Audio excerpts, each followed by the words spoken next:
In a quiet village, nestled among rolling hills and dense forests, the morning sun began to filter through the windows of a modest house. Inside, a boy suddenly woke up, his heart pounding wildly.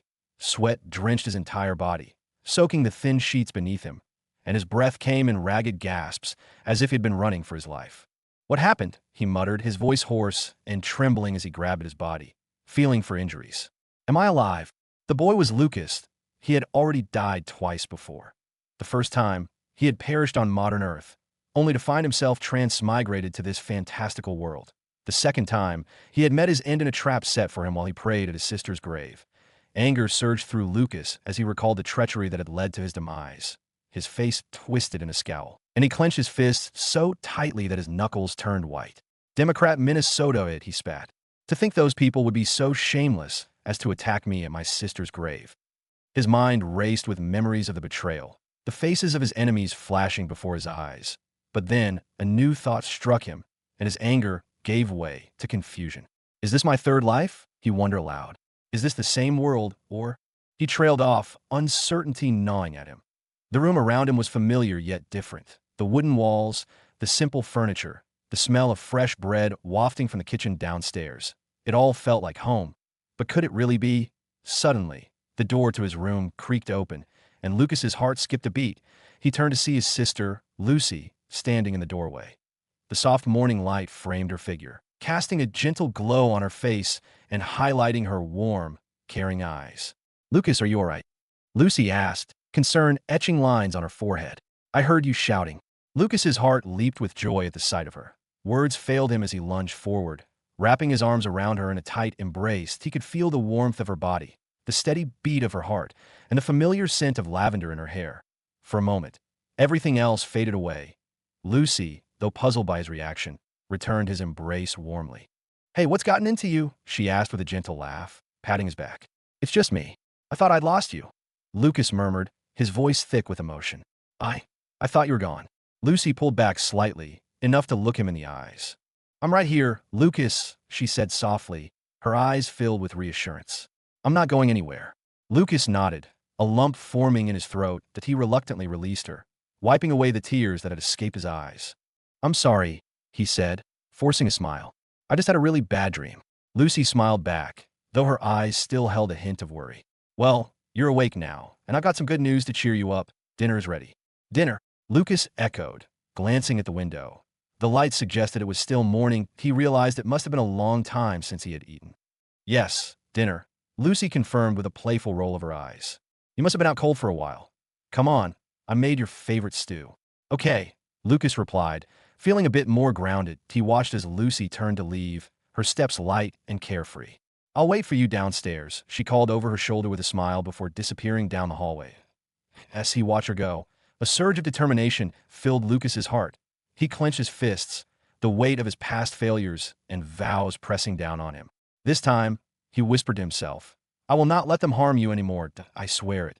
Lucy, I'll protect you with everything I have." With that resolve, Lucas took a deep breath and followed Lucy downstairs, ready to face whatever this new life had in store for him. The dining room was a warm, inviting space. The wooden table, slightly worn from years of use, stood in the center. The scent of home-cooked food, freshly baked bread, roasted vegetables, and a savory stew, filled the air, making Lucas's mouth water. Soft candlelight flickered, casting a gentle glow over the room and adding to its cozy ambience. Lucy was already setting the table when Lucas arrived. She smiled up at him. "I made your favorite stew, that I hope you still like it," she said. Placing a steaming bowl in front of him, Lucas's heart warmed at the sight. "It smells amazing, Lucy. Thank you." They sat down to eat, and for a while, their conversation was light.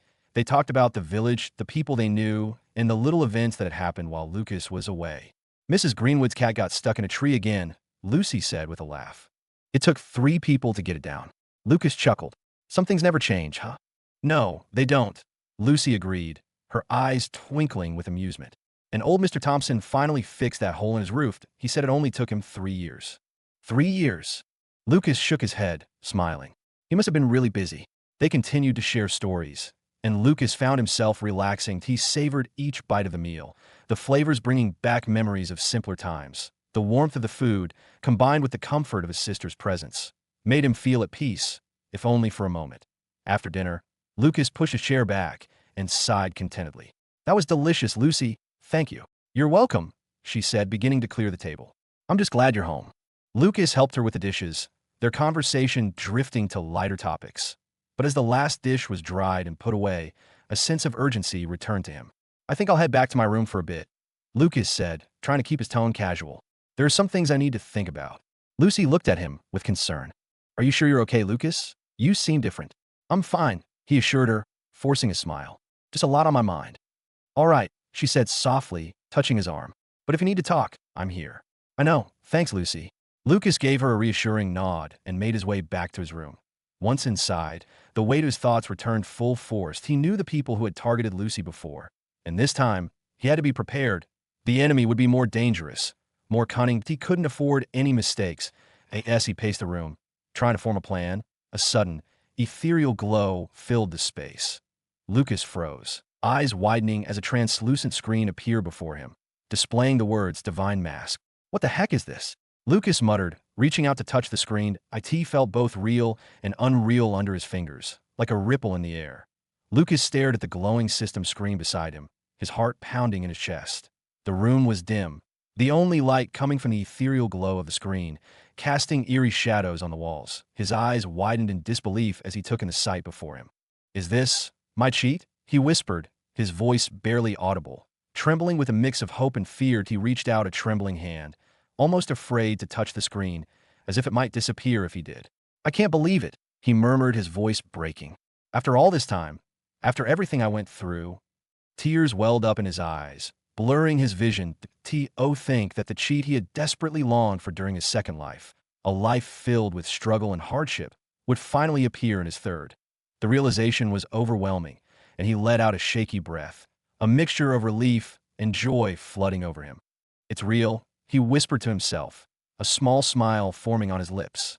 "It's actually real." But as quickly as the tears came, they dried up, replaced by a fierce determination. His smile turned into a smirk as he imagined the possibilities that lay before him. If he had to cheat now, everything would change. The game was about to be played on his terms. "All right, let's see what we've got here," he said, focusing intently on the screen. "Divine Mask, God Clone System. Divine Mask? God Clone System," he muttered, puzzled and intrigued. He leaned closer, trying to decipher the meaning behind these words. User can create clones with unique abilities, manifesting as masks. When worn, these masks bestow the user with the clone's powers. Masks can also be placed on golems or dolls, transforming them into entities with the clone's abilities. As Lucas read the descriptions on the screen, his mind raced with excitement and curiosity. The summary was clear. With this cheat, he could create a mask that he repeated the key points aloud, trying to fully grasp the implications. "So, when I wear the mask, I can use powers different from my own," he muttered, pacing the room. The soft glow from the screen illuminated his thoughtful expression. "And if I place the mask on a golem or doll, it becomes a humanoid clone acting as my subordinate." He stopped pacing and looked out the small window of his room, the moon casting a silver light over the village. His thoughts whirled with possibilities. "I could have an army of powerful clones," he whispered, a grin slowly spreading across his face. "Different powers, different abilities. The possibilities are endless." Lucas imagined a scene where he and his clones faced his enemies. Each clone wielded unique powers, overwhelming their opponents with sheer versatility and strength. The thought filled him with a newfound sense of power and purpose. That he could protect Lucy, he could finally exact his revenge. "But how do I create the mask?" Lucas wondered aloud, his excitement mingling with uncertainty. He turned back to the glowing screen, hoping it held more answers. If responding to his thoughts, new text appeared on the screen. "Creating a mask requires no initial cost." Lucas's eyes widened in astonishment. "I don't need anything. I could just create numerous masks." The room seemed to pulse with his excitement, the glow of the screen reflecting in his eyes. He began to imagine all the masks he could create, each with different powers, each an asset in his quest to protect Lucy and defeat his enemies. But then, more text appeared. "However, while the creation is free, the user must personally cultivate the mask." Lucas's excitement was momentarily dampened. That he frowned, contemplating the implications. "Cultivate it myself?" he echoed, thinking aloud. "I can handle cultivating one or two masks. But what about the future when I might need many?" He sat down on the edge of his bed, the wooden frame creaking under his weight. The moonlight streaming through the window cast a serene glow over the room, Contrasting with the turmoil in his mind, he ran a hand through his hair, frustration evident in his eyes. I need a way to manage this, Lucas murmured to himself, his mind racing. If I have to cultivate each mask myself, it could become overwhelming. He paced the small room, the wooden floorboards creaking under his weight. The glow of the system screen cast shifting shadows on the walls, reflecting his inner turmoil. He glanced back at the screen, hoping for more guidance. If responding to his thoughts, the screen flickered and new text scrolled into view. Do not be concerned. Simply establish the mask's foundational path. Once the basics are set, the mask can continue to cultivate independently, given sufficient resources. Lucas stopped in his tracks, his eyes widening with understanding. He read the message again, letting the words sink in. So, I just need to lay the foundational path, he muttered, a glimmer of hope returning to his voice. After that, I can provide resources and the mask will cultivate on its own. He sat down on the edge of his bed, the mattress sagging slightly. This changes everything, he whispered, a mix of relief and excitement flooding over him. I won't be alone in this fight, that I can create an army. The room was quiet, save for the soft hum of the screen.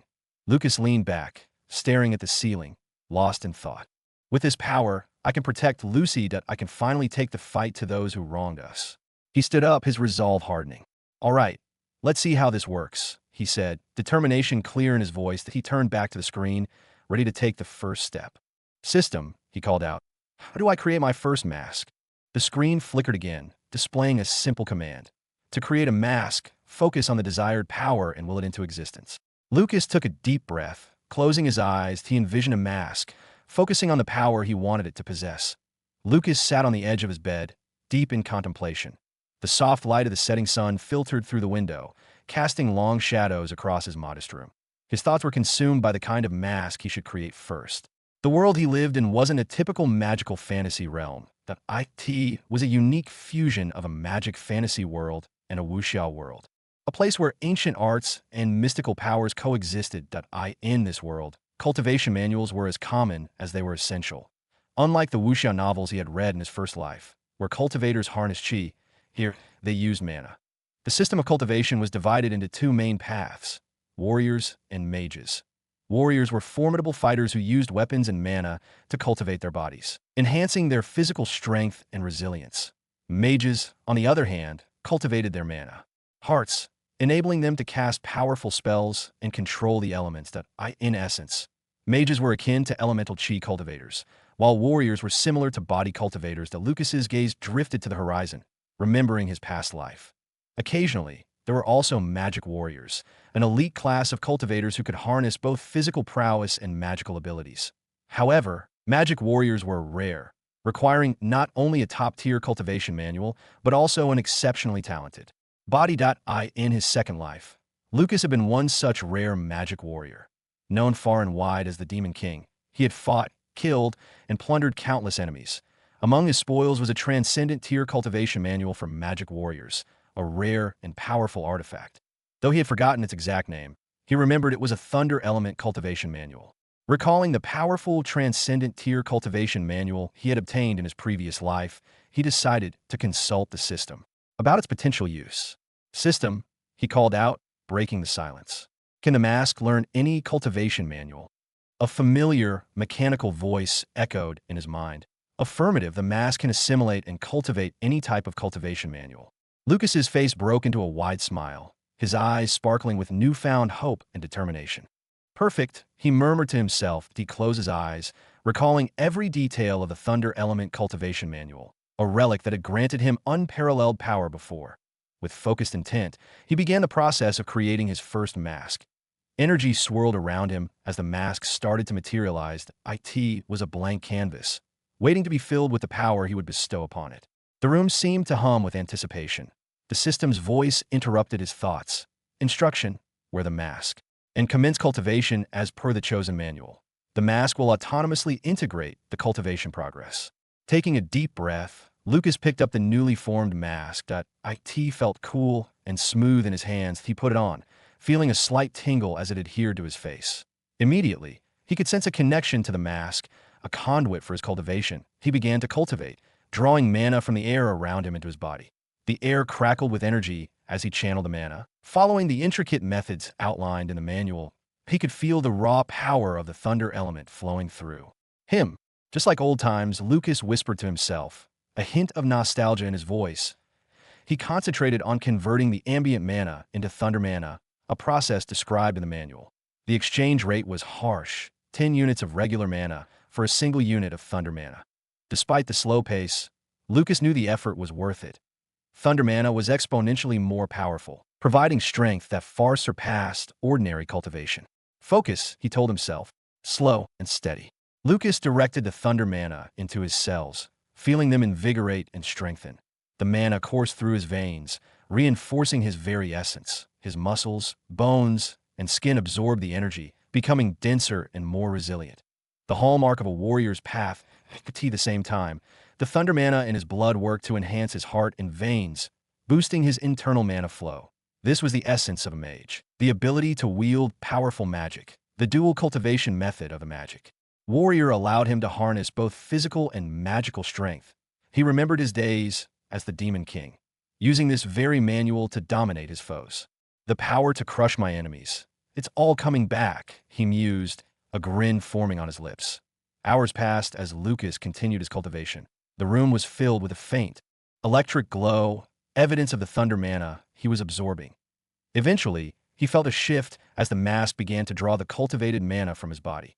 Notification. The mask has successfully assimilated the foundational techniques of the Thunder Element Magic Warrior Cultivation Manual. Lucas felt a sudden and intense drain on his mana reserves as the thunder mana he had painstakingly cultivated was absorbed into the mask. The sensation was both disconcerting and fascinating. He placed a hand on his chest, feeling the residual warmth and power that still lingered within him. "What just happened?" he muttered, glancing down at the mask. It absorbed everything so quickly. Despite the unpleasant feeling of losing his hard-earned mana, Lucas could sense that his body had retained the benefits of the cultivation process. His muscles felt denser, his skin tougher, and his veins thrummed with newfound strength. "It's like my body has been tempered," he thought aloud, a smile slowly spreading across his face. Even though the mana was absorbed, the strengthening effects remained. This means my foundation will be incredibly solid when I start my own cultivation in earnest. The system's voice broke through his thoughts once more. Prompt: please assign a designation to the newly created mask. Lucas held the mask up, studying its blank, smooth surface that he could feel the potential within it, a power waiting to be unleashed. "This cheat is the Divine Mask, God Clone System," he said thoughtfully. "I need a name that reflects its strength and potential." He thought back to his first life, remembering the myths and legends that had once fascinated him. "The famous god of thunder," he murmured, a grin forming. "From my first life, Zeus." He looked at the mask with determination. "I shall name you Zeus," he declared. "With this power, I'll ensure no one can harm those I care about ever again." Holding the mask named Zeus, Lucas felt a renewed sense of purpose. The room seemed to hum with energy as he envisioned the many possibilities this cheat offered. Lucas immediately examined the information of the first divine mask he had created, displayed clearly on the system screen. Name: Zeus. Class: Magic Warrior. Tier: 1 star. Cultivation Manual. Transcendent Tier Thunder Element Cultivation Manual. He sat on the edge of his bed, the early morning sunlight filtering through the small window, casting a warm glow over the room. As he read the details, a smile of satisfaction spread across his face. "This looks promising," Lucas murmured to himself, but his smile faded slightly when he read the name of the cultivation manual. Transcendent Tier Thunder Element Cultivation Manual. "It's quite a mouthful," he mused aloud, shaking his head. "It needs a simpler name." With determination, he spoke to the system. "Just change the name to Divine Thunder Cultivation Manual." The system responded promptly. Confirmation: renaming Transcendent Tier Thunder Element Cultivation Manual to Divine Thunder Cultivation Manual. Lucas nodded in approval, pleased with the new, concise name. "That's much better," he said, leaning back in his chair. He could already feel the potential of Zeus growing. He then considered his next steps. Strengthening Zeus was paramount. He wondered aloud, "I need to make Zeus stronger. I need specific resources. Or can I use anything?" Resource allocation. Any resources can be used to strengthen the mask. Optimal performance achieved with highly compatible resources. Thunder-based resources recommended for accelerated cultivation. Lucas rubbed his chin thoughtfully. Thunder-based resources. Those are going to be hard to find, he muttered. "But it makes sense that if I want to cultivate Zeus effectively, I'll need the best resources available." He sighed, the weight of the task ahead sinking in. The forest was vast and dangerous, but he knew he had no choice. "Looks like I'm going on a resource hunt," he said to himself, standing up and stretching. "I need to get stronger, and fast 6 months isn't a lot of time." The sun had fully risen now, casting long shadows across the room, filling it with a golden glow. Lucas took a deep breath, savoring the cool morning air that flowed in through the open window. He grabbed his bag, feeling its weight on his shoulder, a reminder of the journey ahead. Before stepping outside, he knew he had to speak to Lucy. That he found her in the kitchen, her hands busy with breakfast preparations. The scent of freshly baked bread and brewing tea filled the air, creating a momentary sense of normalcy. "Morning, Lucy," Lucas greeted, trying to sound casual. "Morning, Lucas," she replied, looking up with a smile. Her eyes, however, couldn't hide the worry that lay beneath. "Heading out early today." "Yeah," Lucas said, adjusting the strap of his bag. "I need to gather some supplies. I'll be back later." Lucy paused, her hands still for a moment. "Are you sure you'll be okay? The forest can be dangerous." "I'll be fine," Lucas assured her, his voice steady. "I need to do this. Don't worry about me." She sighed softly, her concern evident. "Just take care of yourself, all right?" Lucas reached out and gently squeezed her shoulder. "I will. I promised. I'll be back before you know it." Lucy nodded, though the worry in her eyes didn't fade. "All right, just don't push yourself too hard." "I won't," he said, offering a reassuring smile before turning to leave. As he stepped out the door, the morning light seemed brighter, the air fresher. Lucas felt a mix of determination and resolve. The path to the forest lay before him, a dense line of trees just visible in the distance. The rustling leaves and chirping birds created a symphony of nature, urging him onward. With each step, his resolve hardened. The forest awaited, and with it, the resources he needed to strengthen Zeus. That he walked with purpose. The weight of his mission clear in his mind. 6 months wasn't a long time, but he intended to make every moment count. Meanwhile, after Lucas left, Lucy prepared to go to the market to buy some things for dinner. She hummed a cheerful tune as she tidied up the kitchen, her mind already making a list of Lucas's favorite foods. "Let's see. He loves roasted chicken, fresh bread, and those sweet apples from Mrs. Thompson's orchard," she mused aloud, tying her hair back and grabbing a basket. The village was bustling with activity as Lucy made her way through the streets. Children played near the fountain, their laughter mingling with the calls of vendors selling their wares. The market was a lively place, filled with the aroma of fresh produce, baked goods, and spices. Lucy greeted the vendors warmly, exchanging pleasantries as she selected the best ingredients. "Good morning, Mrs. Thompson," Lucy called out as she approached a stall laden with ripe, red apples. "Morning, dear. Out shopping for dinner?" Mrs. Thompson replied with a smile. "Yes, I'm about to take a dozen of your finest apples, please." "Lucas loves them," Lucy said, handing over a few coins. "Ah, that brother of yours has good taste," Mrs. Thompson chuckled, carefully placing the apples into Lucy's basket. "Here you go, sweetheart. Have a lovely day." "Thank you, Mrs. Thompson," Lucy responded, waving as she moved on to the next stall. As Lucy continued to shop, her basket gradually filled with vibrant vegetables, freshly baked bread, and a large, freshly caught fish. The market's lively atmosphere seemed to embrace her, with vendors calling out their best deals and children laughing as they played nearby. However, amidst the bustling scene, she remained blissfully unaware of the sinister eyes watching her from a distance. Hidden in the shadows of a nearby alley, 2 men. Observe her every move. One of them, a short man with a wiry frame, nudged his companion. "Who is she?" he asked, his voice low and gravelly. The other man, taller with a scar running down his cheek, squinted at Lucy. "Just a commoner living on the edge of the village," he replied nonchalantly, his eyes flicking back to her. The scarred man's eyes gleamed with a wicked light as he watched Lucy pick out some ripe tomatoes. "If that's the case, we'll watch her for a week and then kidnap her," he said, his voice dripping with malice. He licked his lips, his eyes roaming over Lucy. "Her body is nice and plump. That I want her." The taller man nodded, his face expressionless but his eyes dark. "Understood," he said simply, slipping further into the shadows to follow Lucy discreetly. His gaze never left her as she continued her shopping, oblivious to the danger lurking nearby. Lucas ventured deeper into the dense forest, the canopy overhead casting dappled shadows on the forest floor. The air was thick with the scent of pine and damp earth, and the rustling of leaves created a constant backdrop of sound. He scanned the surroundings intently, his eyes sharp and focused, searching for any signs of beasts. It wasn't long before he spotted 2 goblins, their green skin blending seamlessly with the foliage. They moved with a predatory grace, their beady eyes darting around as they communicated in guttural grunts. Lucas's smirk widened as he recognized this opportunity to test his newfound power. Perfect, he muttered to himself, feeling the weight of his dagger in his hand. Time to see if I still have it. The goblins noticed him and immediately brandished their crude daggers, snarling as they charged. Lucas took a deep breath, his body instinctively falling into a combat stance. Though he was still a normal human, his body was now stronger due to mana tempering. His muscles felt taut and ready, and he could sense the mana flowing through him, enhancing his reflexes and strength. His past life's fighting instincts, honed through countless battles, were as sharp as ever. Let's make this quick, Lucas said aloud, his voice steady. I need to get back into the rhythm of fighting. As the goblins attacked, Lucas moved with practiced precision. He caught the first goblin by the wrist, twisting it painfully. The goblin snarled in pain, its eyes widening in surprise. Lucas easily snatched the crude dagger from its grasp. Nice try, Lucas muttered, his voice cold and steady. In one swift, fluid motion, he drew the blade across the goblin's throat. The creature gurgled, its lifeblood spilling out as it collapsed to the ground, dead in an instant.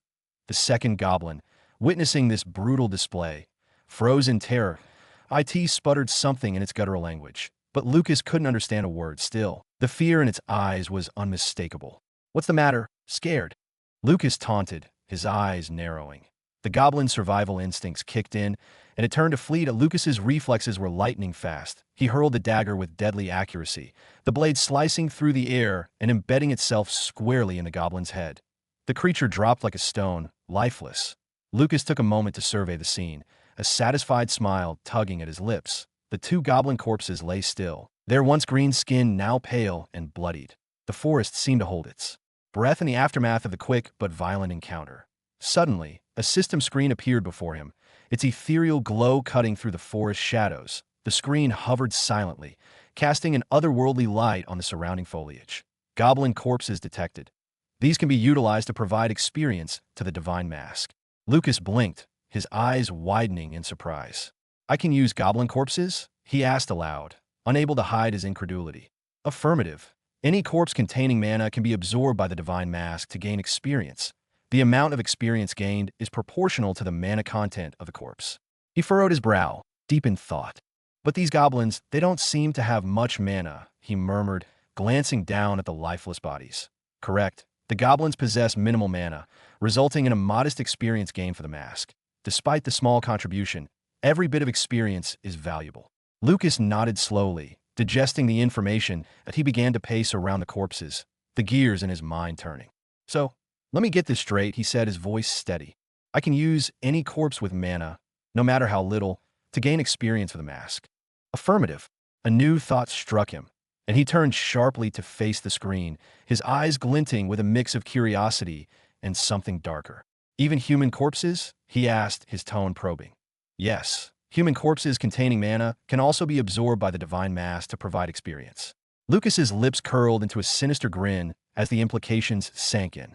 That's useful, he murmured, envisioning the potential applications. He could eliminate enemies and dispose of evidence simultaneously. The forest around him was eerily quiet, the leaves rustling softly in the breeze as if nature itself was holding its breath. Lucas took a deep breath, feeling the weight of the dagger in his hand. He turned back to the system screen, resolute. Absorb these corpses, he commanded. Initiating absorption of goblin corpses. Processing. Lucas watched intently as the process began. The goblin bodies, once menacing in their crude way, began to wither and shrink. Their green flesh turned gray, drying out and flaking away like old parchment. Lucas marveled at the sight, his eyes widening as the corpses crumbled into fine ash. The system really sucks them dry, huh? He muttered, half to himself. Absorption complete. Zeus's current status. 1-star magic warrior, 0.01%. Lucas raised an eyebrow at the update. So each goblin only contributes 0.005%. He shook his head, a mix of surprise and amusement on his face. That's not much. But, he quickly added, his mind already formulating a plan. There are plenty of goblins in this forest. If I can find their village, I can gather a lot more resources. He set off deeper into the forest, his senses alert. The trees grew denser, and the sounds of forest life surrounded him. Lucas knew that the goblin village wouldn't be too far. They usually set up camp near water sources. He moved quietly, his footsteps barely making a sound on the forest floor. But as he walked, he thought about the system and its capabilities. The idea of using corpses to strengthen Zeus opened up many possibilities. Not only could he use it to get rid of evidence, but it also meant that every battle, every kill, would directly contribute to his power. His thoughts were interrupted by the rustling of leaves. Lucas crouched behind a bush and peered through the foliage. Ahead, he saw a small clearing with several goblins milling about. This had to be the outskirts of their village. That Lucas's grin widened as he formulated his plan. Time to gather some resources, he whispered to himself, his eyes gleaming with determination. Lucas now stood at the edge of the goblin village, hidden behind a thick cluster of trees. The village was a chaotic sprawl of crude huts and makeshift tents. With goblins bustling about in their daily routines, he estimated there were at least 100 of the creatures, maybe more. Assessing the situation, he murmured to himself, "This might be a little too much to handle on my own." The sight of so many goblins didn't deter him. Instead, it fueled his determination. Realizing the need for more power, he reached into his system screen and pulled out the Zeus mask. It was a plain white mask adorned with intricate thunder engravings that seemed to pulse with latent energy. Taking a deep breath, Lucas put on the mask. Instantly, he felt a shift within himself. His own mana drained away, replaced by a powerful, electrifying energy that surged through his veins. That he felt a strange sensation, as if his very essence was being rewritten by the mask. Curious, Lucas glanced at a nearby puddle of water, wanting to see if there were any visible changes. What he saw made him gasp in surprise. Staring back at him was not the familiar face of a human wearing a mask, but that of a handsome man with long, flowing white hair and striking features. He looked every bit the part of a divine warrior. Alarmed and confused, he asked the system, "What happened to me? Why do I look like this?" The divine mask inherently transforms the user's body and appearance to match its power. Do not compare this to inferior, mundane masks. "Sorry," Lucas muttered, feeling a bit sheepish but mostly excited. The transformation was astonishing. This mask not only concealed his true identity, but also offered new possibilities and a significant power boost. He flexed his fingers, feeling the raw power coursing through him. Incredible! This could be a game changer. He took a moment to relish the newfound power coursing through his veins, savoring the energy that surged from the Zeus mask. Refocusing on the task at hand, he peered at the bustling goblin village ahead, the creatures completely unaware of the impending assault. "Let's see what Zeus can do," he muttered to himself, a determined grin spreading across his face. Gripping the two crude daggers he had taken from the goblins earlier, Lucas moved swiftly toward the village. He activated the most basic skill of a thunder element magic warrior: thunder weapons. Electricity crackled and danced along the blades, imbuing them with deadly thunder mana. With a burst of speed, Lucas charged into the village, slashing through goblins with ease. His enhanced daggers sliced through their bodies like tofu, leaving a trail of smoking, lifeless forms in his wake. The air was filled with the acrid smell of burnt flesh and the crackle of electricity. "What's happening?" One goblin shrieked in their guttural language as Lucas decimated their ranks. The panic was palpable, and the goblins began to scatter, but Lucas was relentless. The crude daggers, unable to withstand the intense power, soon crumbled in his hands. Undeterred, Lucas scooped up more crude weapons scattered around the village, continuing his deadly rampage. A goblin, braver than the rest, lunged at him with a spear. Lucas sidestepped the attack effortlessly, spinning around to slash the goblin across the back with a new dagger. The creature fell with a gurgling cry. "Pathetic," Lucas muttered, his voice cold and detached. He grabbed a sword from a fallen goblin and swung it experimentally, the blade now crackling with thunder mana. Yes, he killed more goblins. Lucas felt a thrill he hadn't experienced in a long time. The goblins fell one after another. Unable to match his speed and power, he moved like a storm through their ranks, each strike more precise and deadly than the last. "Look out!" another goblin yelled, but it was too late. Lucas had already dispatched several more of their comrades. The remaining goblins tried to flee, but Lucas pursued them relentlessly. The feeling of power and dominance was exhilarating. With each strike, he grew more confident and determined. "This feeling of killing is really the best," Lucas thought with a smile, his eyes gleaming with fierce satisfaction. The power of Zeus was intoxicating, and he reveled in the sheer strength and speed it granted him. He paused for a moment, surrounded by the bodies of his fallen enemies. The village, once noisy and bustling, was now eerily silent except for the crackling of residual electricity. Lucas took a deep breath. the air still charged with mana. Meanwhile, one of the goblins who had managed to escape ran frantically to the goblin leader's house. Bursting through the door, he panted heavily, eyes wide with terror. "Chief! Chief! Emergency! A human is killing us!" he screamed, his voice trembling. The goblin leader, a towering figure, rose from his seat. He was a hobgoblin, larger and more imposing than any of the regular goblins. His red eyes narrowed, and his lips curled into a snarl. "What did you say?" he roared, his voice deep and menacing. "A human! Chief! He's slaughtering everyone! We need your help!" The goblin pleaded, falling to his knees, his entire body shaking. The hobgoblin's face contorted with rage. "I'll show him not to mess with us," he growled, his eyes blazing with fury. He reached for the huge sword resting beside his chair, its blade gleaming ominously in the dim light. With a powerful grip, he lifted it, the muscles in his arms bulging. "Stay here and don't move," he commanded the frightened goblin, his voice a low, dangerous rumble. The goblin nodded vigorously, too scared to utter a word, as the hobgoblin stormed out of the house. His footsteps thundered across the village, each step a promise of violence. The eerie silence of the village was shattered by the sound of his heavy gait. Meanwhile, Lucas, still in the midst of killing goblins, suddenly sensed a powerful aura approaching from the other side of the village. A smile spread across his face as he wiped the blood from his daggers. "Looks like the boss is finally here," he muttered, his eyes gleaming with anticipation. Lucas smiled as he looked at the approaching figure, the leader of the goblin village. Soon, a large, tall, green humanoid creature came into view, its presence commanding and menacing. Instantly, Lucas recognized the creature as a hobgoblin. Not only was a hobgoblin, but from the powerful aura Lucas felt emanating from it, he knew that this creature was at least a one-star warrior and a high-ranking one at that. Despite this, Lucas's confidence did not waver. Instead, it fueled his determination. The hobgoblin glared at Lucas, its eyes burning with fury. "So you are the one who killed my people," it snarled, its voice a deep, guttural growl. "How dare you?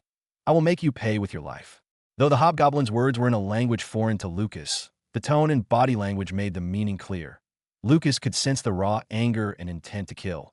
Instead of feeling intimidated, he felt a thrill. He smirked, raising his middle finger in a brazen gesture of defiance. The hobgoblin's face contorted with rage. With a roar that echoed through the now-silent village, it charged at Lucas, brandishing a massive sword. "Come on then," Lucas taunted, his voice steady and filled with a mix of excitement and resolve. As the hobgoblin closed in, Lucas activated his thunder speed, his movements becoming a blur. He dodged the hobgoblin's initial strike with ease, electricity crackling around him. He aimed for the creature's neck, hoping to end the battle swiftly. But the hobgoblin was no ordinary opponent. With surprising speed and agility for its size, it brought its sword up just in time to block Lucas's attack. The clash of steel rang out, and sparks flew from the impact. Lucas's eyes widened slightly, impressed despite himself. "Not bad," he admitted with a smirk, his tone almost respectful. The hobgoblin growled, its eyes narrowing. "You will not find me so easy to kill, human," it spat, its voice filled with venom. In the next moment, the huge sword in the hobgoblin's hand began to glow with an eerie light, the air around it crackling with energy. That Lucas's eyes narrowed in concern, recognizing the telltale signs of a powerful skill. The hobgoblin's face twisted into a savage grin. "You think you can defeat me so easily, human? Witness my true power," it bellowed, its voice reverberating with raw fury. "Power strike!" With a roar that seemed to shake the very ground beneath them, the hobgoblin brought its sword down with immense force. The blade descended like a lightning bolt, fast and deadly. Lucas's heart raced. He knew he had only a split second to react.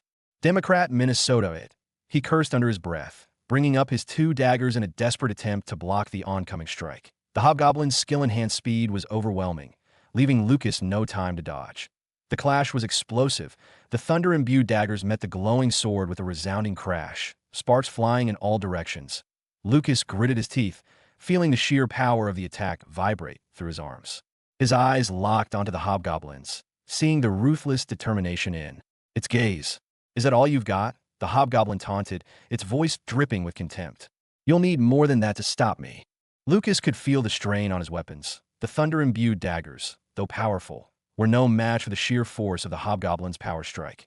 Cracks began to form along the blades, and within moments, they shattered into pieces, the remnants falling to the ground with a dull clink.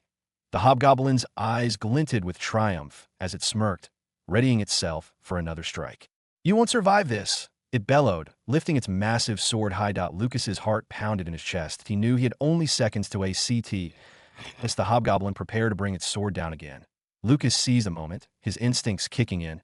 The hobgoblin assumed Lucas was immobilized by the earlier skill, its confidence making it careless. But Lucas was far from defeated. He moved with lightning speed, sidestepping the hobgoblin's strike and closing the distance between them in an instant.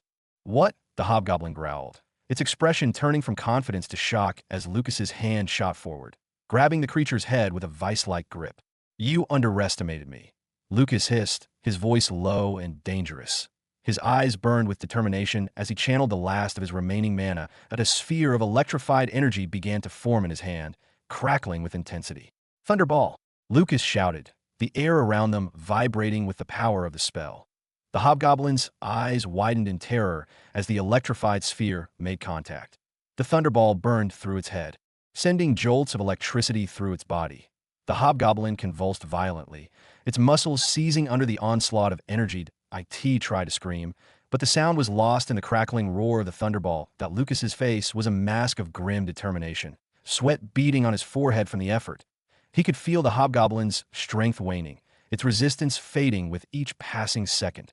Finally, with one last convulsion, the hobgoblin collapsed to the ground, its body smoking and lifeless. Breathing heavily, Lucas looked down at the fallen creature. The once threatening hobgoblin now lay defeated at his feet, its massive form still and lifeless. Lucas allowed himself a small, satisfied smile, a mix of relief and pride in his eyes. "That was too close," he muttered to himself, wiping the sweat from his brow with the back of his hand. The air around him crackled with the residual energy of the battle, and the smell of burnt flesh lingered.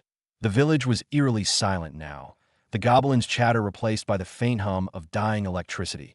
Lucas took a deep breath, savoring the moment. But suddenly, his instinct screamed a warning. He turned just in time to see a goblin charging at him, its eyes wild with rage and grief. "I will kill you for my dead family," the goblin shrieked, its voice cracking with fury. The small creature lunged at Lucas, brandishing a crude, rusted blade. Lucas's eyes narrowed, his mind sharpening with adrenaline. Without missing a beat, he snatched a dagger from the ground, its handle cool and familiar in his grip. With a swift, practiced motion, he hurled the dagger.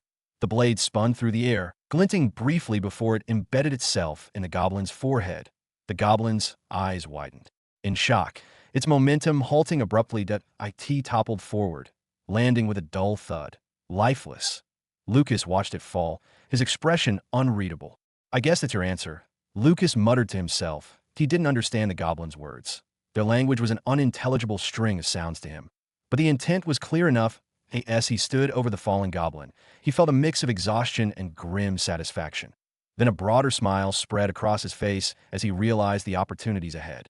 "This is just the beginning," he whispered, the thrill of power coursing through him. The taste of victory was sweet, but he knew he needed more to grow stronger. Lucas stood amidst the corpses of the goblins, the stench of death mingling with the residual crackle of mana in the air. The forest, which had once been filled with the goblin's chaotic chatter, was now eerily silent. He took a deep breath, steadying himself as he turned his attention to the system. "System, absorb all of these corpses," he commanded, his voice firm. "Do you want to absorb them yourself, or have the system do it for you?" The system inquired, its tone neutral yet slightly condescending. Lucas blinked in confusion. "Wait, you mean I can absorb them myself?" He furrowed his brow, trying to comprehend the system's suggestion. "Indeed, that if you choose to absorb them yourself, the efficiency will increase by 100%. However, I suppose I shouldn't have expected you to know that without my guidance." The system's tone dripped with a smug superiority. "The hell?" Lucas exclaimed, his eyes widening in shock. "So why didn't you tell me this when I absorbed the two goblins earlier?" "Those were mere crumbs, hardly worth mentioning. I assumed you wouldn't need to know for such trivial amounts," the system replied dismissively. "You're shameless," Lucas muttered, his expression a mix of irritation and disbelief. He shook his head, trying to process the system's arrogance. Lucas stood there, flabbergasted. Was the system always like this, just holding back before, or had it suddenly developed the ability to mock him? He couldn't be sure. Shaking off his bewilderment, he focused on the task at hand. "All right, so how do I absorb them?" he asked, trying to keep his tone steady. "Just cultivate as you normally would. The process will handle itself automatically, though I suppose I must spell out everything for you." Lucas couldn't help but roll his eyes at the system's sarcastic remark. "I see," he replied, forcing himself to stay calm. He soon began his cultivation, focusing intently on the Divine Thunder Cultivation Manual to absorb the mana from the fallen goblins. As he delved deeper into the cultivation process, the goblins and the hobgoblin began to dry up, their mana siphoned away. The process was anything but gentle.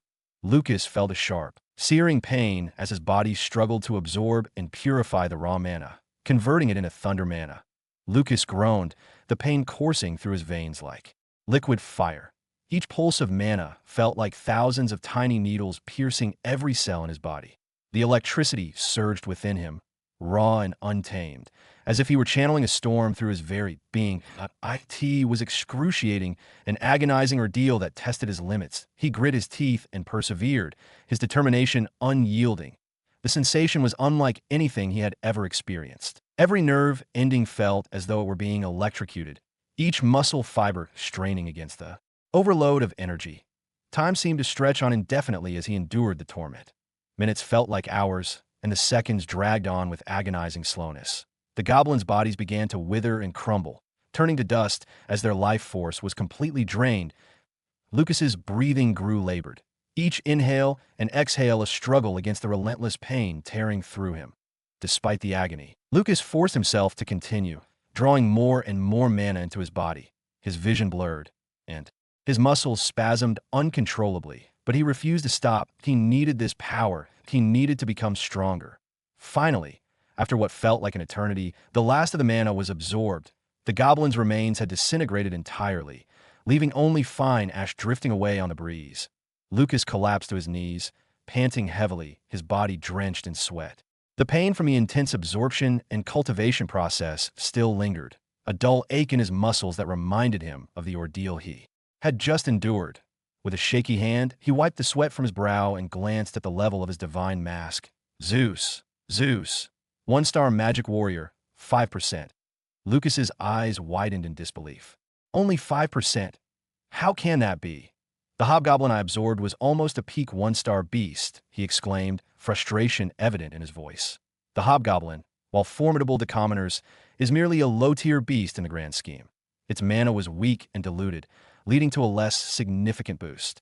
Lucas sighed deeply, the initial elation of victory giving way to disappointment.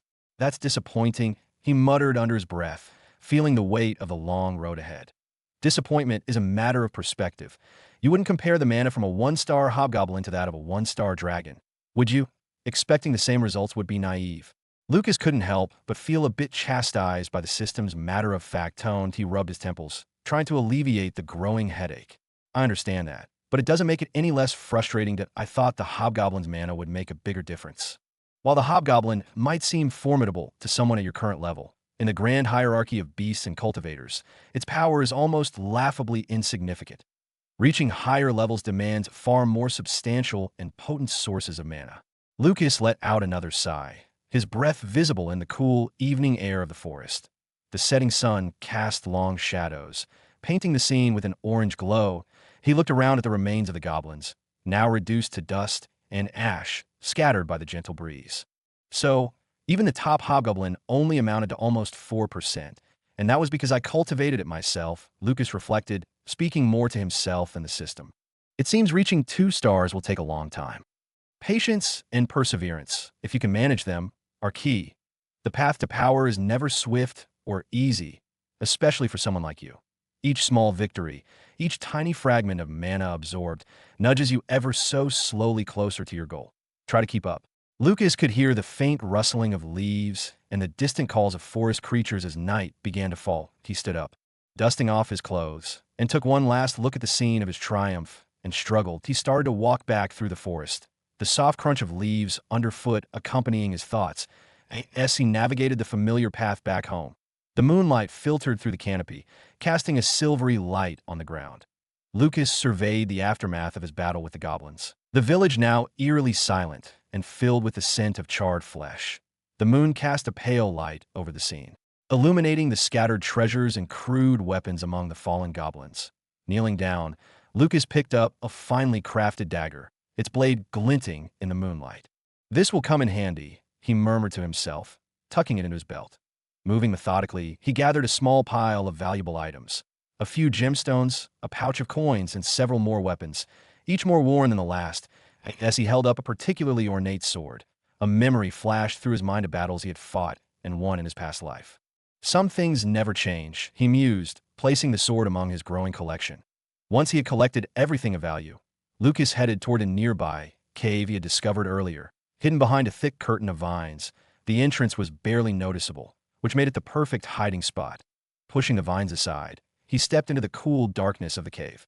"This should keep everything safe," he said aloud, his voice echoing softly. He carefully arranged the treasures in a corner, ensuring they were well hidden. The sound of dripping water and the distant rustle of bats added to the cave's eerie atmosphere.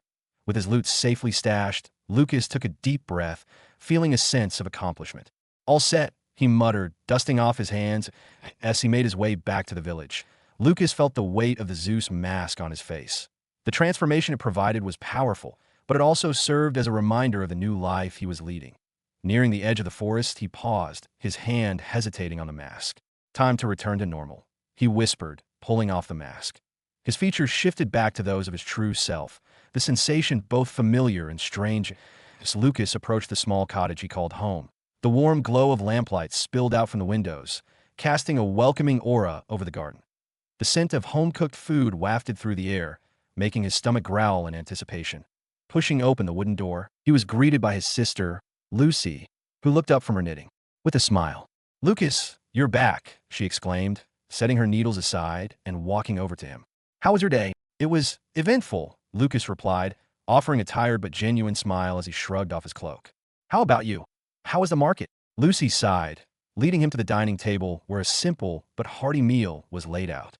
"Oh, you know how it is. Busy as always. That I picked up your favorite, roasted chicken and some fresh bread." "You always know how to make my day better," Lucas said, sitting down and savoring the aroma of the food. He took a bite of the chicken, closing his eyes in appreciation. "This is delicious, Lucy." "Thank you." They ate in comfortable silence for a few minutes, the clinking of cutlery and the crackling of the fireplace the only sounds in the room. After a while, Lucy broke the silence. "I saw Mrs. Tanner today. That she's having trouble with her roof again, that I think it's about time someone helps her fix it properly.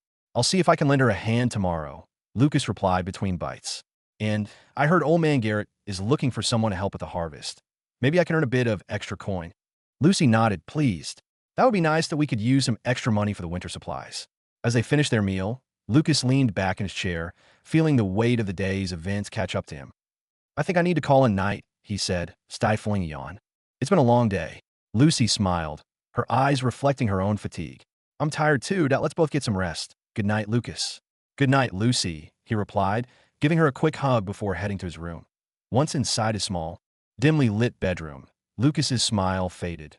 Shadows danced on the walls, cast by the flickering candlelight, and the room's familiar warmth did little to soothe his growing unease. From the moment he had stepped into the house, he had sensed someone watching Lucy, a feeling that gnawed at his peace of mind. "Who dares to spy on my sister?" he muttered under his breath, fury building within him.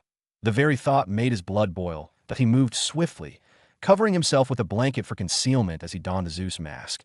His face and body transformed, and the mask's power surged through him, replacing his own mana with a potent energy. With the mask on, he could utilize his mana to sense his surroundings. Closing his eyes, he concentrated, his senses expanding beyond the walls of his room that he quickly located an individual lurking nearby. This person was heading away, likely to report back to their superior. "Not on my watch," Lucas whispered, his voice filled with determination. Still wearing the Zeus mask, he pulled on a dark cape, the fabric whispering against his skin as he adjusted it. Silently, he slipped out of the house and into the night. The village was quiet, bathed in the silver glow of the moon, and Lucas used the shadows to his advantage. Drawing on his experience from his past life, he moved with practiced stealth. His steps light and deliberate, he followed the intruder, staying just out of sight, his eyes narrowing as he recognized the path the figure was taking. It led to a secluded spot on the outskirts of the village, a place often frequented by shady characters. As they neared the dimly lit area, the figure slowed down, looking around cautiously. Lucas crouched behind a large tree, observing he needed to gather as much information as possible before making his move. Lucas moved stealthily through the darkened streets, following the man at a safe distance. His senses were heightened, and his heart pounded with anticipation. The man led him to a secluded area on the outskirts of the village, where the dim light of a single lantern illuminated a shadowy figure waiting with two imposing bodyguards. The short man glanced up as they approached, his eyes gleaming with malice. The two bodyguards stood on either side of him, their stances menacing and their auras radiating mid-tier, one-star warrior strength. Lucas could sense they were not as powerful as the hobgoblin he had slain, but they were formidable nonetheless. The man with the scar on his face stepped forward and bowed slightly. "I followed the woman, as you requested," he reported. The short man's eyes narrowed. "And what did you find out?" he asked, his voice a low, dangerous whisper. "She lives on the outskirts of the village, in a secluded area," the scarred man replied. "She appears to be alone, except for her brother." "A brother, you say?" The short man's eyebrows arched in interest. "Yes," the scarred man confirmed, nodding. "But he seems to be just a young boy. Hardly a threat." The short man rubbed his chin thoughtfully. "So, she has no other family?" "None that I've seen," the scarred man answered, his tone confident. "Good," the short man said, a sinister smile creeping across his face. "Will the brother be a problem?" The scarred man shook his head, a smirk playing on his lips. "Her brother is just a kid. He won't be able to interfere." The short man chuckled darkly. "Excellent. Then we will proceed as planned. Let's take her tomorrow night." He leaned in closer, his voice dripping with malice. "Make sure everything is ready. I don't want any mistakes." "Understood," the scarred man replied, bowing once more before stepping back. The short man's grin widened into a perverted smile, his eyes glinting with cruel anticipation. "This is going to be fun." Lucas, hidden in the shadows, listened to the entire conversation, feeling a surge of anger boiling within him. He recognized the short man immediately. The face and the voice were etched into his memory like a scar that never healed. "This is the same bastard," Lucas thought, his eyes narrowing. "The one who took my sister in my past life." In that previous life, the short man's cruelty had known no bounds. That he hadn't merely kidnapped Lucy. He had subjected her to the worst kind of horrors. Lucas vividly recalled the night she was taken, her screams echoing through the dark. A desperate cry for help that he couldn't answer. The days that followed were a nightmare, filled with futile searches and mounting despair. The short man had not only violated Lucy, but had sold her into a life of unimaginable torment. The details of her suffering were too painful to dwell on, but they haunted Lucas. He remembered the first time he had received word of her fate. A crumpled letter delivered by a trembling hand. It spoke of the brutality she endured, of the relentless abuse that broke her spirit. The most harrowing memory was the sight of Lucy's tortured and lifeless body, sent back to him as a cruel taunt. Her once bright eyes were vacant, her body marred by the violence she had endured. The image seared into his mind, a constant reminder of his failure to protect her. He remembered the anguish that had consumed him, a pain so deep it felt like his very soul was being torn apart. The helplessness was overwhelming, knowing that he had been unable to save the one person who mattered most to him. And then, as if the universe itself conspired against him, he was framed for crimes he didn't commit. Due to lies and deceit, the locals also turned against him. They believed him to be the villain, and he was ostracized, cast out with no chance to defend himself. The betrayal stung almost as much as the loss of his sister, leaving him isolated and consumed by a desire for vengeance. The short man leaned back, a cruel smile playing on his lips. "We'll take her tomorrow night. Make sure everything is ready." Lucas's fist clenched tighter, his nails digging into his palms. "Not this time," he vowed silently. "This time I will stop you." The short man continued, oblivious to the fury lurking in the shadows. "And what about the brother? Are you sure he won't be a problem?" The scarred man nodded confidently. "He's just a boy. No threat at all. That we can handle him easily." Lucas felt a cold rage settle over him. "You have no idea what you're up against," he thought, a grim determination hardening his resolve. Unbeknownst to the villains, fate had different plans. Though the short man intended to kidnap Lucy, his plans would soon be disrupted by a hobgoblin attack on his gang. But Lucas, focused solely on the present, was determined to protect his sister. He wasn't aware of the impending chaos, but it wouldn't have changed his resolve.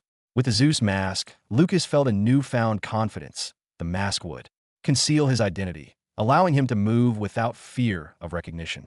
"I will put an end to this threat before it can harm Lucy," he promised himself. He watched the group disperse, the short man and his bodyguards moving with an air of malicious anticipation.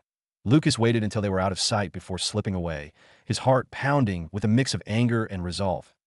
As he made his way back to his home, he kept to the shadows, his mind racing with plans. The night was still, and the only sound was the soft rustling of leaves in the wind. That Lucas's face was set in, a grim mask of determination that he knew what he had to do. The short man and his gang had no idea that their intended victim's brother was not the helpless boy they imagined, but a warrior reborn, armed with the power of the divine mask. Lucas would ensure that Lucy was safe. This time, he would change their fate. Lucas returned home, his mind racing with thoughts of the impending confrontation. He knew he needed rest to be at his best. So he lay down and closed his eyes, though sleep came fitfully. Memory of the short man's wicked smile and the threat to his sister haunted his dreams. Despite the turmoil in his mind, his determination hardened as he drifted off, readying himself for the challenge that awaited him. The next morning, the first light of dawn crept through the window. Waking Lucas, he stretched, feeling the weight of responsibility settle on his shoulders. After a quick breakfast with Lucy, during which he made an effort to appear normal and keep her from worrying, he set out towards the secret cave where he had hidden the loot from the goblin village. The cave was well hidden behind a thick curtain of ivy and moss-covered rocks. Lucas pushed aside the foliage and entered the cool, dim interior. The treasures and weapons he had collected from the goblins lay neatly stacked in a corner. He carefully selected the best equipment. Knowing that his success depended on having the right tools, Lucas strapped on a finely crafted leather vest and tested the weight of a sharp, sturdy sword. He felt a strange sensation prickling at the edge of his awareness that he paused, his senses sharpening as he extended his mana outward. There were several auras moving through the forest, not directly approaching him, but skirting the area where the goblin village had been. Their movements were cautious, as if they were trying to avoid detection. Lucas's eyes narrowed. With his appearance altered by the Zeus mask, he decided it was worth investigating. He stepped out of the cave, the forest now a silent witness to his silent approach. Moving stealthily, Lucas navigated through the dense foliage, his footsteps silent on the forest floor. His senses, heightened by the Zeus mask, guided him unerringly toward the sources of the auras. As he drew closer, he peered through the underbrush and was taken aback to recognize the individuals from the previous night. The same men plotting to kidnap his sister. The short man, with his unmistakable lecherous grin, stood flanked by his two bodyguards. They were deep in conversation, unaware of the danger lurking nearby. The bodyguards, large and imposing, scanned their surroundings with a casual air, clearly not expecting any trouble in this secluded area. Lucas's mind raced as he observed them. The presence of the hobgoblin had likely caused these men to delay their heinous plan to kidnap his sister, a plan they had executed in his past life. But now, with the hobgoblin dead, they were vulnerable. This twist of fate had given Lucas a rare opportunity, a chance to eliminate the threat before it could materialize. As Lucas observed from the shadows, the short man couldn't contain his excitement about the impending kidnapping. "I can't wait to get my hands on that girl," he said with a lecherous grin, rubbing his hands together as if already feeling her presence. "And you too," he continued, turning to address the bodyguards. "You'll get your share too. Once we're done, we'll sell her off. If she dies, we'll just blame her brother." One of the bodyguards, a hulking figure with a scar across his face, chuckled darkly. "Sounds like a good plan, boss. That boy won't know what hit him." The other bodyguard, slightly shorter but just as menacing, added with a smirk, "And we'll make sure she has a real fun time before we sell her. And no one will miss her anyway." The short man laughed, a chilling sound that echoed through the quiet forest. "Exactly. Just think of the money we'll make. And that kid, he's no threat to us." Lucas, seething with anger, decided it was time to act. He descended from his vantage point with the grace and silence of shadow, landing in front of the group with a soft thud. The short man and his bodyguards were startled, their laughter abruptly cut off. They turned to face him, their expressions shifting from confusion to irritation. The short man sneered, his voice dripping with disdain. "Who the hell are you? How dare you interrupt us?" The two bodyguards turned to face Lucas, their expressions puzzled and wary. They didn't recognize him. Lucas had transformed completely, his face and body altered by the Zeus mask. The larger of the two bodyguards, a hulking brute with a crude sword, took a menacing step forward. "Hey you, this is none of your business. Get lost if you know what's good for you." The short man, recovering from his initial shock, barked a command with authority. "Do you know who we are? We're Black Claw. We own this territory, and you're trespassing." Lucas remained silent, his eyes cold and unyielding. The tension in the air was palpable, the forest around them eerily quiet as if holding its breath. The second bodyguard, a wiry man with a cruel smirk, added, "You must have a death wish showing up here alone. Walk away now, and maybe we'll let you live." The short man stepped closer, his eyes narrowing as he tried to size up this unexpected threat. "You think you could take us on?" Black Claw doesn't tolerate interference, especially not from some fool. Lucas's silence seemed to infuriate them further. The hulking bodyguard tightened his grip on his sword, his knuckles turning white. "Boss, let's teach this guy a lesson. He needs to know what happens when you mess with Black Claw." The short man grinned, revealing yellow teeth. "Do it. Show him what we do to those who think they can stand in our way." The larger bodyguard lunged at Lucas, his sword slicing through the air with lethal intent. Lucas, his anger focused and his mind clear, didn't flinch. He moved with the grace and precision of a seasoned warrior, his eyes locked on his attackers. The short man's voice was a low growl, full of malicious glee. "Make him suffer. Let him know he's made the biggest mistake of his life." The wiry bodyguard circled around, trying to find an opening. "You're going to regret ever crossing paths with Black Claw," he taunted, his voice a sinister whisper. Lucas remained silent, his expression unwavering. He could feel the power of the Zeus mask coursing through him, giving him the strength and confidence he needed. This was his moment to protect his sister and eliminate these threats once and for all. As the bodyguards closed in, the forest seemed to close in with them, the shadows deepening and the air growing colder. Lucas, his resolve unshaken, prepared to unleash the full force of his newfound power upon them. The big guy's sword swung towards Lucas with brute force, but Lucas parried the blow effortlessly using the large sword left by the hobgoblin.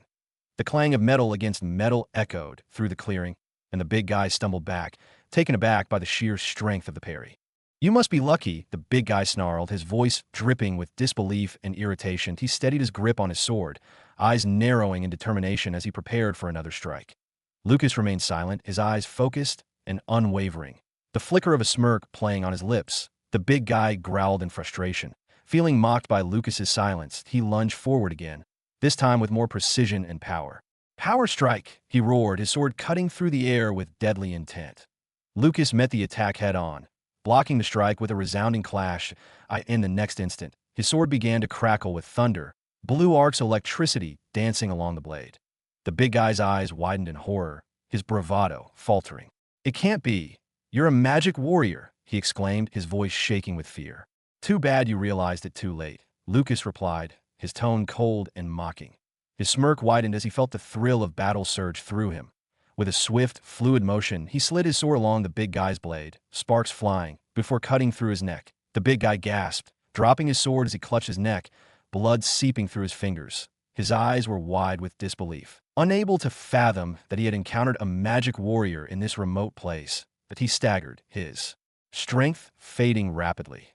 With his last breath, the big guy turned to his partner and boss. Blood bubbled at his lips as he forced out a hoarse whisper. "Run!" he croaked, desperation and regret in his eyes.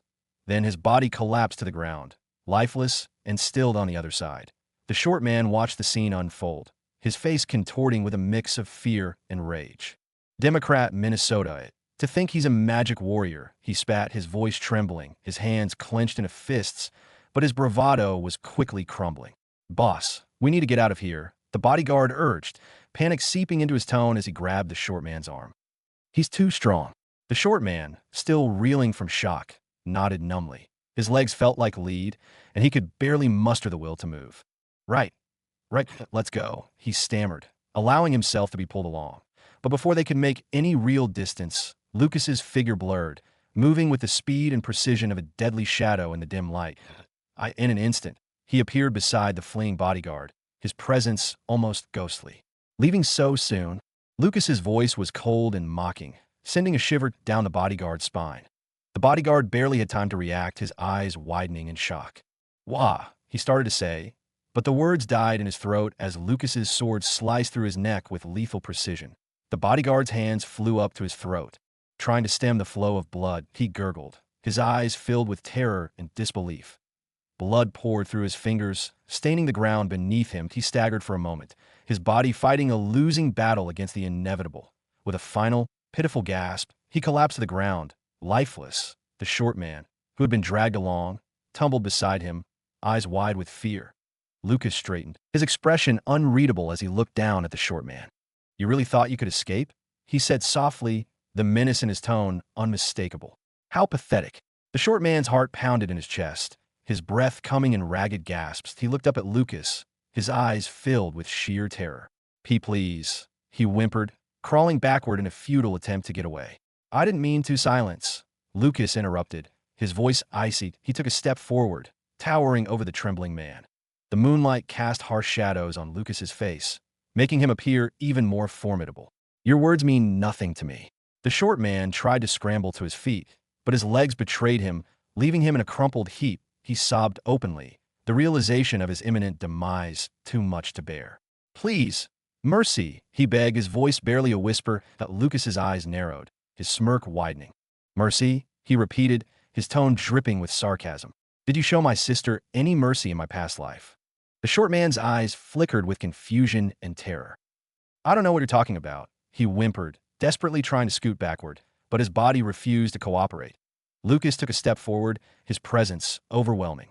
You don't need to understand, he said softly, menace lacing every word. Just know that this time, things will be different. The short man sobbed, his fear evident. I'll do anything, he pleaded, tears streaming down his face. Lucas tilted his head, as if considering the offer. Anything, he echoed, his tone mocking. Funny that I don't need anything from you. He raised his sword, the blade gleaming ominously in the moonlight, casting a sinister glow over the scene. The short man screamed, a high-pitched wail of pure terror. No, please don't.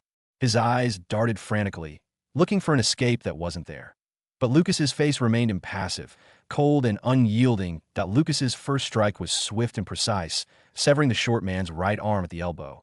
The man's scream escalated, filled with agony. Ah, please stop. I'll do anything. Blood spurted from the wound, staining the ground. Without a word, Lucas moved to the other side, his expression unchanging. The short man tried to crawl away, but Lucas's boot pinned him in place. The second strike came down, slicing through his left leg, just below the knee. The short man howled in pain, his cries echoing through the night. No, please, mercy, mercy. Lucas stepped back momentarily, his eyes cold and devoid of emotion as he observed the writhing, bleeding man. The short man was now a broken mess, sobbing and pleading. I'll tell you everything. Please, just stop. But Lucas remained silent, his eyes hard and unrelenting. He brought his sword down again, severing the remaining arm. The short man's voice was now a weak, hoarse whisper, barely able to form words through the excruciating pain. No, more, please. Finally, Lucas stepped around to the man's head, raising his sword one last time. The short man looked up at him with tear-filled eyes, a final plea for mercy on his lips. Please don't. With a swift, merciless strike, Lucas decapitated the short man, ending his suffering. The body fell silent, the only sound the quiet dripping of blood onto the ground. Lucas stood there for a moment, breathing heavily, his eyes fixed on the lifeless body at his feet. He felt no remorse, only a grim satisfaction. Turning away, he knew there was still much to do to protect Lucy. This was just the beginning. Lucas stood over the bodies of the three men, his eyes cold and calculating. The once vibrant area now seemed muted, and still, the air was thick with the scent of blood and sweat. Without hesitation, he bent down and severed the short man's head, setting it aside with a grim expression. The lifeless eyes stared blankly. A stark reminder of the brutality of the world Lucas now navigated. Turning his attention to the two bodyguards and the headless corpse of the short man, Lucas's mind raced. Let's see if what the system said about being able to absorb humans is right. He muttered to himself, curiosity and determination mingling in his tone. System, I want to absorb the two of them and leave the short guy's head. Affirmative. I'll take care of the messy details for you. The system's response was brisk, almost too eager. Lucas took a deep breath and began to cultivate, channeling his focus through the Divine Thunder Cultivation Manual. Yes, he did. He could feel the system at work. The corpses began to wrinkle and desiccate rapidly, their life essence being drained away. It was a macabre sight, one that Lucas watched with detached interest. He could sense the mana flowing into him, richer and more concentrated than what he'd absorbed from the hobgoblin. It felt heavier, more potent, and it coursed through his veins, invigorating and empowering him. After what felt like an eternity, but was only a few minutes, the process was complete. The bodies had been reduced to mere husks, crumbling away to ash. Lucas opened his eyes, feeling a surge of power within him. He quickly checked the status of his Zeus mask. Zeus, 1-star magic warrior, 8%. Lucas smiled, feeling a deep sense of satisfaction. Not bad, he muttered to himself. Absorbing 2 people had yielded impressive results, significantly boosting his power. He couldn't help but wonder, his thoughts racing with anticipation. What would happen if I absorbed the entire gang? The notion sent a thrill down his spine that a plan began to form in his mind, intricate and deadly. His smirk widened as he picked up the short man's head, contemplating the next steps. You've caused enough trouble, he said to the lifeless head, almost as if it could hear him. As he rifled through the short man's belongings, he was pleasantly surprised to find a spatial pouch. Well, what have we here? Lucas murmured, his tone laced with amusement. He examined the pouch, noting its modest size. It's not large, but it should be enough to carry some equipment and money without raising Lucy's suspicions. He carefully packed the pouch, making sure to take only what he needed as he worked. He spoke to himself, the solitude of the forest his only companion. I'll need to be careful, can't afford any mistakes now, he said, his voice steady but filled with a quiet determination. With his loot secured, Lucas straightened up, his eyes hardening with resolve. The forest around him seemed to hold its breath, the silence only broken by the distant rustling of leaves. He looked towards the town, his destination clear in his mind. Time to put this plan into action, he whispered, more to himself than anyone else, as he made his way out of the forest. His steps were purposeful and silent. The weight of his new power settled within him, a constant reminder of what he was capable of. In the morning, the townsfolk began to go about their daily routines, preparing for work. The sun was just beginning to rise, casting a warm glow over the cobblestone streets. Vendors were setting up their stalls, and children were playing. Before the day's chores began, however, the usual hustle and bustle was interrupted by shouts of horror. "What on earth is that?" cried an elderly woman, her face paling as she pointed to the town center. "Look, in the middle of the square," a man yelled, dropping his basket of goods. A crowd quickly gathered, their expressions a mix of fear and curiosity. In the center of the town, a gruesome sight awaited them. The head was impaled on a pike, its lifeless eyes staring out blankly. Beneath it, a white paper flapped in the gentle breeze, stained with blood. "Oh my gods," whispered a young mother, covering her child's eyes. "Who would do such a thing?" An older man stepped closer, his hands trembling as he read the message aloud. "Within 7 days, come to the Goblin Village if you want to find me," he recited, his voice shaking with a mix of fear and disbelief. The townspeople recognized the head immediately. Murmurs spread through the crowd like wildfire. "Isn't that?" "Yes, it's him," confirmed a burly blacksmith, his voice grim. "The notorious troublemaker. About time someone dealt with him. His behavior has been a blight on this town for years," an elderly woman said, nodding her head. "But to end up like this, who would dare?" Despite the fear evident in their expressions, there was a glimmer of satisfaction in their eyes. He had powerful backing. A merchant whispered to his companion. Yet someone still managed to bring him down. "Serves him right," another voice muttered from the crowd. "He terrorized us for far too long, and now he was gone." While some townsfolk were visibly shaken, others couldn't hide their relief. "Maybe now we can have some peace without that piece of Esset," a shopkeeper remarked, a hint of a smile playing on his lips. "Who do you think left the message?" a young man asked, glancing around nervously.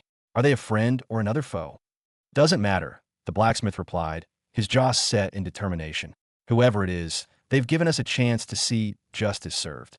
As the townspeople dispersed, their conversations lingered on the sight they had witnessed. Fear and curiosity mixed with a cautious optimism that perhaps, just perhaps, their days of living under the troublemaker's shadow were over. Black Claw, the notorious gang behind the short man's activities, was now in a state of utter chaos. Their hideout, usually a place of grim order and intimidation, buzzed with uneasy whispers and fearful glances. In the dimly lit center of the hideout, Voss, the formidable leader of Black Claw, stood glaring at the severed head impaled on the pike before him. The head was unmistakably his son's, and a torrent of rage and grief swirled in his dark eyes as he clenched his fists tightly, the muscles in his jaw twitching with barely restrained fury. "Who did this?" Voss roared, his voice echoing through the room. The gang members flinched, their eyes darting away from his furious gaze. "I want names now." One of his henchmen, a lanky man with a scar running down his cheek, stepped forward, trembling. "We don't know, boss," he stammered. "We only found this note." He held out a blood-stained piece of paper with shaking hands. Voss snatched the note from his henchman, his eyes scanning the blood-written words. "Within 7 days, come to the Goblin Village if you want to find me." A low growl rumbled in his throat, and he crushed the note in his fist. "Search the Goblin Village," he roared, his voice thick with fury and a promise of violence. The henchmen scrambled to obey, their faces pale with fear. They knew the consequences of failing Voss's orders. The hideout was a flurry of activity as the men armed themselves and prepared to leave Voss's second-in-command. A wiry man with a nervous twitch approached cautiously. "Boss, what if it's a trap? We should be prepared," he suggested, his voice wavering. Voss shot him a deadly glare, his eyes burning with anger. "I don't care if it's a trap. I want them found and brought to me. No one makes a fool out of me in my life." The men nodded and hurried out, weapons clinking as they mounted their horses and rode toward the goblin village. The journey was tense, and the atmosphere was charged with a mix of dread and determination. They arrived at the village, their eyes scanning every shadow and corner. But the village was completely deserted, and goblins, no signs of recent activity. Only an eerie silence that seemed to mock their efforts. One of the henchmen dismounted and kicked over a rotting log in frustration. "Nothing," he muttered. "It's like they vanished into thin air." Another henchman, younger and visibly shaken, looked around nervously. "What do we tell the boss? He's not going to be happy." Back at the hideout, Voss paced furiously, his mind racing with thoughts of revenge. The doors burst open as his men returned, their faces a mixture of fear and apprehension. "Well?" Voss demanded, his eyes narrowing. The second-in-command stepped forward, swallowing hard. "Boss, the village, it was deserted, and clues. No sign of anyone, just silence." Voss's face turned a shade of crimson, and he slammed his fist onto the table, splintering the wood. "Deserted?" he spat. "Do they think they can play games with me?" His men stood silent, their eyes downcast, not daring to meet his gaze. Voss took a deep breath, his anger simmering just below the surface. "We wait," he said finally, his voice a deadly whisper. "We wait for 7 days, and then we hunt them down. I will tear apart the person who dared to kill my son." The hideout fell into an uneasy silence as Voss's declaration hung in the air. His thoughts were consumed with revenge, his mind replaying the sight of his son's severed head over and over. 7 days seemed like an eternity, but he would wait. And when the time came, he would unleash his fury on those responsible. Lucas, the mastermind behind the recent chaos in the town, now found himself deep within the forest. A world away from the turmoil he had unleashed. His goal was clear: kill beasts and absorb their mana to grow stronger in preparation for the inevitable showdown with Black Claw. With 7 days until the confrontation, every moment was precious. Venturing deeper from the goblin village, Lucas entered a part of the forest that was notably darker and more treacherous. This was an area few dared to enter, known for its dangerous and aggressive wildlife. For Lucas, it was the perfect hunting ground. As he moved silently through the underbrush, his senses were on high. Alert! Suddenly, a growl pierced the air. Lucas turned to see a pack of wolves emerging from the shadows, their eyes gleaming with predatory intent. The wolves circled him, snarling and baring their teeth.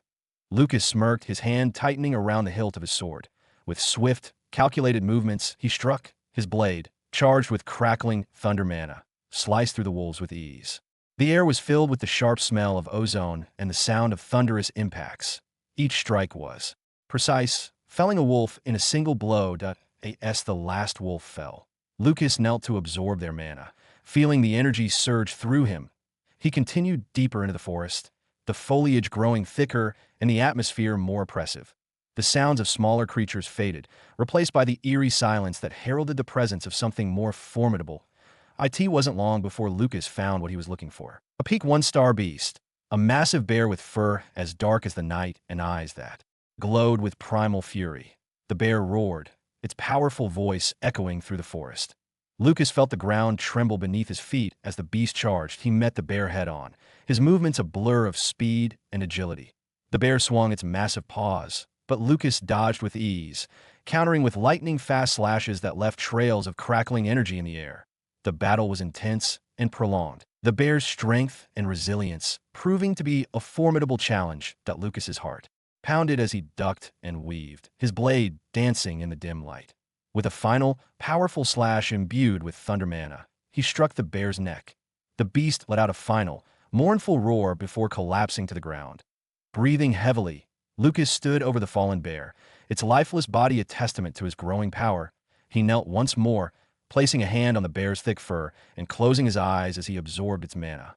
The energy flowed into him, invigorating his body and sharpening his senses. By the end of the day, Lucas had killed numerous beasts, steadily increasing the power of his Zeus mask. Zeus, 1-star magic warrior, 15%.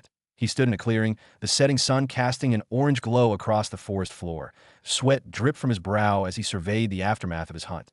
Despite his efforts, Lucas realized that reaching 2-star would take a considerable amount of time and effort. As night began to fall, Lucas finally decided to head back home. The forest was silent again, the echoes of his battles lingering in the air. With each step, he felt more prepared for the coming days. Ready. Lucas returned home, feeling the weight of the day's exertions.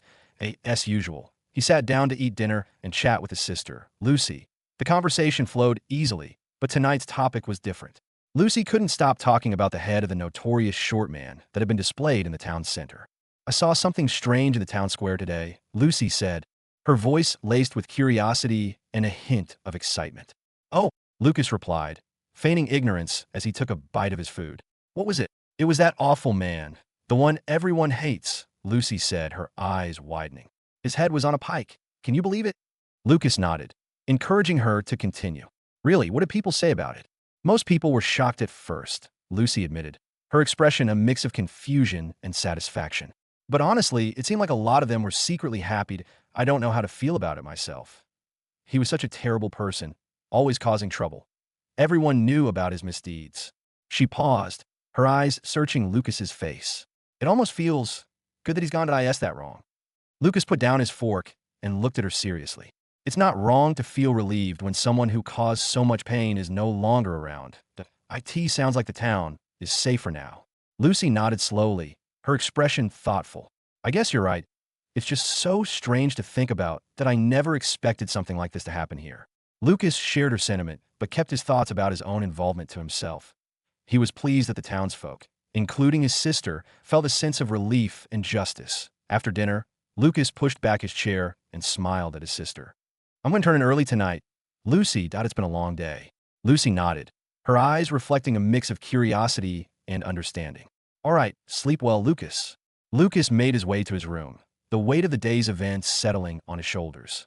Once inside, he closed the door quietly and leaned against it for a moment. Gathering his thoughts, taking a deep breath, Lucas reached into the system and pulled out the Zeus mask. He held it in his hands for a moment, feeling the smooth, cold surface beneath his fingers. With a determined expression, he placed the mask over his face. Instantly, he felt a surge of energy as his senses heightened. He moved to the window and peered out into the night, scanning the darkened village for any signs of movement. The world seemed sharper, more vivid through the mask's power. He extended his awareness, searching for any lurking threats. The silence was deep and undisturbed, and no hidden auras revealed themselves. Satisfied, Lucas removed the mask and placed it back in its hiding spot. He let out a long sigh of relief, feeling the tension drain from his body. "All clear," he murmured to himself, the lines of worry on his face easing. Now, as Lucas lay on his bed, his thoughts turned to his sister. The threat posed by Black Claw didn't concern him much. Their village was remote, and it had taken Black Claw 6 months to deal with the hobgoblin. Lucas doubted they had any 2-star warriors or mages, as long as their adversaries remained 1-star. He was confident in his ability to handle them. What truly weighed on his mind was Lucy's future. This village, quaint and isolated, was not a place where they could stay forever. He would take Lucy with him, of course, and he could protect her. But as he stared at the ceiling, his mind wandered to her feelings. Lucy had always been the one to shield him when they were children. Now, with the roles reversed, she should be happy to see him strong. Yet, he worried she might feel an emptiness, as if she had lost her place. "I wonder how she feels about all this," he murmured to himself, his brow furrowing in thought. "She's always been the protector. Does she feel displaced now?" He sighed, not wanting Lucy to feel undervalued or unimportant. He wanted her to feel just as significant now as she had when she was looking after him. The thought of her feeling anything less gnawed at him as he brooded over this. The system suddenly interjected with a tone of almost smug confidence. "Oh, I can certainly help you with that." Lucas bolted upright, his eyes wide with surprise. "What?" he whispered, his heart pounding. In the dimly lit base of Black Claw, Voss paced back and forth, his face a mask of fury. The air was thick with tension as he addressed his henchman, his voice a low growl. "What was my son doing on the day of his death?" One of his henchmen, a wiry man with a nervous twitch, stepped forward. "Boss, your son was planning to kidnap a girl from the edge of town that night. He and two other bodyguards took the forest road in the morning to avoid drawing attention from the village. Voss's eyes narrowed, a dangerous glint flashing in them. Is that so? His tone was icy, filled with barely restrained rage. Tell me more about this girl. The henchman swallowed hard, his voice trembling slightly. She's just a young girl, well-liked in the village. Nothing special, really. Voss stopped pacing and turned to face the henchman, his expression dark and menacing. Nothing special, you say, and yet she's the reason my son is dead.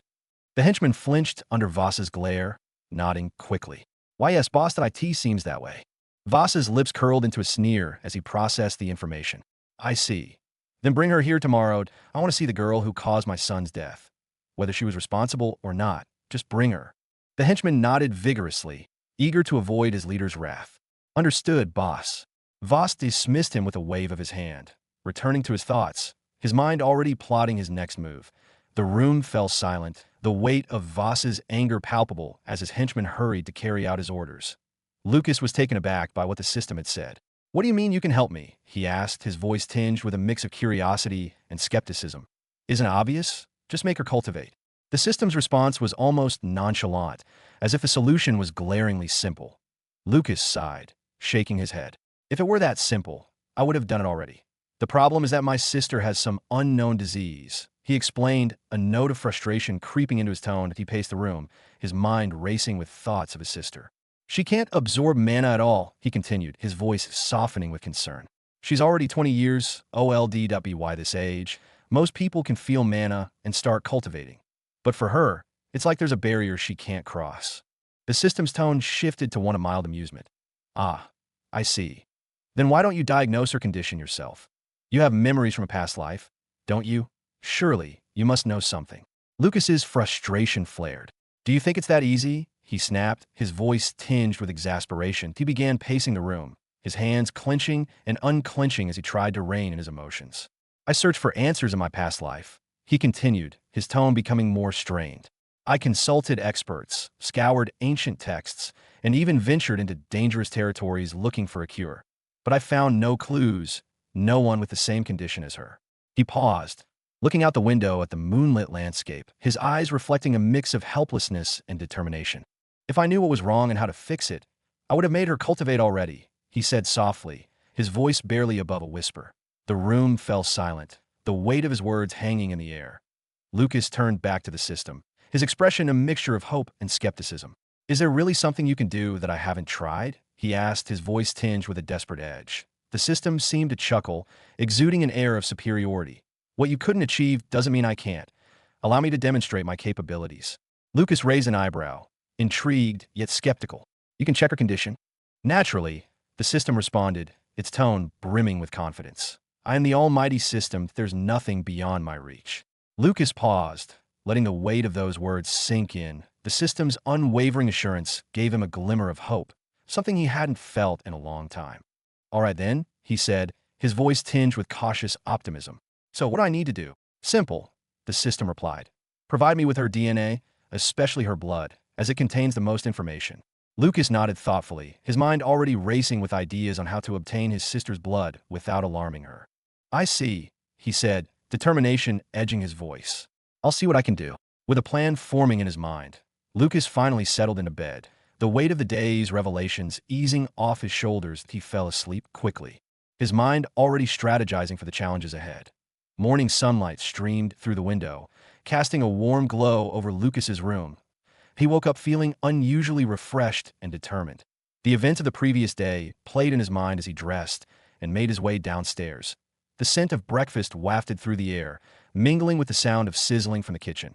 Lucas entered to find his sister, Lucy, bustling around, preparing their morning meal. She was humming a soft tune, her movements graceful and practiced. Morning, Lucy, Lucas greeted, his voice cheerful and warm. Lucy turned, her eyes widening in surprise. Lucas, you're up early today, she exclaimed, a bright smile lighting up her face. I didn't expect to see you so soon. Lucas chuckled, rubbing the back of his neck. Yeah, I had a really good sleep last night that I guess I was more tired than I thought. Lucy laughed softly, her eyes twinkling with amusement. Well, it's good to see you looking so refreshed. Breakfast will be ready in just a bit. Lucas took a seat at the table, watching his sister work, The kitchen was cozy and filled with the comforting aroma of freshly cooked food. Sunlight filtered through the window, casting a gentle glow over Lucy as she moved. Yes, they continued to chat about mundane things. Lucy expertly chopped vegetables. Lucas enjoyed the rare, peaceful moment. Suddenly, Lucy winced and gasped softly. "Ouch!" she exclaimed, pulling her hand back. Lucas's heart skipped a beat.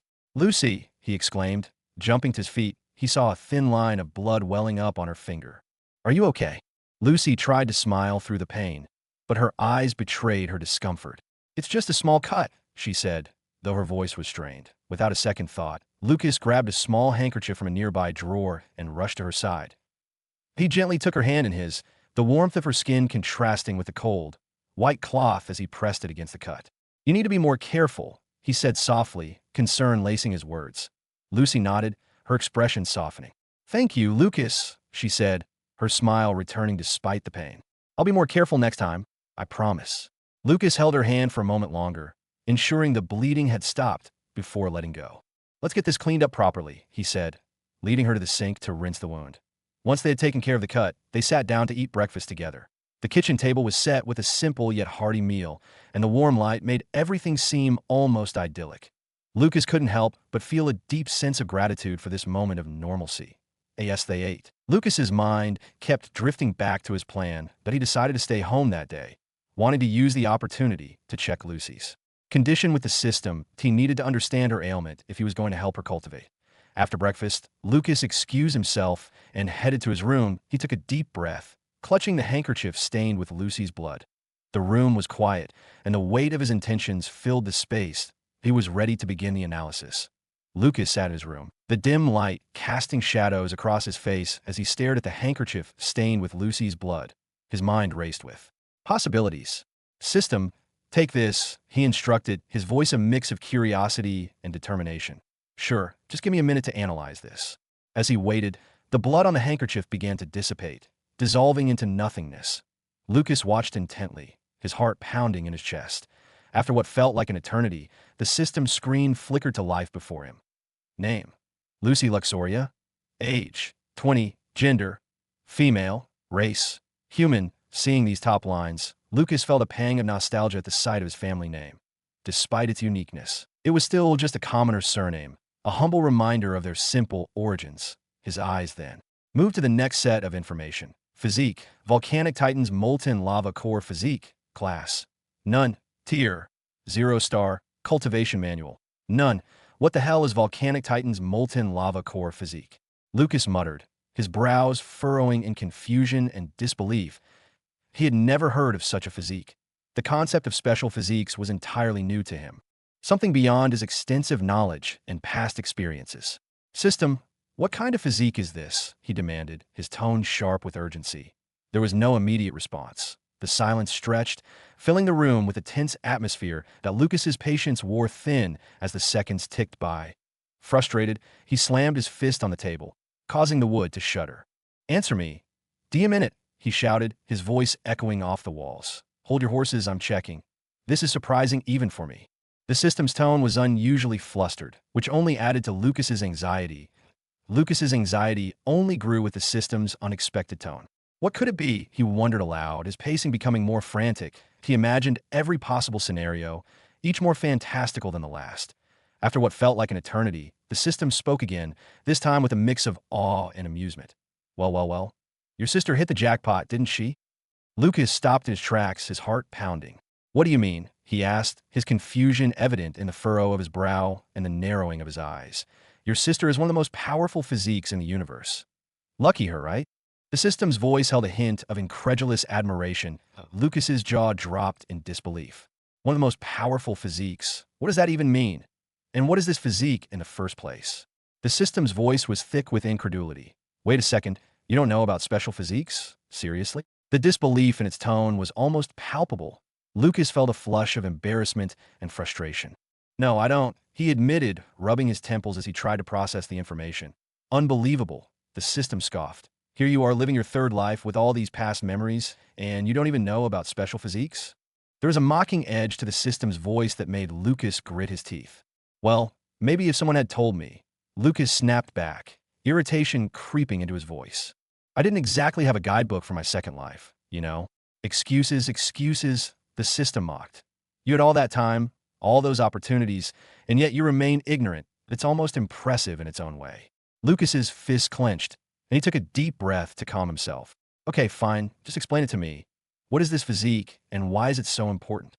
The system seemed to sigh, as if disappointed in Lucas's lack of knowledge. Fine, for my clueless host, I'll explain it slowly to you. The system's tone turned condescending, and Lucas felt a flash of anger, but swallowed it, knowing he needed the information.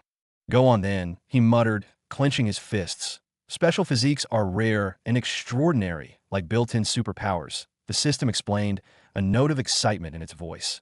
Lucas raised an eyebrow, intrigued. Superpowers? Go on. You might not have heard of them because, well, they're incredibly rare, the system continued. People with normal physiques can never match the strength of those with special ones, no matter how hard they try. That's a bit disheartening for the rest of us, Lucas muttered, feeling a twinge of sympathy for those born without such advantages. For instance, take the Flame Body, one of the lowest-ranked special physiques at IT allows the user to cast flame spells more efficiently, using less mana, and the spells are way more powerful, about 5 times stronger than those cast by someone with a normal physique. Lucas's eyes widened. 5 times stronger? That's insane. Exactly, the system affirmed. That's why they're called special. Even the weakest special physique is leagues above normal ones. Lucas sat down on his bed, absorbing this information. He had never considered such possibilities before. So, this is why some nobles and royalty are so much stronger, and it's not just better cultivation manuals and training, but also these special physiques. Precisely, the system confirmed. Special physiques give an enormous advantage, allowing their possessors to excel in ways that would be impossible for others. Lucas nodded slowly, the realization dawning on him. So, these special physiques are the hidden layers of power and talent that shape our world, he murmured, more to himself than to the system. It all makes sense now. The disparity in strength, the seemingly insurmountable gaps between people. It's all because of these special physiques. He glanced at the handkerchief, the blood now gone, but the weight of the discovery still heavy. And my sister has one of these physiques, he said, a mix of awe and frustration in his voice. Not just any physique, but one of the most powerful ones. Yet, she still can't absorb mana. Why is that? Let me summarize her condition from the blood. The system replied, its usual tone replaced with a hint of intrigue. Lucas sighed, running a hand through his hair as he sat on the edge of his bed. He could feel the tension in his shoulders, the weight of his sister's future pressing down on him. All right, but please be quick, he said, his voice tinged with urgency. I need to understand this so I can help her. The room was silent, save for the faint hum of the system working. Lucas's eyes were fixed on the screen, his mind racing with possibilities and fears. He thought about Lucy, her cheerful demeanor, masking the struggle she faced due to her inability to cultivate. Lucas sat in his dimly lit room, the air thick with anticipation as he waited for the system to complete its analysis of Lucy's blood. His fingers drummed restlessly on the wooden desk, and his thoughts raced with a mix of hope and anxiety. The minutes stretched on, feeling like hours, and the silence in the room only amplified his tension. Finally, breaking the silence, the system's voice echoed in his mind, clear and almost smug. I've figured out the reason, it announced. Lucas straightened in his chair, his heart skipping a beat. What is it? He asked, his voice a mixture of urgency and trepidation. Frankly, it's a rather simple issue. The system continued, as if the answer had been obvious all along. Lucas leaned forward, his brow furrowed in concentration. Simple. Then why hasn't she been able to cultivate all this time? The system paused, as if savoring the moment before delivering its explanation. As I mentioned before, your sister possesses one of the most powerful physiques in existence, the volcanic titan's molten lava core physique. Lucas blinked, trying to process the information. So, you're saying it's not that she can't absorb mana at all? Exactly, the system confirmed, a note of superiority in its tone. Her body isn't incapable of absorbing mana. Rather, the mana she absorbs is immediately devoured by her physique, leaving nothing behind for her to cultivate. Lucas leaned back in his chair, the weight of the revelation settling over him like a heavy fog. His thoughts swirled, trying to piece together everything he had just learned. So, every bit of mana she's ever absorbed, it's all been consumed by this physique. That's why she's never been able to progress. His voice was filled with a mix of disbelief and frustration. Precisely, the system replied, its tone carrying a hint of condescension. Her body requires an immense amount of mana, far more than any ordinary person would ever need. But it's been 3 years, Lucas exclaimed, his frustration boiling over. How can she still not cultivate? Is this physique so overwhelming that even years' worth of mana isn't enough to satisfy it? The system seemed to sigh, as if explaining something to a child who just couldn't grasp a simple concept. Ah, it's not the amount of mana that's the problem, it corrected, its tone almost scolding. The mana here is far too impure. A physique of this caliber demands the highest quality, pure mana. And, I should mention, the volcanic titan's molten lava core physique requires a very specific type of mana. Lucas's frustration shifted to curiosity, his mind racing with questions. What kind of mana does it need? He asked, his voice softer now. Tinged with both concern and intrigue, he leaned forward, eyes narrowing as he tried to anticipate the system's response. The system seemed to relish the opportunity to enlighten Lucas, its tone almost gleeful as it began to explain. First, let's educate you on what you're dealing with. The volcanic titan's molten lava core physique isn't just any physique. It's the legendary power of the volcanic titan race. Lucas frowned, skepticism creeping into his voice. Volcanic titans? I've never heard of them. I thought the ancient races were just elves, dwarves, and beastmen. Of course, you haven't heard of them, the system replied, its tone dripping with condescension, as if Lucas's ignorance was expected. Titans are one of the most ancient and revered races, far beyond the scope of your limited knowledge. Volcanic titans, in particular, are among the most fearsome sub-races, with dominion over volcanic power itself. Lucas's brow furrowed as he tried to imagine a race wielding such raw, elemental power. Volcanic power. So, they control fire and lava or something. More than just control, the system corrected, its voice taking on a lecturing tone, as if enjoying the chance to set the record straight.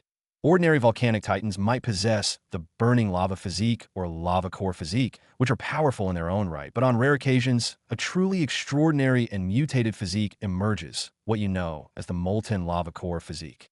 Lucas leaned forward, intrigued despite himself. A mutated physique. What makes it so special? The system didn't miss a beat, continuing its explanation with evident enthusiasm. This physique grants its possessor a molten lava core, akin to a mana heart. But unlike a regular mana heart, this core doesn't just absorb mana. It refines and purifies it into the purest volcanic mana, which is then pumped through the body. Lucas's eyes widened as he processed this.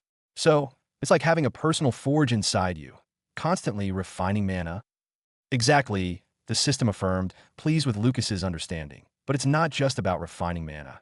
Over time, this process doesn't merely improve the body, it transcends it. The body transforms into the most perfect, no, the most transcendent form imaginable for the volcanic titan race. The system paused, allowing the weight of its words to sink in, the significance of what it was saying clear in its tone. All volcanic titan kings have possessed this physique. Lucas, it's a mark of true royalty and unimaginable power. Lucas sat back, his mind racing. So Lucy, she has this same power, the same as those ancient kings. Indeed, the system confirmed, its voice softer now, as if acknowledging the enormity of the revelation. Your sister possesses the very same legendary physique that made volcanic titan kings rulers of their kind, but because of the impure mana around her, it has yet to fully awaken. Lucas sat in stunned silence, the magnitude of what he had just learned slowly settling over him like a heavy weight. His sister wasn't just special, she was extraordinary, a person who carried within her a power that had the potential to reshape her entire existence. And all this time, he murmured, almost as if speaking to himself, she's been living like a normal girl, never knowing what she really is. His mind raced, piecing together the implications. Then, suddenly, a thought struck him like a bolt of lightning. His eyes widened with realization.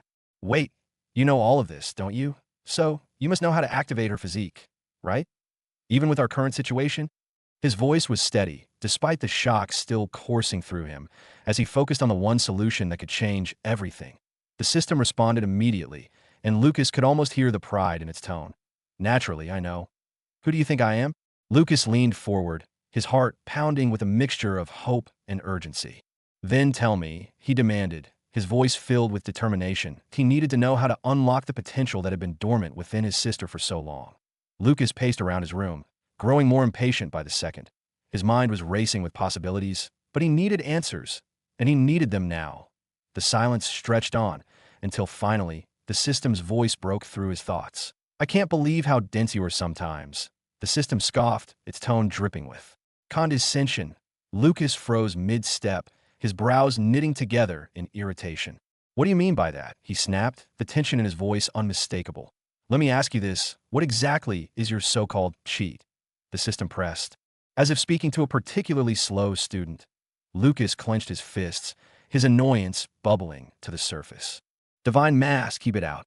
It allows me to create any mask with certain powers. And what does it take for you to create one? The system continued, its voice carrying the exasperation of someone who felt they were explaining something painfully obvious. Nothing, Lucas replied, trying to keep his temper in check, though the system's tone was making it difficult. And to strengthen it, what does that involve? The system asked, almost daring Lucas to get it wrong. Absorbing mana from the surroundings, along with resources and corpses, Lucas answered, his frustration mounting. He felt like he was being lectured on the basics, and it grated on him. The system's voice took on a sharper edge. So, do you finally see where I'm going with this, or do I need to spell it out even further? Surely, you can't be that thick-headed, it sneered. Lucas paused, the pieces suddenly falling into place. His eyes widened in realization. You mean, I need to create a mask for her, one that will help her absorb pure mana? The system's response was laced with mockery. Congratulations, you finally caught on, it said, as if awarding a prize to a slow learner.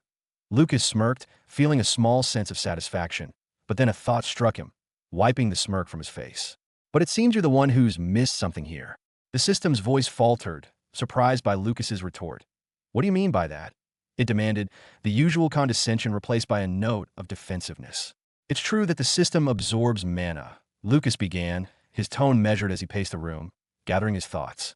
But it only absorbs raw mana, right? Yes, and, the system replied, impatience creeping back into its voice. Lucas stopped pacing and turned his gaze toward the ceiling, as if looking the system in the eye. My Zeus mask was paired with the Divine Thunder Cultivation Manual, which doesn't just absorb mana. It converts it into thunder mana, that it's not just about pulling an energy, it's about transforming it into something specific. The system paused, as if considering his words, before responding with its usual arrogance. So what's stopping you from creating a mask with a cultivation manual tailored to her needs? Or is that concept too complex for you to grasp as well? The arrogance in the system's tone was palpable, as if it had just pointed out something incredibly obvious. Lucas scowled, irritation flaring in his chest. It's not that simple, he shot back. I know a lot of cultivation manuals, but one's connected to volcanic mana. Those are rare. I have a few, but they're all pretty low tier. And besides, he added, his voice tinged with skepticism, can the mask even be worn by someone else? The system's response was sharp and almost offended. Of course it can, it retorted, irritation clear in its tone, mirroring Lucas's growing frustration. But naturally, you'll have to install it yourself. IT can either be a permanent one or a temporary one. Permanent mask or temporary mask? Lucas echoed, a crease forming on his brow as he tried to wrap his head around the terms. What exactly do you mean by that? The system's voice dripped with condescension. To think you don't know, despite me practically spelling it out for you, I wonder if you're genuinely this dense or just pretending to be. Lucas clenched his jaw, irritation bubbling up. Just explain it to me, he demanded, keeping his voice steady, though his patience was wearing thin. All right, let me simplify it for you. The system began, its tone now slow and deliberate, as if addressing a small child. A permanent mask means you install the mask onto someone, and it fuses with their body and soul forever. The system paused for emphasis before continuing. It becomes a part of them, inseparable. That on the other hand, a temporary mask can be removed at your discretion. Even you should be able to grasp the difference. I see, Lucas said, the explanation finally clicking. So, you've had this function all along, and you never thought to tell me? The system's response was nonchalant, almost dismissive. You never asked, it replied, as if that was reason enough. Lucas sighed deeply, running a hand through his hair as he tried to absorb everything the system had just dumped on him.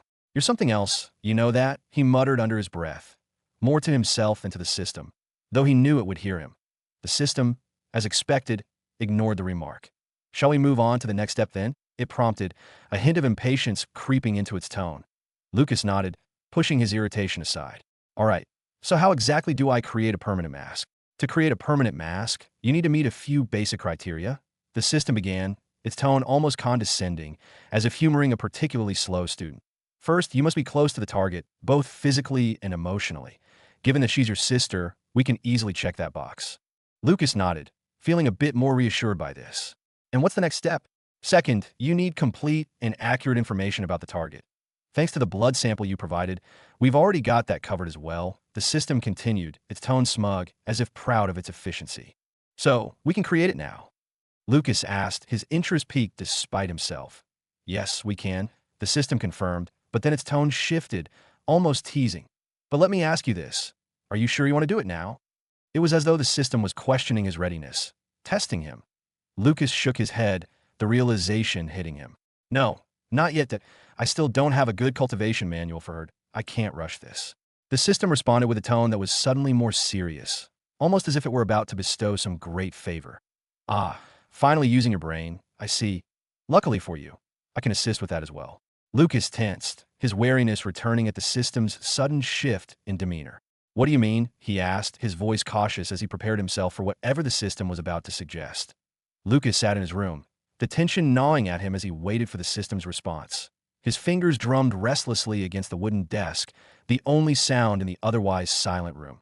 The suspense was unbearable, and the silence felt like it was stretching on forever. What's taking so long? He muttered under his breath, irritation creeping into his tone. The system had a way of making him wait, and it was starting to drive him crazy.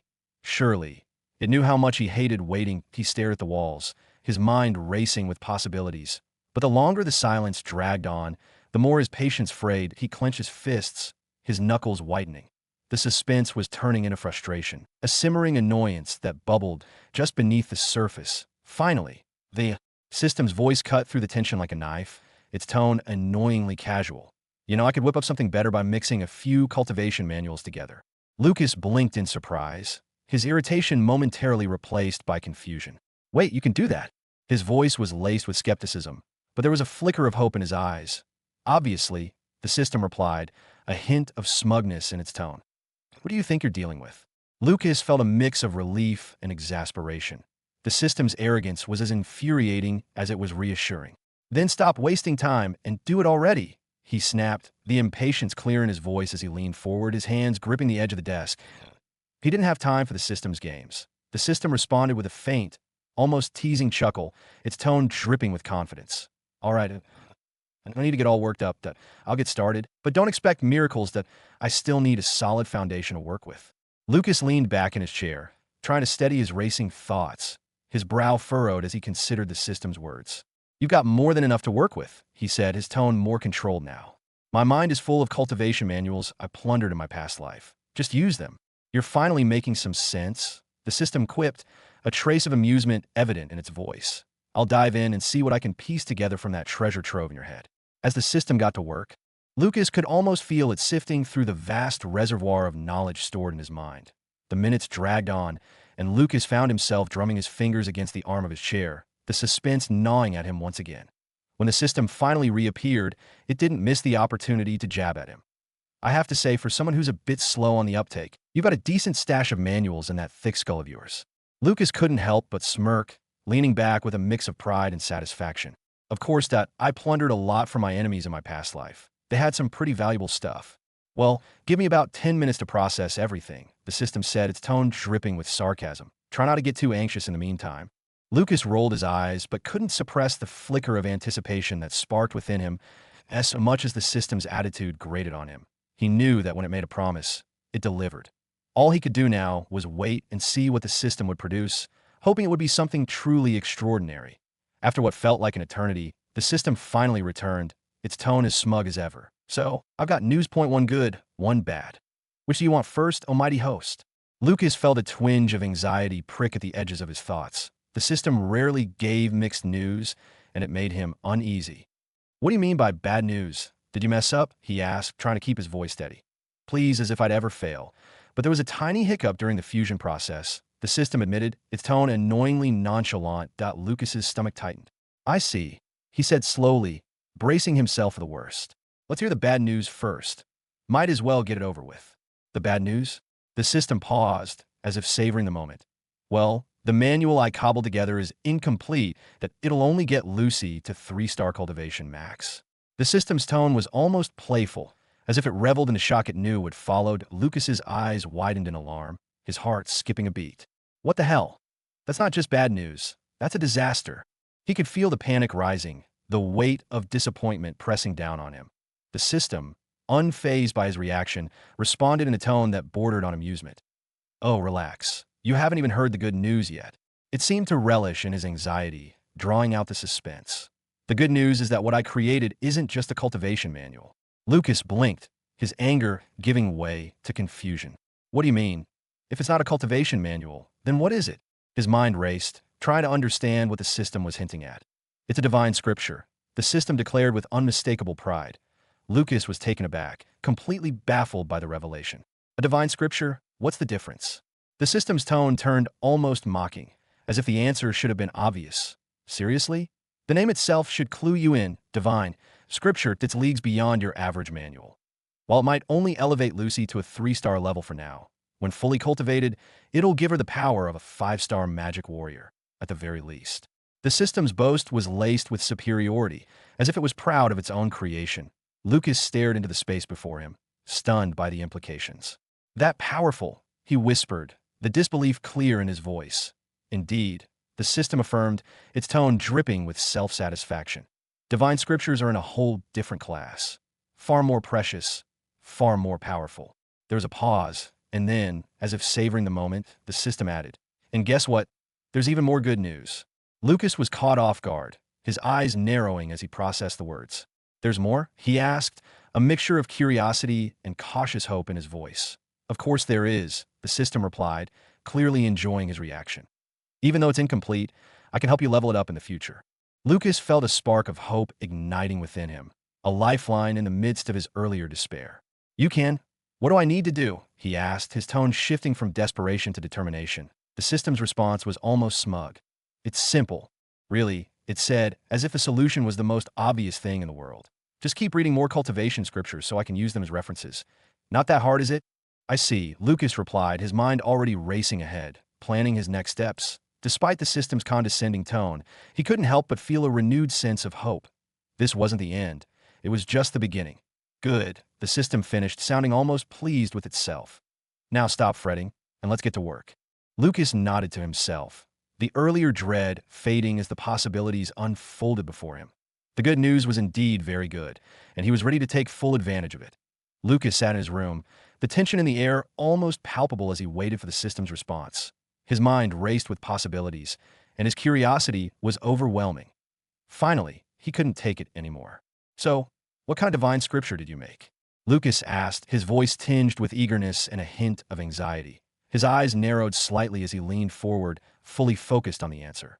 "The divine scripture I crafted is none other than the volcanic dragon core divine scripture," the system replied, its tone carrying a subtle hint of pride, as if it expected Lucas to be impressed. For a moment, Lucas stared at the air, processing the name. "Wait a minute, did you just say volcanic dragon core divine scripture?"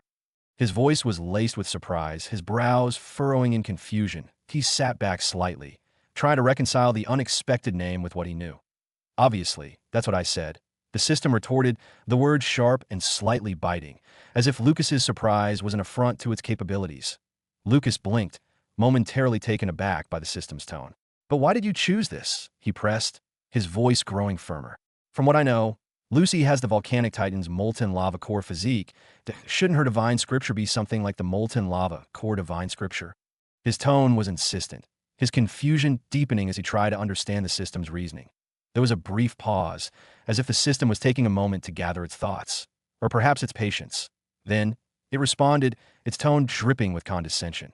"Oh, how delightfully naive you are," the system remarked, the words almost oozing with mockery. Lucas felt a flash of anger at the system's tone, his hands clenching into fists. "What do you mean by that?" he snapped, his voice rising with frustration. He couldn't help but feel like the system was toying with him, and it infuriated him. The system, however, took its time, as if savoring the moment. When it finally spoke, its tone was dripping with mockery. "Let me break it down for you, my tragically dense host," it began, the words slow and deliberately patronizing. Lucas gritted his teeth, barely containing his anger. The system's voice was like nails on a chalkboard, each word grating against his patience. "Yes, there's a molten lava core divine scripture," the system continued, "but that's just the basics. It was created by the volcanic titan king to help his less fortunate kin cultivate something they weren't naturally blessed with." Lucas frowned, trying to keep his thoughts straight. "So it's not good enough for Lucy because she already has that physique?" he asked, though the system's tone made him feel as though he was missing something obvious. Exactly, the system replied, as if addressing a particularly slow student. You see, a divine scripture is essentially a guide to cultivate power where none existed before. The system's voice took on a lecturing tone, almost as if it were explaining a simple concept to a child. Lucas narrowed his eyes, feeling more and more like he was being talked down to. So if I gave Lucy the molten lava core divine scripture, it wouldn't do much for her, he summarized, trying to keep his voice steady despite his irritation. Precisely, the system confirmed. It would do little more than slightly enhance what she already possesses. That IT would be like giving a king a manual on how to be a slightly better king. Lucas's mind began to clear, understanding dawning on him. But with the volcanic dragon core divine scripture. Now you're catching on? The system interrupted, its tone finally showing a hint of approval. With the volcanic dragon core divine scripture, you're not just enhancing, you're elevating. It's like giving that same king a manual on how to be a master fighter. Lucas paused, considering the system's words. The initial anger began to ebb away, replaced by a growing realization. So, you're saying the scripture will not only strengthen her existing abilities, but will also grant her new ones. Exactly, the system replied, its tone softening as if pleased that Lucas was finally understanding. By combining the innate power of the volcanic titan with the elemental and magical prowess of a dragon, Lucy will gain a balance of physical strength and magical power that far exceeds what the molten lava core divine scripture could offer. Lucas nodded slowly, his mind racing as he envisioned the potential. The system's logic was starting to make sense. So, this fusion will make her formidable in both physical might and magical prowess, a true force to be reckoned with. Precisely, the system agreed, its tone now filled with satisfaction. This combination is something truly worthy of admiration, unlike the average efforts you've been dealing with so far. The system seemed to revel in its own genius, as if proud of the solution it had crafted. Lucas couldn't help but feel a bit humbled by the system's explanation. He had been so focused on the problem that he hadn't seen the broader possibilities. But now, with the system's guidance, he could see how this could be a game changer for Lucy. He looked down at his hands, contemplating the weight of the decision before him. I see. If that's the case, then let's go with this one. Let's create the divine mask, Lucas finally said, his voice filled with resolve. He could feel the importance of this moment, knowing it could shape his sister's future. Finally, a wise decision. The system responded, its tone dripping with self-satisfaction. Let's commence the creation process, it added, almost as if it had been waiting for this moment of agreement all along. As Lucas sat there, he couldn't help but feel a mix of emotions. Excitement, anticipation, and a lingering sense of awe at what lay ahead. He had just taken the first step in securing a powerful future for his sister, and he was ready to see it through. Lucas's mind was razor-sharp as he initiated the process of creating the mask. The system, ever efficient, worked swiftly, merging Lucy's information with the volcanic dragon core divine scripture. The mask, glowing with an almost arrogant brilliance, emerged from the system, pulsing with raw, otherworldly energy. Lucas understood that his task was now to activate the mask and awaken Lucy's dormant potential. Taking a deep breath, Lucas carefully placed the mask on his face. The moment it made contact, he felt an unsettling shift ripple through his body. His skin tingled, his muscles tensed, and his bones seemed to rearrange themselves. He watched in the small mirror across the room as his reflection morphed, his features softening, his form shrinking, until he was an exact replica of Lucy. The transformation was so complete that it left him breathless. This is surreal, Lucas muttered, his voice, now Lucy's voice, a soft and feminine echo of his own. But there was no time to dwell on the strangeness of it all. He knew the importance of the mission at hand. Steeling himself, Lucas began to cultivate the divine scripture. Almost immediately, he felt the power of the volcanic dragon core stirring deep within, like a sleeping giant awakening from its slumber. The energy was intense, raw, and violent as it attempted to take shape within him, lashing out as if trying to claim his body as its own. Suddenly, the system's voice cut through the haze of pain, dripping with condescension that made it impossible to ignore. Host, it began, its tone laced with disdain. I must inform you that the mana in this area is far too impure and pitifully sparse to properly awaken Lucy's physique. Lucas gritted his teeth, the searing pain already coursing through his body like a raging inferno. Every nerve felt as if it were on fire, as though flames were licking at his skin, consuming him from the inside out. What am I supposed to do then? I'm already burning here, he grunted, struggling to maintain focus amidst the torment. Well, obviously you're burning, the system mocked, its tone haughty and dismissive. You don't possess a special fire-related physique. Honestly, I expected you to figure that out on your own, but I suppose I overestimated you. Democrat, Minnesota, this is unbearable. Lucas cursed, his voice strained with desperation. His frustration mounted as the intensity of the pain grew, each wave of agony threatening to overwhelm him.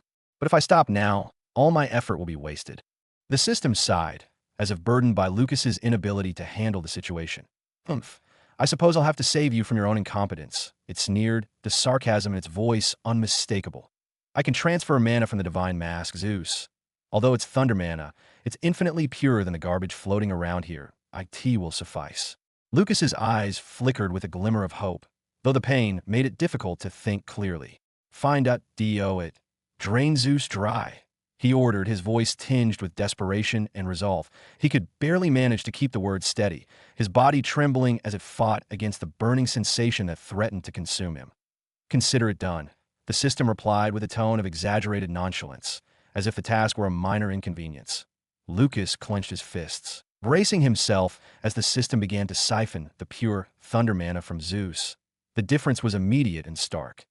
The purity of the thunder mana coursed through him, pushing back against the impure fire mana that had been ravaging his body. The pain, though still intense, became more manageable, more controlled. It was as if the burning flames were tempered by the crackling electricity, stabilizing the volatile energy within him. Lucas could feel the shift, his body responding to the influx of thunder mana as it bolstered his strength. He forced himself to focus on cultivating, using the pure energy to fuel the creation of the volcanic dragon core within him. The process was still agonizing. Each movement of energy within him felt like molten lava being shaped into something new. But the thunder mana provided a lifeline, a stabilizing force amidst the chaos. As the minutes dragged on, Lucas's breath came in ragged gasps. His muscles tensed, his skin slick with sweat, but he refused to give in to the pain. This is like being torn apart and stitched back together, he thought, the image vivid in his mind as he struggled to contain the raw power coursing through him. Oh, quit your whining, the system chided, its tone both amused and impatient. You're almost there to a little more pain, and you'll have that core fully formed. Lucas bit down on his lower lip, drawing blood as he pushed through the final stages of the process. The taste of iron flooded his mouth, grounding him as he continued to channel the mana, shaping it with an intensity that bordered on desperation. Finally, after what felt like an eternity, the process began to slow. The energy within him settled, solidifying into the volcanic dragon core he had been striving to create. Exhausted, Lucas collapsed to his knees, panting heavily. That was unbelievably painful, he gasped, his voice hoarse. Every inch of his body ached, and the aftershocks of the pain still reverberated through him. I never want to do that again. Oh, but you will. The system's voice dripped with smug amusement. If you want to get stronger and fully utilize the divine scriptures, you'll have to endure this delightful torture for every mask you create. Good luck, you're going to need it. Lucas's eyes widened in horror as the reality of the situation sank in. He had hoped this would be a one-time ordeal, but now it seemed that this torture was merely the beginning. No way, he muttered, dread creeping into his voice. His future, which he had envisioned as a path to power, now loomed before him as a gauntlet of pain and endurance. The system, unbothered by his distress, simply hummed in satisfaction. Well, host, it seems you've got a long road ahead of you. Better get used to it. Lucas could only curse under his breath, knowing that his quest for strength had only just begun, and that it would be paved with more agony than he had ever imagined. The mask was finally completed. Its divine energy pulsing subtly in Lucas's hands, he marveled at the intricate design, feeling the power thrumming beneath the surface. This was no ordinary artifact. This was something extraordinary, and it held the key to unlocking his sister's latent potential. So, do I just give it to her? Lucas asked, still mesmerized by the mask's craftsmanship. He looked toward the system, his voice laced with a mix of excitement and uncertainty. The system's response was immediate, but its tone was dripping with disdain. Give it to her? The words practically oozed arrogance, as if the very idea was beneath consideration. You can't be that naive. Lucas, this isn't a simple trinket you hand over. You need to place it on her directly, or she'll be rejected by the mask entirely. Lucas's enthusiasm dimmed slightly as he absorbed the system's sharp rebuke. I see, he replied, nodding slowly. His expression shifted from eager to contemplative, realizing the weight of what he was holding. There was a brief silence before the system interjected again, this time with a smug, almost condescending tone. "One more thing," it said, as if withholding some crucial detail out of sheer superiority. "I suggest you put it on her while she's asleep." Lucas furrowed his brow. Puzzled by the system's suggestion, he glanced at the mask, then back at the empty space where the system's voice emanated from. "Why is that?" he asked, his voice tinged with confusion. He couldn't help but wonder why such a powerful item needed to be given in secret. The system's reply was filled with an air of condescending patience, as if explaining something obvious to a child. "It's a precaution, Lucas," it began, its tone slow and deliberate. "You can't risk her knowing about this. Your cheat, this power, it must remain hidden." Lucas's expression hardened, a flicker of concern crossing his features. "What do you mean? Why can't she know? She's my sister. I trust her." "Trust isn't the issue," the system countered, a hint of exasperation creeping into its voice. "The problem is that knowledge is a liability. There are spells, techniques, things that could pry in her mind, extract information, and put both of you in danger. Or worse, she might slip up, reveal it by accident. And then what?" The system's tone shifted, taking on a gentler, almost coaxing quality. It was as if it were trying to guide Lucas into understanding the gravity of the situation. "The best course of action is to place the mask on her without her knowing. That way, you protect her and yourself," it advised. Lucas frowned, the weight of the decision pressing on him. He didn't like the idea of deceiving his sister, but the system's logic was hard to argue against. "So, she needs to receive the mask without being aware of it," he concluded, his voice tinged with resignation. "Finally, you're catching on," the system remarked, its tone dripping with superiority.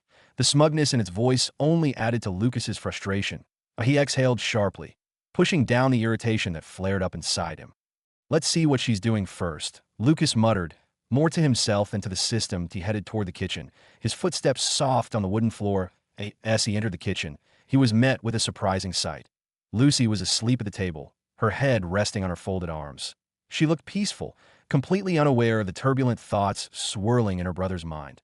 Lucas paused at the doorway, a mix of emotions playing across his face. He felt a pang of guilt at what he was about to do, but he knew it was necessary. Quietly, he approached her, taking a deep, steadying breath. The mask in his hand felt heavier now, as if it carried the weight of all the secrets he was about to keep. Carefully, he leaned over and placed the mask on her face, ensuring it fit snugly against her skin. For a moment, he hesitated, his hand lingering near her cheek as he watched for any reaction. "Has she already received the power from the mask?" he asked, his voice barely above a whisper. The system's response was infuriatingly calm, almost patronizing. "Patience, host." "Not yet," it replied. "You'll need to wait. The mask must take its time to fuse with her. This is a permanent bond we're talking about, not some temporary trinket." "I see," Lucas murmured, feeling exhaustion beginning to creep in.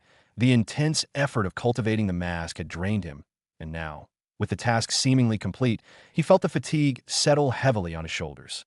"I'm too tired to keep my eyes open, but I'll sleep first." "Yes, go rest," the system agreed, its tone dismissive, as if brushing off Lucas's fatigue as a minor inconvenience. "You've done well, but there's still much to be done. Get used to it." Lucas gave a small nod. Though he doubted the system could see it, he cast one last glance at his sister, ensuring the mask was secure, before turning away. The guilt gnawed at him, but he forced himself to push it aside. He knew he needed rest if he was going to face the challenges ahead. As he made his way back to his room, the weight of what he had done and what lay ahead pressed down on him. He barely made it to his bed before collapsing onto it, the day's events catching up to him all at once. Within moments, he fell into a deep, dreamless sleep, his mind finally given a brief respite from the burdens he carried. Meanwhile, as Lucas drifted into a deep, exhausted sleep, danger was already creeping closer, unnoticed. The night was still and quiet, the only sounds outside the occasional rustle of leaves and the distant calls of nocturnal creatures. But this tranquility was deceiving. Shadows moved with calculated precision as Voss's henchmen approached the small house, their footsteps almost soundless on the dirt path. The moonlight barely touched them, their dark clothing blending seamlessly into the night.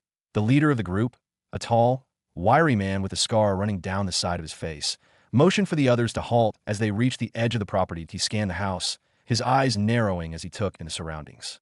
"So, this is the target's house," he whispered, his voice low and filled with anticipation. He glanced back at his companions, who nodded in silent confirmation. The leader's lips curled into a thin, cruel smile. "Let's move in quietly, and no mistakes." The intruders crept into the house, their footsteps silent as they moved through the dimly lit room. Shadows danced on the walls, but their eyes were locked on the figure slumped over the kitchen table. Lucy. Her gentle breathing was the only sound in the stillness.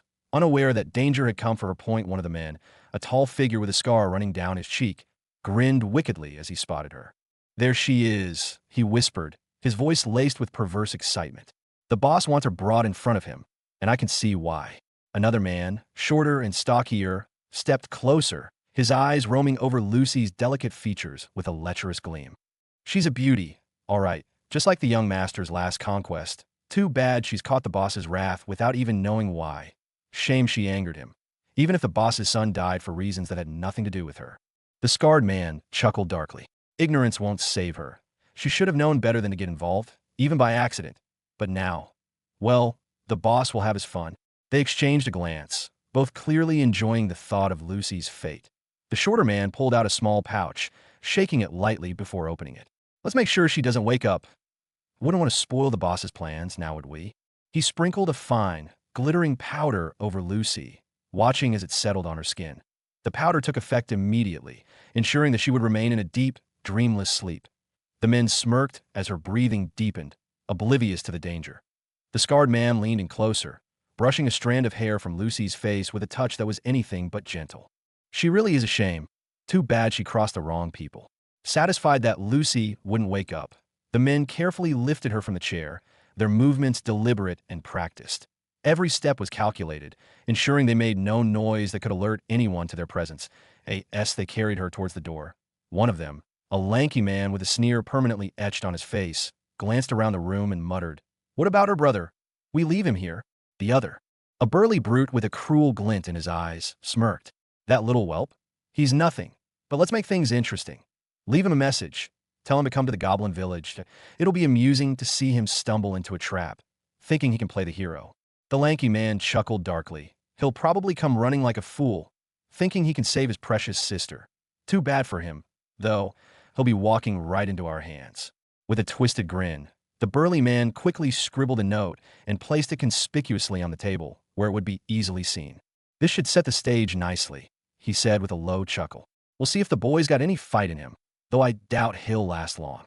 With Lucy securely in their grasp, they slipped out of the house and into the night, their confidence growing with each step. They believed they had succeeded without a hitch, eager for the entertainment that would follow. However, as they disappeared into the shadows, they failed to notice a slight twitch in Lucy's face, a subtle sign that something deep within her was beginning to stir, ready to awaken. 2 hours had passed since Lucy's abduction. Lucas stirred awake, the remnants of his earlier exhaustion clinging to him. Though he felt somewhat refreshed after the grueling time of cultivation, he stretched and rubbed his eyes, blinking away the last traces of sleep. Rising from bed, Lucas headed downstairs, expecting to find Lucy bustling around the kitchen, preparing dinner as usual. But as he reached the bottom of the stairs, the house was eerily quiet. He frowned, his gaze sweeping the empty kitchen. The familiar clatter of pots and the aroma of cooking were absent. "Lucy," he called out, his voice tinged with curiosity. There was no response. Lucas didn't immediately worry. Lucy often went to the market early in the afternoon to gather some discounted ingredients, and sometimes, if she was particularly tired, she would sneak back to her room for a bit more sleep. He glanced toward her bedroom door, half expecting to hear the soft creak of the floorboards as she stirred awake. But something felt off. The silence was too complete, too unnatural. His eyes scanned the room again, and that's when he noticed it.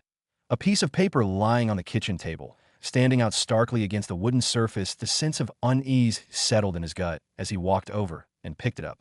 The paper felt rough under his fingers, hastily torn from something larger. He unfolded it, the crude handwriting immediately catching his attention. His heart began to pound even before he fully grasped the words scrawled across the page. As he read the message, his blood ran cold. "Bring yourself to the Goblin Village," it read. "If you want to see your sister again." Lucas's grip on the paper tightened, his knuckles turning white. The fear that had clawed at him in those first few moments transformed into a raging inferno of anger. "They took her," he growled, his voice low and dangerous. The words echoed in the empty room. Thick with the promise of violence, he crushed the note in his fist, the crumpled paper a poor outlet for the fury building inside him. His mind raced, already spinning with thoughts of rescue and revenge. He knew he had to act fast, but before he could take a step, A sudden, deafening explosion shook the air. The force of it rattled the windows, sending a shudder through the house. Lucas's head snapped up, his heart pounding as he looked out the window. A thick column of smoke was rising in the distance, dark and ominous against the morning sky.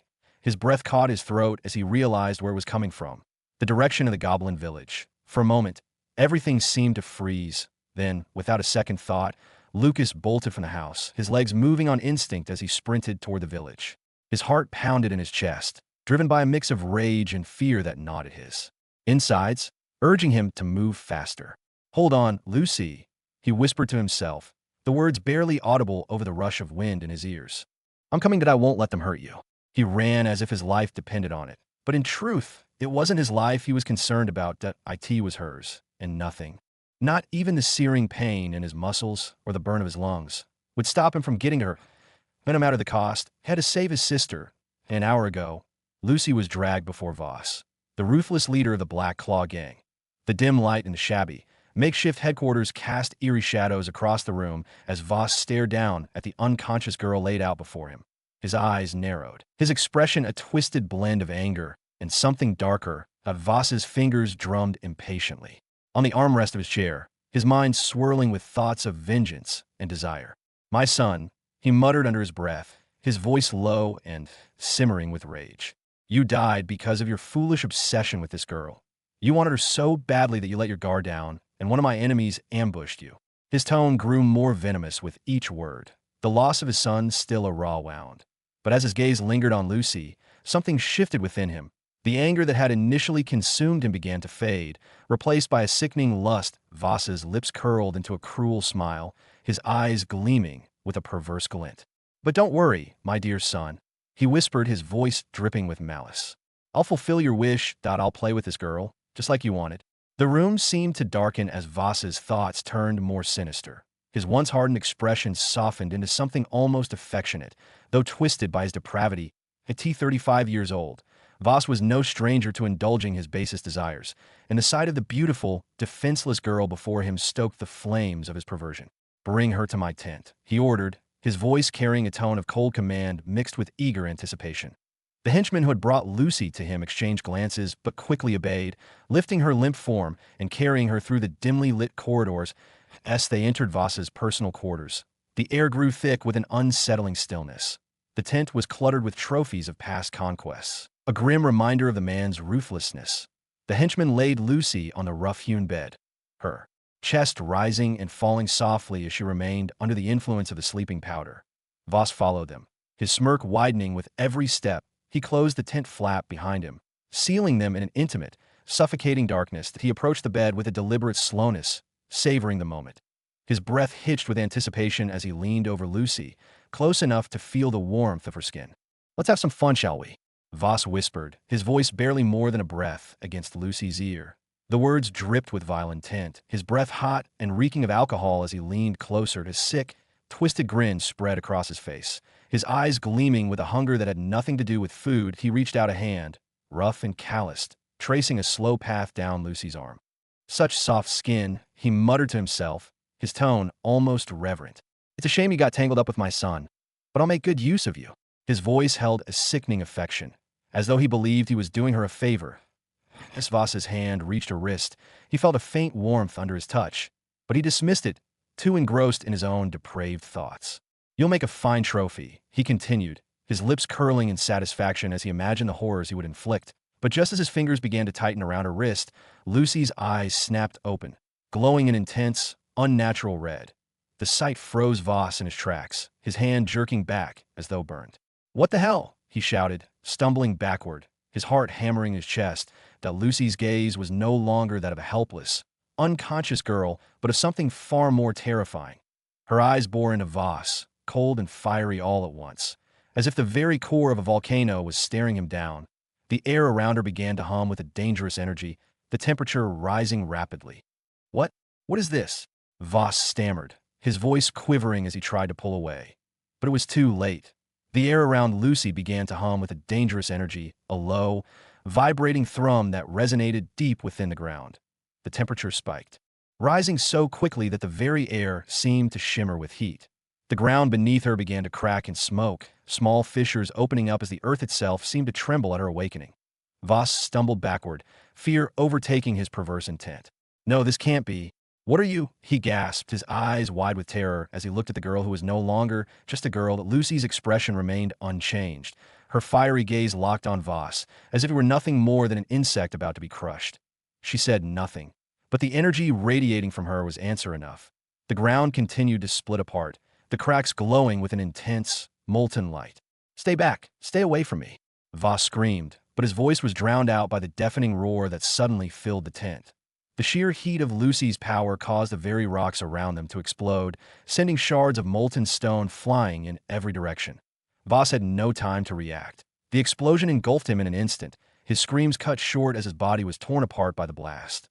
The leader of the Black Claw gang, once feared in the backwater regions, was reduced to nothing more than ashes in the blink of an eye. His power, his ambitions, all obliterated in the fiery wrath of Lucy's awakened physique. Outside, the rest of the Black Claw gang heard the explosion and were thrown into chaos. The ground shook violently beneath their feet, and the air was filled with the acrid scent of burning earth. "What's happening?" one of the gang members shouted, panic evident in his voice. "Run! We have to get out of here!" another screamed, but it was already too late. The volcanic energy that had been unleashed within the tent spread rapidly, the heat intensifying as it radiated outward. The very ground beneath the gang's encampment began to heave and crack, spewing molten rock and fire. One by one, the members of the Black Claw gang were caught in the blast, their bodies vaporized by the intense heat before they could even comprehend what was happening. "Help! Someone!" The cries for help were cut off as another explosion tore through the camp, erasing the last remnants of the once feared gang. In the center of the destruction, Lucy remained, now fully fused with the divine mask. The mask worked tirelessly, drawing in the purest mana from the surrounding environment to stabilize her volatile condition. As the molten lava core within her settled, the energy around her began to calm, the ground ceasing its violent upheaval. The intense heat dissipated, leaving behind nothing but scorched earth and the lingering smell of sulfur. The Black Claw gang had been wiped out in mere minutes, their existence erased without ever understanding the force that had annihilated them. Lucy's breathing slowed, her eyes gradually returning to their normal color as the divine mask continued to replenish her energy. She was unconscious, unaware of the devastation she had wrought, her body slowly adjusting to the newfound power that now coursed through her veins. In just 10 minutes, the Black Claw had been destroyed, leaving nothing behind but a smoldering crater. The silence that followed was deafening, a stark contrast to the violent chaos that had erupted just moments before. And in the center of it all, Lucy lay still, her fate now inexorably tied to the divine mask and the power that had awakened within her. Lucas sprinted through the dense forest, the underbrush scratching against his legs as he raced toward the site of the explosion. His heart pounded in his chest, each beat echoing with the fear that gripped him. The sheer magnitude of the blast had left him stunned, and now his mind was a whirlwind of worry. What the hell happened there? He thought anxiously, his breath coming in ragged gasps. "Host, you really don't need to worry so much," the system chimed in, its tone annoyingly calm, almost as if it found the situation amusing. "What do you mean, don't need to worry? My sister has been kidnapped." Lucas snapped, his voice edged with panic and frustration. The thought of Lucy in danger was enough to send his heart into overdrive, and the system's nonchalance only made it worse. "You truly are slow on the uptake, aren't you?" the system replied, dripping with condescension, as if Lucas had missed something glaringly obvious. Lucas felt a surge of anger flare up inside him, his fists clenching as he pushed himself to run faster. "What are you talking about?" he demanded, the irritation clear in his voice. The system's tone was infuriatingly smug, as if it was toying with him. "Your sister, Lucy, is in the process of awakening her special physique," the system explained, its voice tinged with a gleeful satisfaction, as if it was enjoying keeping Lucas in the dark. "And I must admit, I neglected to mention something rather important." Lucas's eyes narrowed, his patience wearing thin as he dodged a low-hanging branch. "What is it?" he barked, every muscle in his body tense with anticipation. "To awaken a special physique, one requires an enormous amount of mana," the system began, almost relishing the moment. The moment Lucy began her awakening, she started absorbing the mana around her. Lucas's mind raced as he tried to process the information. "She's absorbing mana?" he muttered, his pace slowing slightly as he tried to make sense of it. "And considering she's fused with the divine mask I so graciously provided," the system continued, its tone smug and self-satisfied, "it's been even easier for her to pull in that mana." The process is going smoothly, as expected. Lucas's eyes widened as the pieces began to fall into place. You mean she's awakening her special physique right now? So, I don't need to worry, he asked, the fear in his voice slowly giving way to a mix of relief and awe. Yes, exactly, the system confirmed, as if Lucas should have figured it out earlier. The moment she awakened, she became far more powerful than you'd expect. Her latent power has been unlocked, and let's not forget how my divine mask works. It absorbs mana from any available resource. Any resource? Lucas echoed, the full implication of the system's words hitting him like a freight train. His steps faltered for a brief moment as realization dawned on him. Precisely, the system declared with a haughty air, as if it was stating something incredibly obvious. So, in this case, the Black Claw Gang is already finished. The system paused for dramatic effect before continuing. That explosion you heard, that was just a little sign that Lucy's special physique was waking up. The bandits around her, they're nothing more than fuel for her now. Lucas's breath caught in his throat. The explosion, it wasn't a sign of danger. It was Lucy's power manifesting, consuming everything in its path. Relief washed over him, but it was tinged with the lingering anxiety that still clung to his thoughts. So, she's okay? He asked, his voice softer now, the anger replaced by concern. Yes, host, she's more than okay, the system replied, its tone almost soothing. She's far more powerful now than any of those bandits could ever hope to be. Lucas let out a long breath he hadn't realized he was holding.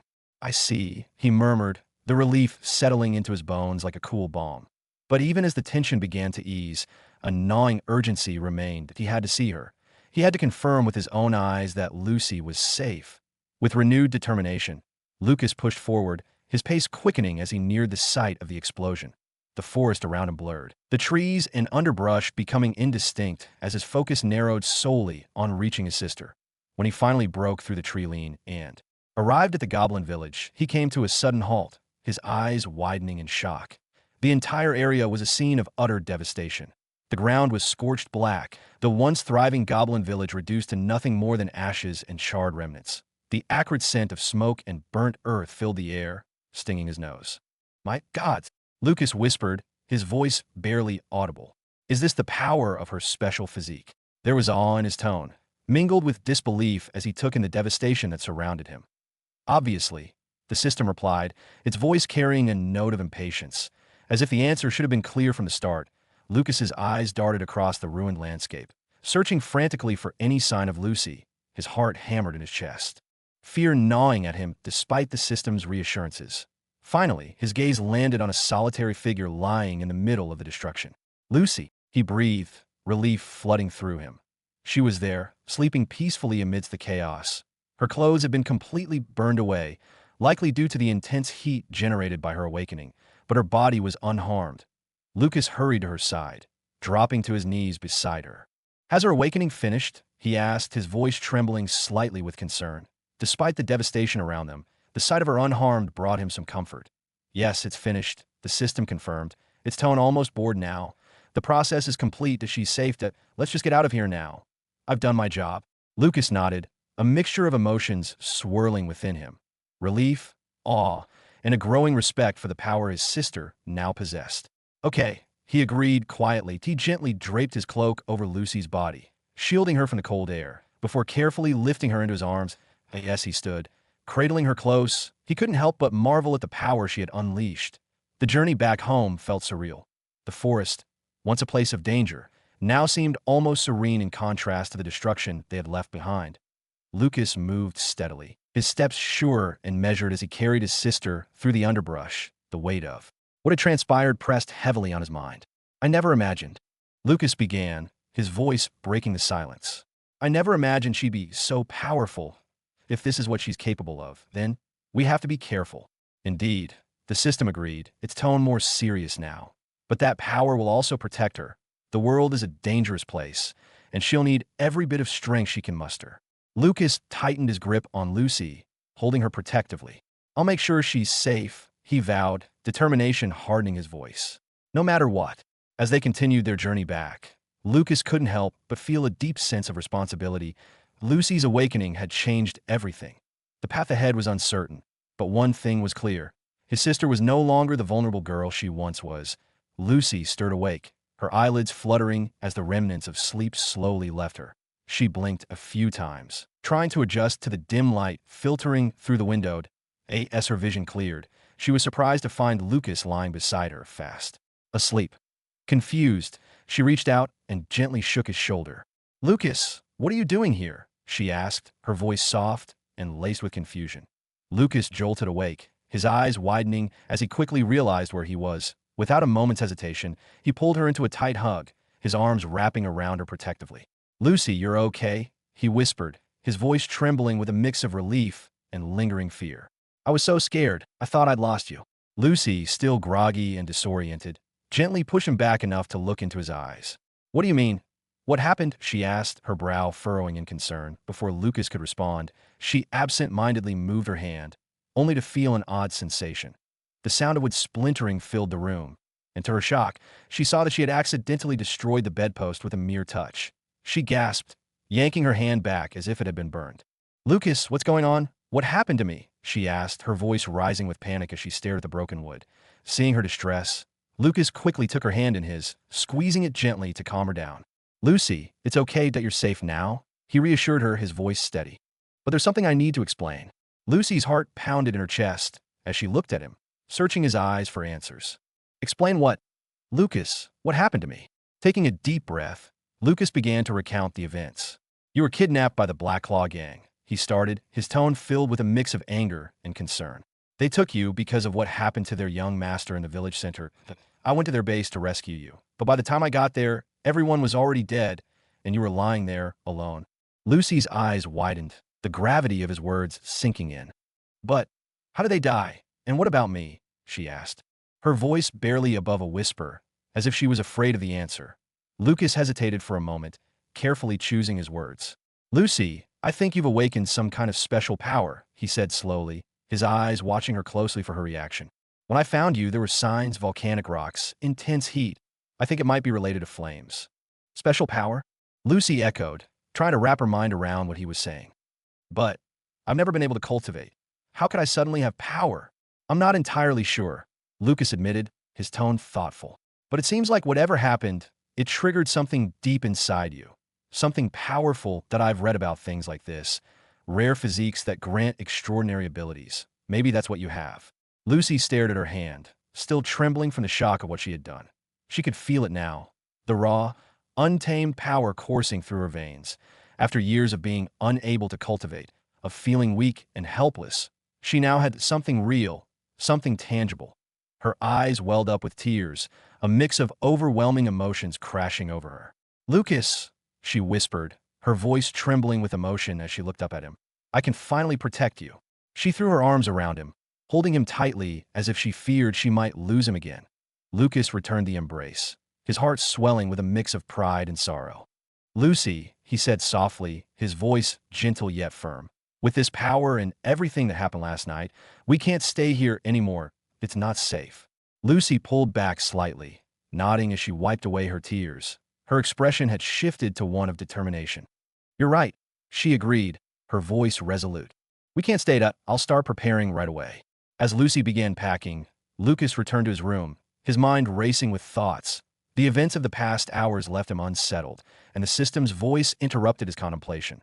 "Do you really think she bought all that nonsense you fed her?" the system asked, its tone laced with arrogance and skepticism. Lucas paused, a frown creasing his brow. "I don't know," he admitted, a twinge of doubt creeping into his voice. But she smiled, "So either she believes it, or she's willing to play along."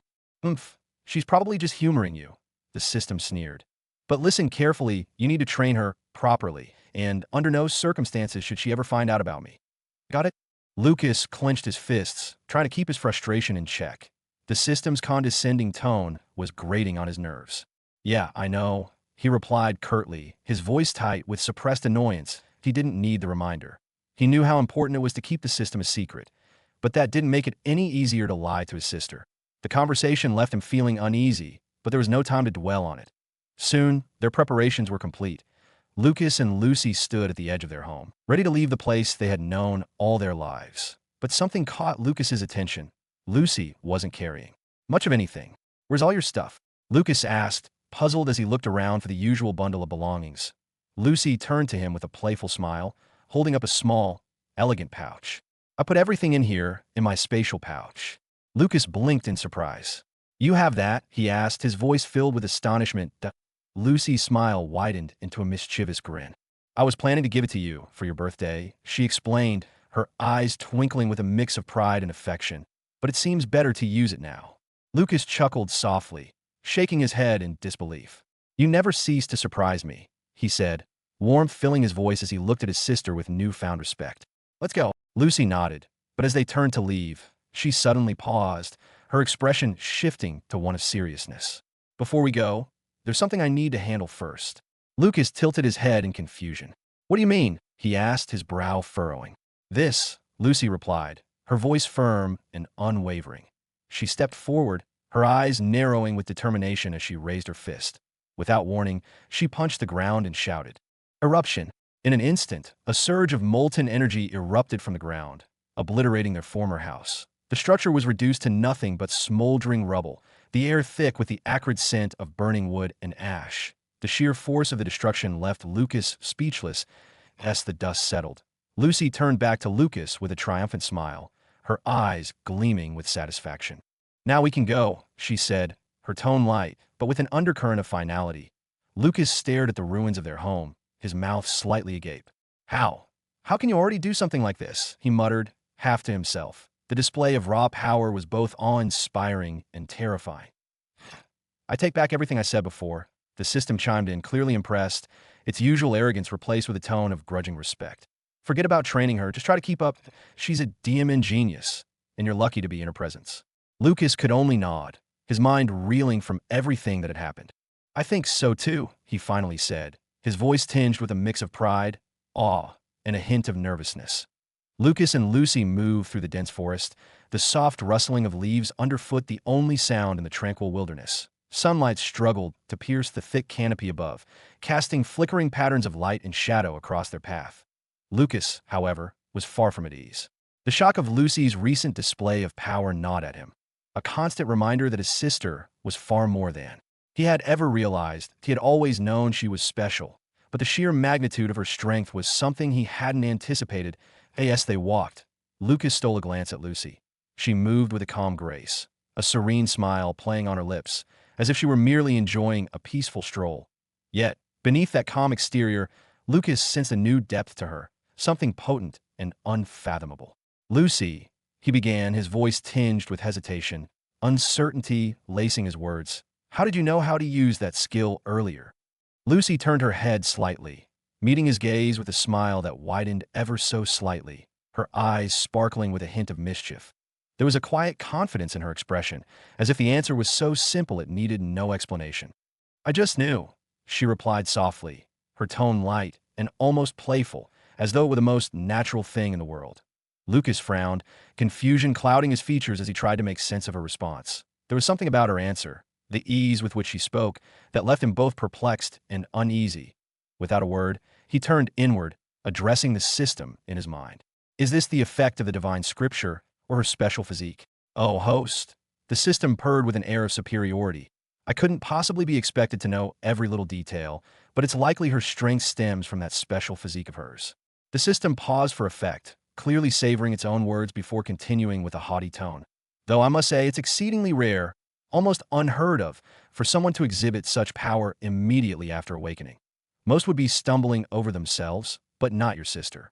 Before Lucas could react, a thunderous roar shattered the forest's tranquility, its powerful reverberations shaking the trees and sending flocks of startled birds into the sky.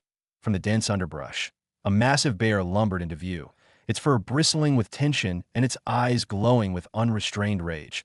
The sheer size of the beast was enough to freeze anyone in their tracks. Its presence was both imposing and terrifying that Lucas's heart raced as he recognized the creature. The IT was a 2-star. Beast, a formidable opponent far beyond the capabilities of an ordinary person. Panic surged through him, and his first instinct was to shout, "Lucy, run." But before the words could leave his lips, Lucy turned to him, a calm and confident smile on her face. "Leave it to me," she said, her voice steady and reassuring. Without a moment's hesitation, Lucy pulled her fist back and launched herself at the bear, her movements fluid and graceful that Lucas's breath caught in his throat, his heart pounding wildly. "No, Lucy," he shouted, desperation lacing his voice. but it was too late. Her fist connected with the bear, and nothing happened. The bear didn't even flinch. Fear seized Lucas. What if something happens to her? He reached for his divine mask. Zeus, ready to spring into action and protect his sister at all costs. Lucas reached for his divine mask. The system interrupted with a smug, unapologetic tone. Ah, host, you'll find that Zeus is no more. Every last drop of its mana was drained to create Lucy's. Mastod's gone poof just like that. The system's arrogance was palpable, as if it took pride in Lucas's shock. Lucas froze, his eyes widening in horror. How the hell can this happen? He thought frantically, his mind spinning in confusion. With no other options left, he swiftly drew a knife, his resolve firm he would at least buy Lucy enough time to escape. But before he could act, Lucy began to laugh. A light, carefree sound that contrasted sharply with the tension in the air. Wow, your skin is pretty tough, she said to the bear, her tone almost teasing, as if she was playing with a mere toy. How about this? She added, a playful edge to her voice.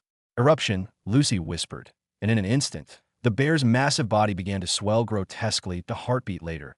It exploded in a violent burst, sending chunks of flesh and bones scattering in all directions. The forest fell silent, the air thick with the acrid stench of blood and burnt fur.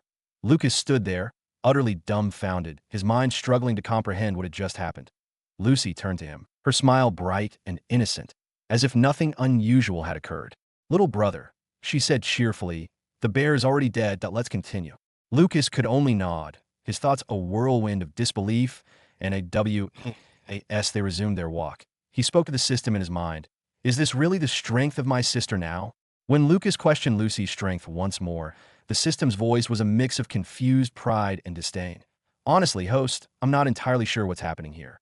Your sister is human, after all, and even those with special physiques typically struggle to adjust to their newfound power. They're usually weaklings at this stage, but your sister, she's something else entirely. The system's tone shifted, growing more serious, yet still tinged with awe and arrogance. If I'm right, and it's rare that I'm not, your sister isn't just powerful. She's a prodigy. No, a monster in the making. The system paused as if relishing the implications before adding with a condescending lilt. If she's truly this capable, she could crush 3-star beasts and even 3-star warriors with ease. Finally, the system's voice dripped with smugness as it delivered its concluding remark. I must say, host, I'm starting to wonder if you two are really siblings. She's just leagues ahead, don't you think? Lucas clenched his fists, a storm of emotions churning within him. His thoughts were a chaotic mix of pride, confusion, and a hint of fear. She really is my sister, he thought fiercely, his jaw tightening with determination. Oh, of course, host, the system mocked, its voice soaked in condescension. Whatever helps you sleep at night. Democrat, Minnesota. Lucas muttered through gritted teeth, frustration etched into his features. But as much as he hated the system's smug attitude, he couldn't deny the truth staring him in the face. Lucy's power was far beyond anything he could have ever imagined.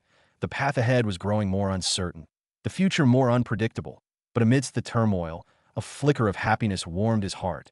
She was strong, stronger than he could have hoped, and that brought him a strange sense of relief. The sun dipped below the horizon, casting long shadows across the forest. Lucas and Lucy found a small clearing where they decided to set up camp. The day had been nothing short of intense, with Lucy effortlessly slaughtering beast after beast. Her newfound strength was nothing short of incredible, and Lucas couldn't help but marvel at her abilities. The divine mask, which had fused with her without her even realizing, granted her the terrifying power to drain mana from the corpses she left behind. Once they settled by the crackling campfire, Lucas turned to Lucy with a grave expression. Lucy, he began, his voice low and cautious. You need to be careful with that ability. Absorbing mana like that, it could easily be mistaken for dark magic by others. Lucy, who had been poking at the fire with a stick, looked up at him. Her face mirrored the seriousness of his words, the playful demeanor she often had replaced with concern. I understand, little brother, she said, nodding solemnly. I'll only use it in secret or when I'm with you. Lucas studied her for a moment, the firelight dancing in her eyes. He could see the resolve there, the determination to heed his warning. Satisfied with her promise, he gave her a small, reassuring smile. Good, he said softly.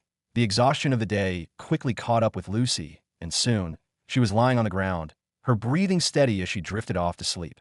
Lucas watched her for a moment, her peaceful face a stark contrast to the fierce warrior she had been just hours earlier. But Lucas couldn't rest.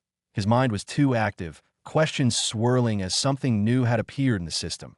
His curiosity piqued. He leaned back against a tree and focused his thoughts, calling up the system's interface with a familiar mental command.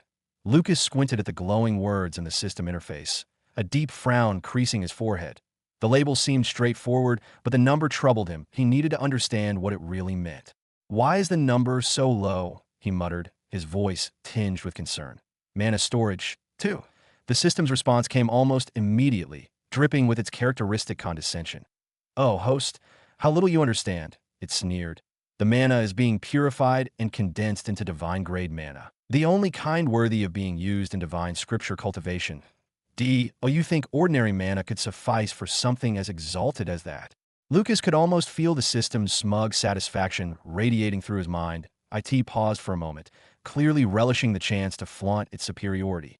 "And let's not forget," it continued, its tone growing more insufferably arrogant. "Lucy's divine mask is greedily consuming a substantial portion of that purified mana. Did you really think all of it was being stored?" "Oh, please." Lucas's eyes widened slightly as he absorbed the system's explanation. He glanced over at Lucy, who was sleeping peacefully beside the campfire, her face illuminated by the flickering flames. He could see the faint glow of her divine mask, the very tool responsible for this unusual mana consumption. "So, the mana Lucy absorbs isn't entirely stored," Lucas murmured to himself, piecing together the information. "Most of it gets purified and used by her mask immediately, leaving only a small amount for storage." "Finally catching on, are we?" The system interjected with a mocking tone, as if Lucas's realization had taken longer than it should have. "But yes, that's exactly what happens. The mana is refined to perfection, and your dear sister's mask feasts on it. Only a minuscule portion remains for storage. Consider it a small luxury you're allowed." Lucas sighed, shaking his head slightly at the system's attitude, but there was no denying the logic behind its words. "I see," he replied, more to himself than the system, but it was clear he was now beginning to grasp the complex dynamics at play. With the situation now clear, Lucas turned his attention to the next pressing matter. "We need to create a new Zeus mask since the old one was destroyed," he said decisively, breaking the silence. "Humph, so you're thinking of sticking with the same tired old cultivation manual?" The system interjected, its tone dripping with disdain, as if daring Lucas to show some originality. Lucas bristled at the system's arrogance, but refused to be baited. "Of course not," he shot back, a hint of irritation in his voice. "Now that I've got a grasp on divine scriptures, I want to use one of those, make a mask linked to the thunder element." There was a brief, almost imperceptible pause before the system responded, its voice oozing with smug satisfaction. "Ah, finally showing some sense, are we?" it said, clearly pleased with itself. "Wait a moment." Lucas sighed, leaning back against the tree trunk as he waited. He had grown accustomed to the system's pace, though its condescending attitude never failed to grate on his nerves. The fire crackled softly beside him, casting dancing shadows on the forest floor as he stared into the night. After what felt like an unnecessarily dramatic pause, the system returned with a sneer in its tone. As expected, it announced with an air of superiority, "The divine scripture available is only a 3-star one." "I know," Lucas replied, his voice calm and measured. He wasn't about to let the system rile him up. "I'll upgrade it later when I collect more manuals. So what kind is it?" "Prepare yourself to be amazed, host," the system declared with grandiosity, as if unveiling a priceless treasure. "It is the Heavenly Thunder Core, Divine Scripture." Quite an impressive name, wouldn't you agree? Lucas nodded thoughtfully. "The name does sound good," he admitted, though a question lingered in his mind. "But why do these divine scriptures include core in their names? Are all divine scriptures connected to cores?" The system responded with a sharp scoff, as if personally offended by Lucas's ignorance. "How laughably uninformed you are, host," it sneered. "Of course not. IT seems you've learned next to nothing about this." Lucas clenched his fists, trying to keep his frustration in check. "Of course, I don't know," he retorted, exasperation creeping into his voice. "I only just learned about divine scriptures yesterday." The system let out a haughty chuckle, its arrogance now fully on display. "Ah, such charming naivete," it said with a mocking tone. "Very well, as the all-knowing and benevolent system that I am, I shall enlighten you." Lucas sighed deeply, knowing he was in for a long-winded explanation. But despite the system's insufferable attitude, he couldn't deny his eagerness to learn more.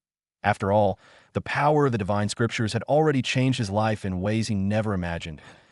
As Lucas sat by the campfire, the system's voice echoed in his mind. brimming with arrogance and superiority, ready to impart its knowledge on the complex world of divine scriptures. The divine scriptures are divided into 4 types. The system began, its tone almost condescending, as if it were talking to a mere child. Lucas leaned in, knowing that whenever the system took this tone, something significant was about to be revealed. The most common, though still leagues above anything a mere mortal could hope to achieve, are the body divine scriptures. The system continued, dripping with disdain. These scriptures, while quite basic by my standards, focus on transforming specific external parts of the body. In rare cases, they can even alter the entire external body, legs, hands, skin, you name it, but don't get too excited. These are the entry-level transformations. The system paused, as if giving Lucas time to absorb its profound wisdom. Examples include the dragon body divine scripture, tiger claw divine scripture, and so on. The second type, far more refined than the first, are the organ divine scriptures, the system declared, as if revealing a great secret. These are rarer than body divine scriptures and focus on transforming specific organs into something far superior: kidneys, heart, liver, eyes. Of course, these scriptures also enhance the external body, but only to the extent that it can handle the might of the transformed organs. After all, what good is a powerful organ if the rest of the body crumbles under its strength? The system listed examples with a tone that suggested Lucas should feel honored to even hear their names: Dragon Eye Divine Scripture, Titan Kidney Divine Scripture, and others. Lucas nodded, trying to keep up, though the system's tone was starting to grate on him. Now, let's move on to something even more exceptional: the Elemental Mana Divine Scriptures, the system announced with clear pride. These are rarer than both organ and body scriptures and focus on transforming mana by fusing it with a specific element: Dragon Fire, Divine Thunder, and the like. These scriptures also alter both the external and internal body, enabling it to wield and resist the elemental power. However, don't mistake them for something as crude as simple body enhancements. These are on an entirely different level.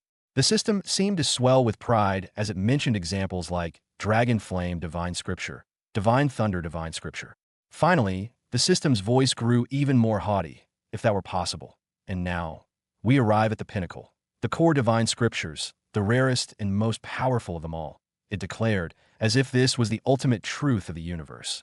These scriptures are in a class of their own. Without a special physique related to a core, you cannot even dream of cultivating these. Attempt it, and you'll die. A fitting end for those unworthy of such power.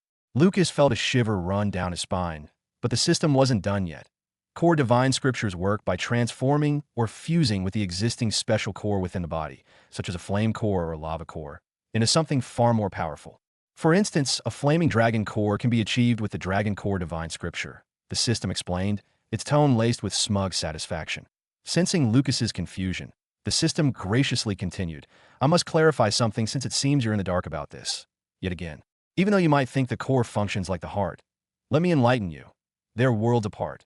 The heart merely pumps blood and mana. The core, on the other hand, pumps liquid mana throughout the body. The system went on, clearly enjoying its role as the wise teacher. This liquid mana replaces blood, gradually transforming both the inside and outside of the user's body. It's not just a simple change. It's a comprehensive metamorphosis, aligning the user's entire being with the nature of the core. The system paused, as if waiting for Lucas to acknowledge its superior knowledge. "So, do you understand now?" it asked, its tone leaving no doubt that it expected nothing less than full comprehension. Lucas exhaled slowly, his mind racing as he tried to piece together the information. His brow furrowed with concentration, and he finally spoke, his voice steady but thoughtful. "So, in essence," he began, glancing at the campfire as if the flickering flames could help him organize his thoughts. Body divine scriptures focus on transforming specific external parts of the body, giving physical enhancements, but not messing too much with what's inside. His tone was measured, almost as if he were testing the words, making sure they felt right. He paused briefly, his eyes narrowing as he continued. Organ divine scriptures, on the other hand, are all about transforming specific organs. They make localized changes to the body to support the enhanced organ's function. There was a hint of understanding in his voice, a realization of just how intricate and specialized these scriptures were. "And then," he said, his voice lowering slightly as the complexity of the topic began to settle in, "Elemental Mana Divine Scriptures focus on transforming mana itself, fusing it with elemental energy. They make minor adjustments to the body to handle that power, but they don't go as deep as the core divine scriptures." Lucas's tone here was almost reverent, acknowledging the sheer power and danger inherent in these scriptures. Finally, his expression grew more intense as he concluded, but core divine scriptures, they're on a different level. The rarest, most transformative, changing you inside and out. They align your entire being with the nature of the core, fundamentally altering who you are. There was an unmistakable gravity in his voice now, a recognition of just how profound and life-altering these scriptures could be. Exactly, the system responded, sounding almost pleased, though still arrogant. And remember, the heart and core are different. So, a dragon heart divine scripture is nothing like a dragon core divine scripture. It's as if you're finally starting to grasp the basics. Lucas nodded, but then remembered something that had been bothering him. I've heard some cultivation manuals with the same names as these divine scriptures. Are they related? The system practically scoffed at the question. As I've told you before, though it seems my wisdom is wasted on you, divine scriptures are far superior. Comparing them to cultivation manuals is like comparing the heavens to the dirt under your feet. Even if the titles are the same, they're a world apart. Didn't you hear me yesterday? Just confirming, Lucas muttered, his voice tinged with a mix of irritation and resignation, as he couldn't deny the relief that came with finally understanding the system's convoluted explanations. But the system's relentless arrogance was grating. Good, the system replied, its tone dripping with self-satisfaction, as if it had just bestowed the secrets of the universe upon an unworthy disciple. Now that you understand, finally, we can proceed. Lucas took a deep breath, his expression hardening with determination. Let's start creating the mask, he said firmly, his voice steady as he prepared to harness the power of the divine scriptures once again, ready to prove that he could keep up with the system's lofty expectations. Lucas wasted no time as he reached for the mask provided by the system. The mask was just as he remembered. A plain white surface with a single streak of thunder etched across it. As soon as he placed it on his face, his body underwent an immediate and dramatic transformation. His form became that of a tall, muscular man, his skin now marked with pulsating thunder tattoos. Long golden hair cascaded down his back, and an aura of power surrounded him. Before he began cultivating the heavenly thunder core divine scripture within the mask, Lucas decided to move a bit further from the camp to avoid disturbing Lucy's sleep. He found a quiet, secluded spot and, with a deep breath, bit down on a rock. Preparing himself for what he knew would be an excruciating experience, he began cultivating, and the moment he did, a searing pain shot through his body, as if every cell was being torn apart and reassembled. Lucas cursed in his mind, the agony almost unbearable. Oh, does it hurt, host? The system's voice echoed in his mind, dripping with mockery and satisfaction. Of course it does. Did you think cultivating a divine scripture would be a walk in the park? Let me remind you, divine scriptures are 10 times stronger than ordinary cultivation manuals. But that also means the pain is 20 times more intense. Lucas gritted his teeth, biting down harder on the rock. You don't have to remind me, he thought, trying to block out the system's taunts. Oh, but I do. You see, host, I revel in your pain. It's the price you pay for power. Remember how much you suffered when you cultivated the volcanic dragon core divine scripture for Lucy's mask? This is no different. You should be honored to endure such agony. The system's tone was haughty, almost proud of the torment it was inflicting. Lucas could only endure as the mana stored within the systems. Mana storage began flowing into his core, transforming it into the heavenly thunder core. The pain was relentless, every second feeling like an eternity as his body struggled to adapt to the powerful changes. Finally, after what felt like hours, the pain began to subside. Lucas finished absorbing all the mana, and with a deep sigh of relief, he removed the mask. As soon as he did, the heavenly thunder mana and the heavenly thunder core faded from his body, leaving him exhausted but whole. Democrat, Minnesota. That was really painful, Lucas muttered, his breath ragged as he leaned against a nearby tree for support. Sweat dripped from his forehead, and his muscles still ached from the intense cultivation session. Painful, painful. The system's voice cut through his thoughts with a sharp, unapologetic tone, almost scoffing at his complaint. Of course it was painful. What did you expect, host? A massage. This is a divine scripture we're talking about, not some light training exercise. It's not meant for the weak of heart, or body, for that matter. The system's tone was dripping with condescension, as if it couldn't believe Lucas had the nerve to even mention the pain. Lucas grimaced, still feeling the echoes of that agony coursing through his veins. He knew better than to argue with the system's arrogant attitude. Instead, he decided to shift focus. Show me the current Zeus, he requested, eager to see the results of his suffering. Oh, you're eager now, aren't you? Fine, feast your eyes on your progress. The system's voice was laced with mock enthusiasm, as if it was indulging a child's request that a moment later. The information appeared before Lucas. Name, Zeus, class, cultivator, tier, 1 star, 2%. Divine Scripture. Heavenly Thundercore Divine Scripture. Lucas stared at the status in disbelief. Only 2%? He exclaimed, frustration creeping in his voice. He had expected more for all the pain he had endured. Only? The system's voice practically exploded in his mind, now tinged with incredulity and disdain. Did you just say only? What did you expect, host? A miracle. Let me remind you, this is a divine scripture, something beyond the comprehension of ordinary cultivators. And might I add, you only had 2 units of mana in the mana storage. That's all you had to work with if you're disappointed. It's because you don't understand the value of what you've just accomplished. The system's tone was sharp, as if scolding him for his lack of appreciation. Yeah, Lucas sighed, waving off the system's lecture. He knew arguing wouldn't get him anywhere. Despite the low percentage, he could feel the changes in his body. After cultivating 2 divine scriptures, his physical strength had noticeably increased. As he reflected on his progress, a thought struck him, something he had been pondering for a while. What is my special physique? He asked, curious to uncover another layer of his potential. Oh, now you're curious, are you? The system's tone was dripping with amusement, as if it was thoroughly enjoying Lucas's uncertainty. And what makes you think I'd know? Lucas frowned, feeling a twinge of irritation. You're my cheat, aren't you? You should know everything, he shot back, his frustration evident in his tone. Ah, yes, I am your cheat, the system replied, its voice now mockingly patronizing. But let me educate you on something, host, that I access your mind, not your body. There's a difference, you know. Just because I'm your cheat doesn't mean I'm omniscient about every little detail of your physical form. The system's tone was condescending, as if it couldn't believe Lucas hadn't figured this out on his own. Fine, Lucas relented, exhaling deeply. Then check mine. With a sense of resignation, Lucas pricked his hand, letting a drop of blood fall. The system began its analysis, though not without another jab. Oh, how generous of you, host. The system mocked, the smugness in its voice unmistakable. But don't expect too much, I'll do the best I can, but your impatience is really something to behold, you know. The system's tone was that of someone being inconvenienced by a trivial task, yet it proceeded with the analysis. Lucas waited, his patience wearing thin as he anticipated the system's findings.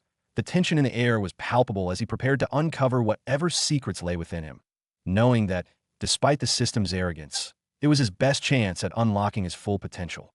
Lucas waited, his nerves on edge as the system processed his information. The seconds felt like hours, each one, dragging on as anticipation gnawed at him. Finally, the results flashed before his eyes. Name, Lucas Luxoria. Age, 13. Gender, male. Race, human. Physique, void physique. Class, none.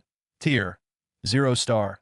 Cultivation manual, none. Lucas blinked, his eyes fixating on the words void physique. A special physique, just like his sister's, but one he had never heard of before. Confusion furrowed his brow as he tried to make sense of it. System, care to explain? He asked, his tone laced with curiosity. There was nothing but silence. The system, usually so quick to respond, was eerily quiet. A sense of unease crept over Lucas, and he called out again, this time more forcefully, System, what's going on?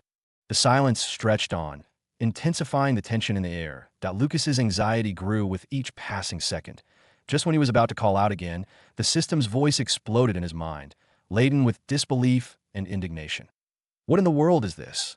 Lucas's eyes widened, a frown tugging at his brows. The system had never reacted like this before. Why are you shouting? He asked, his voice edged with concern. How can it be?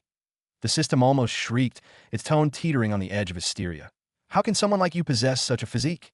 Lucas blinked in surprise, taken aback by the system's uncharacteristic outburst. What do you mean, someone like me? What's so shocking about it? His voice wavered, a mixture of confusion and alarm seeping into his words. Lucas's eyes widened in surprise, and a slow grin began to spread across his face. He leaned forward, anticipation flickering in his eyes. Ridiculous, you say? So, it's that powerful. Can I easily overpower anyone with it? His voice was eager, a mix of excitement and curiosity. The system let out a derisive laugh, almost as if it couldn't believe Lucas's naivety. If only it were that simple. It scoffed, a trace of amusement creeping into its tone, as though Lucas's assumptions were almost too quaint to take seriously. Lucas's grin faltered slightly, his curiosity deepening into confusion. So, it's not just about physical power. Is it some kind of incredibly powerful magic, then? He pressed on, his tone more cautious, as he tried to piece together what the system was hinting at. The system responded with an air of smug superiority, as if savoring the moment of revelation. Not quite, it said, clearly enjoying Lucas's struggle to understand. You're thinking far too small. Lucas's confusion only grew, his brow furrowed as he asked, "Then what is it?" His voice was laced with uncertainty, the playful excitement from before replaced by a genuine need to understand. The system's voice swelled with grandiosity, as if delivering a proclamation. Your special physique is the ultimate defense, boy. The best of the best. It paused dramatically, letting the weight of its words sink in before continuing. It's called the Void Physique, and it's like a black hole, absorbing every attack thrown at you. Mana-based attacks. Absorbed. Physical attacks. The power behind them. Absorbed. You, my dear host, are practically invincible within your rank.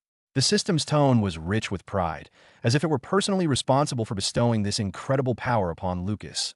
Lucas stood there, utterly stunned, his mind racing as he tried to process the enormity of the revelation. Defense, huh? He muttered under his breath, still grappling with the full implications of what the system had just revealed. Yes, defense, the system echoed, its voice brimming with a sort of triumphant glee, as if reveling in Lucas's shock. Do you have any idea what this means? You are a fortress unassailable. The system's tone was almost gleeful, clearly enjoying the dramatic moment. Lucas blinked, his thoughts swirling. So if someone attacks me, it'll just make me stronger, he asked slowly, the pieces beginning to fall into place. Exactly, the system declared, its voice rich with satisfaction. If someone is foolish enough to strike you, they'll only fuel your power. Your void physique is one of the most coveted, most envied physiques in the entire universe. There was an unmistakable note of pride in the system's voice, as though it were personally responsible for Lucas's newfound advantage. But then, a thought struck Lucas, and his excitement dimmed slightly.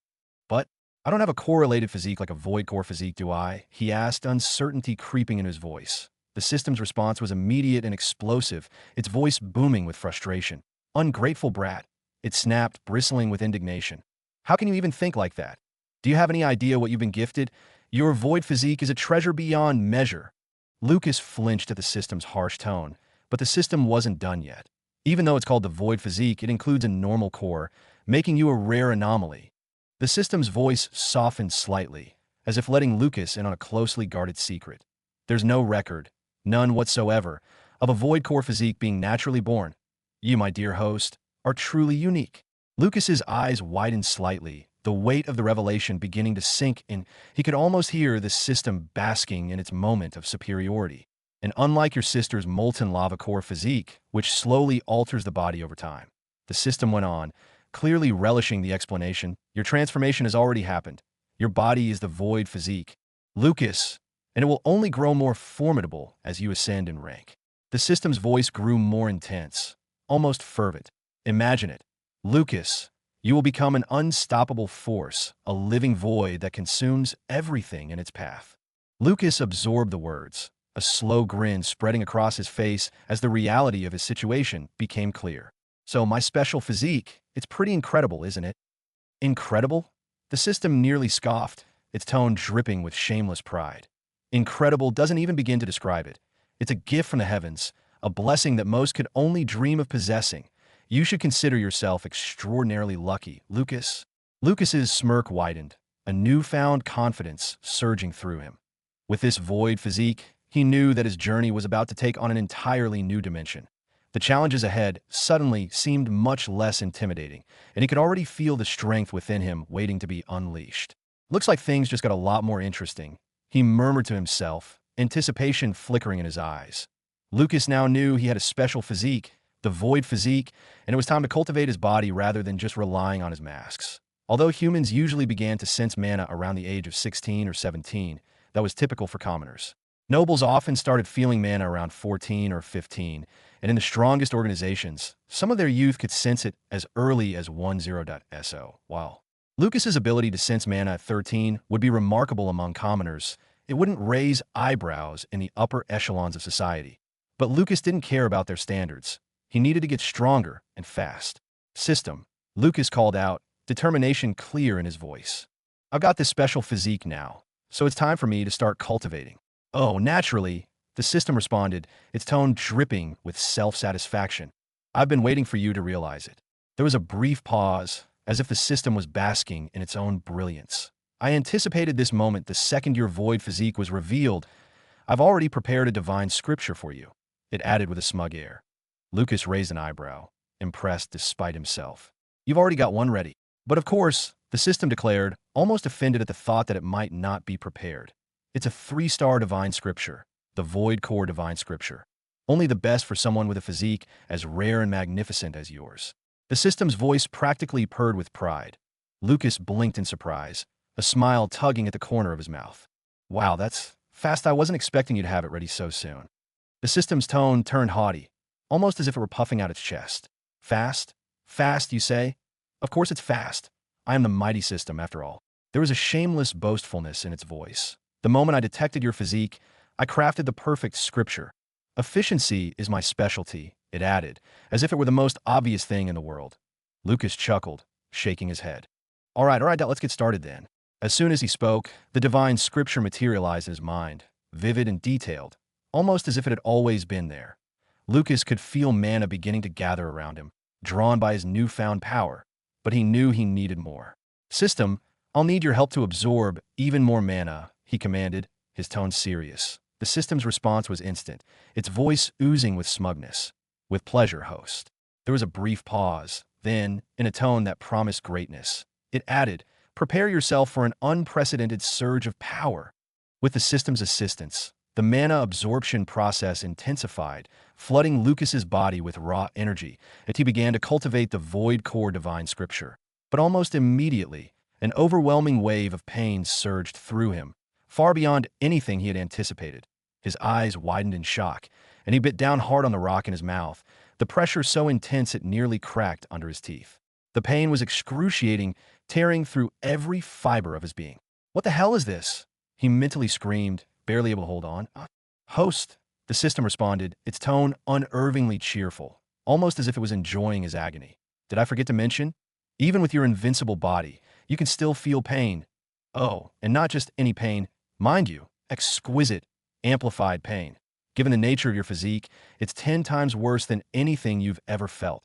After all, you're not just defending, but devouring the energy itself. Delightful, isn't it? Lucas's face contorted in anger, his teeth grinding against the rock. Why didn't you tell me this earlier, so I could prepare? The system's tone was utterly unrepentant, almost playful. Oops, must have slipped my mind, it said, with a casualness that made Lucas's blood boil. But look at it this way, think of it as a character-building experience. You should be thanking me, really.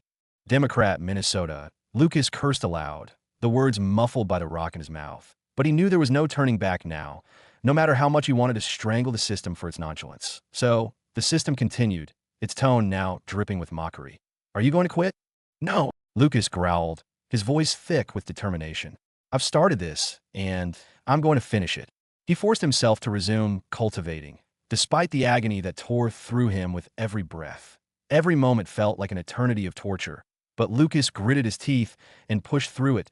He had endured a lifetime of pain in his second life. This was just another trial, one more crucible to forge him into something stronger. He refused to let the horrors of his past dictate his future. But then, just as Lucas was beginning to adapt to the relentless pain, the system's voice cut through his. Concentration like a blade. Host, I hate to break it to you, but the mana around here isn't nearly enough to establish a proper foundation. Lucas's frustration flared, and he snapped.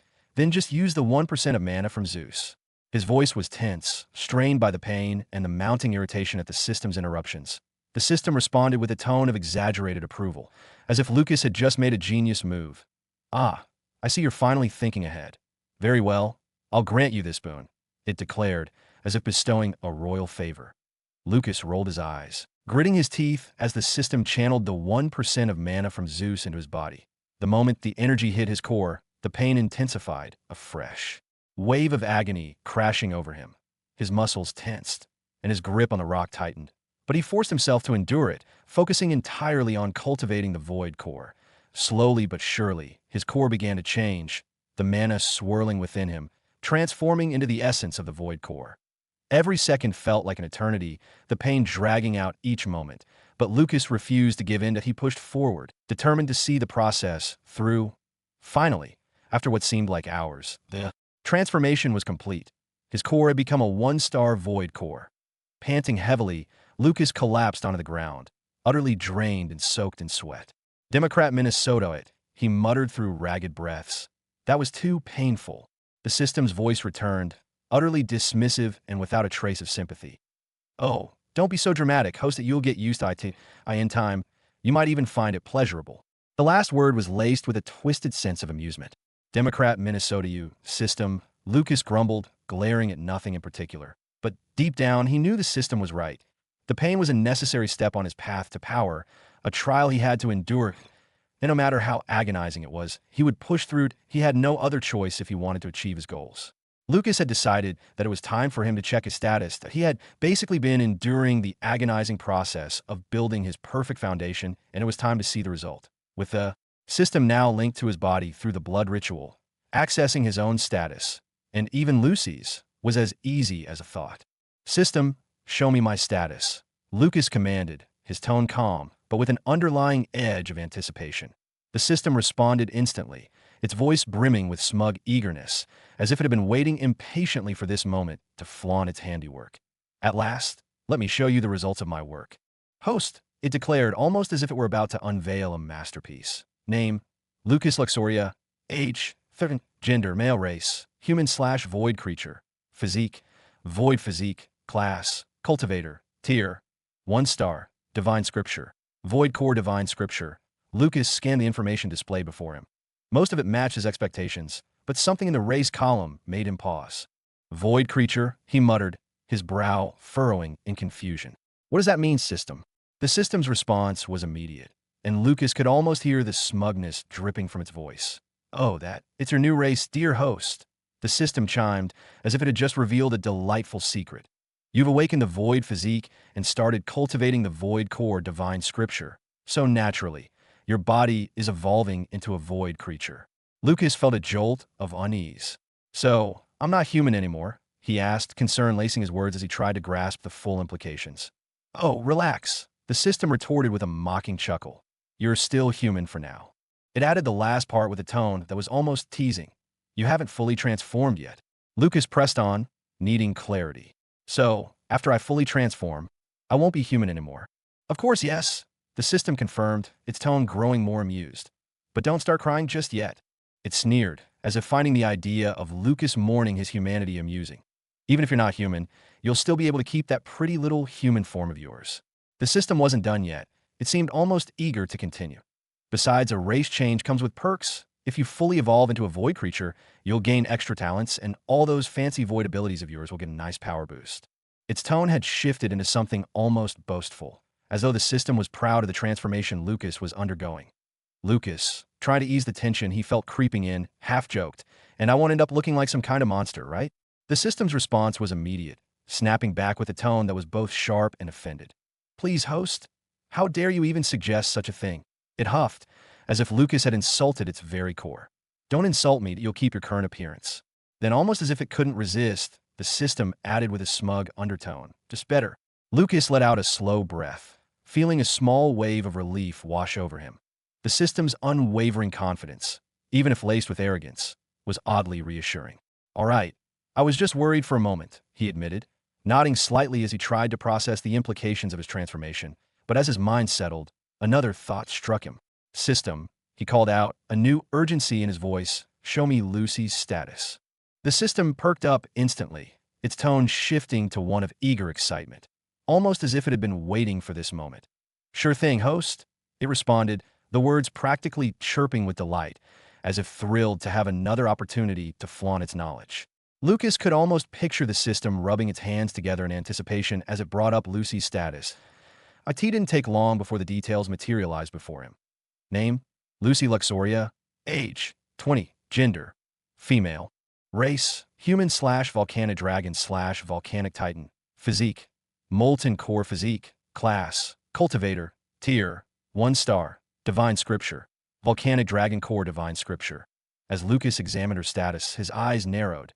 Noticing the multiple races listed under her name, it was clear that Lucy, too, was undergoing a transformation far beyond human. So, system, what's happening with her? What will she become? The system's tone shifted to one of mild amusement. Oh, I'd love to tell you, host, but even I can't predict her exact outcome. It admitted, though there was no trace of worry in its voice, IT almost sounded intrigued by the mystery. As she grows stronger, she'll naturally evolve into whichever race is most compatible with her abilities. And who knows?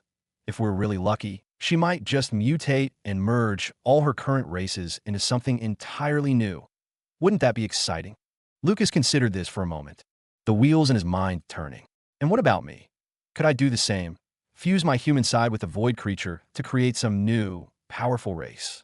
The system didn't even hesitate before scoffing at the idea. Huh. You wish, host? It retorted, its tone dripping with skepticism. Sure, it's possible, but let's be real. It's not going to be easy, in fact, it's probably beyond your reach. But hey, I'd love to see you try. Prove me wrong, host. Lucas felt a spark of determination ignite within him. The system's doubt wasn't discouraging. It was a challenge. He smirked, a defiant glint in his eyes. Just watch that. I'm going to become a new, mutated race in the future, with even more power than you can imagine. The system responded with a mocking chuckle.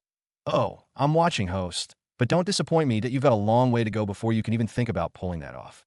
Lucas didn't respond immediately, but his resolve hardened with every word the system said. IT might mock him now, but he was determined to prove it wrong, no matter how difficult the path ahead might be. The system's final words lingered in his mind as he looked out into the dark forest. Just remember, host, you're aiming high. Don't fall short. Lucas was eager to test his newfound abilities. His eyes gleamed with anticipation as he pulled out the Zeus divine mask, curiosity piqued by the thought of how it would interact with his newly awakened void physique. Let's see what you've got, Lucas muttered to himself, a determined edge in his voice. He placed the mask over his face, and the transformation was immediate. A surge of power erupted within him, his body morphing into that of Zeus, a towering, muscular figure with long golden hair cascading down his back and thunder tattoos crackling with electricity along his skin. Lucas flexed his hands, feeling the raw power coursing through his veins. His expression shifted from one of curiosity to one of predatory excitement. Time to find a worthy opponent, he said, his voice deepened by the transformation. Resonating with the power of Zeus, he moved through the forest with purpose, his senses heightened by the divine mask. IT didn't take long before he spotted a one-star tiger, its sleek, striped fur glistening in the dappled sunlight as it slept peacefully under a tree. A smirk played on Lucas's lips. This was the perfect opportunity to test his new strength. As he approached, the tiger's ears twitched, sensing his presence. The beast awoke with a start, its golden eyes narrowing in anger as it locked onto Lucas. With a deep, guttural roar, the tiger launched itself at him, clearly displeased by the intrusion. But Lucas's smirk widened, his eyes gleaming with a mixture of excitement and curiosity. He stood his ground, eager to see if his void physique would protect him even with the divine mask on.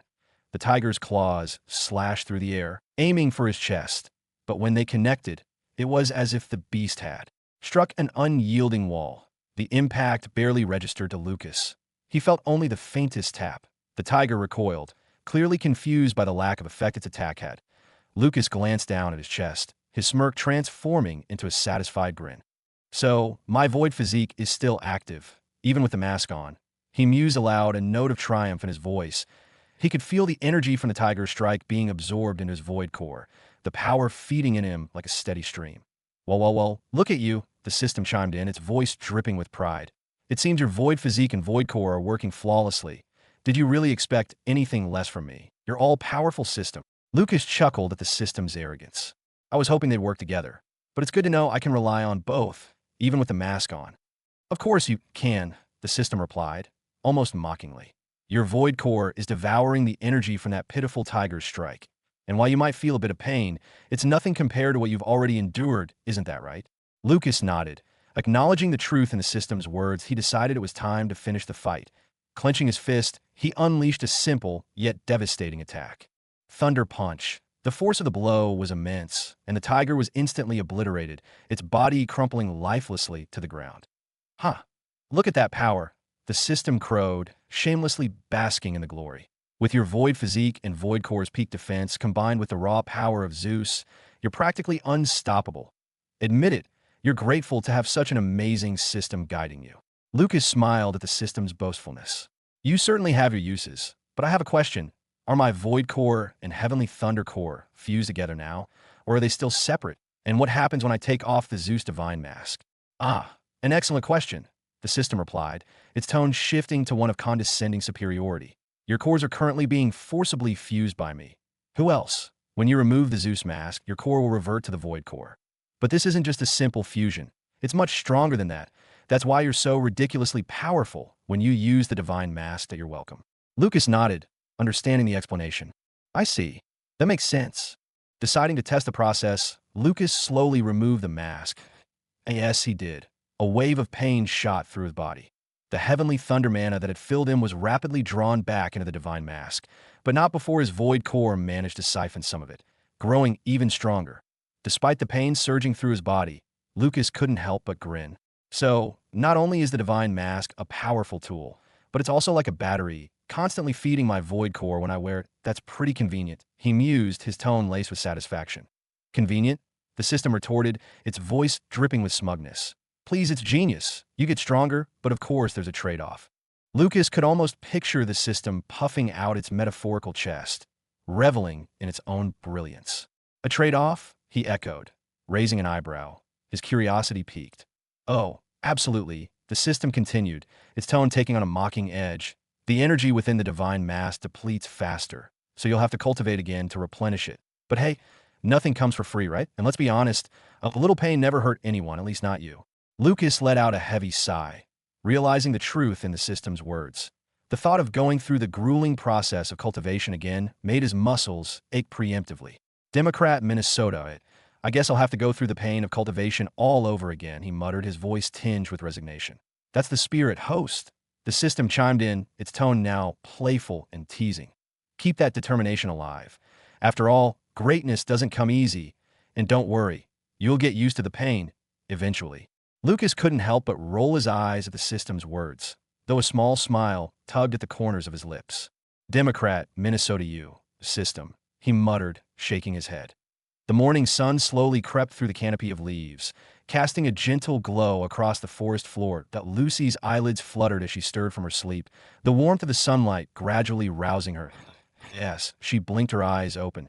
She was met with the sight of Lucas, already awake and moving with quiet purpose. He was carefully packing their gear, his movements deliberate yet efficient. Lucy, still wrapped in the remnants of her dreams, took a moment to simply watch him. There was something comforting about the way he moved, a sense of calm assurance that seemed to envelop him.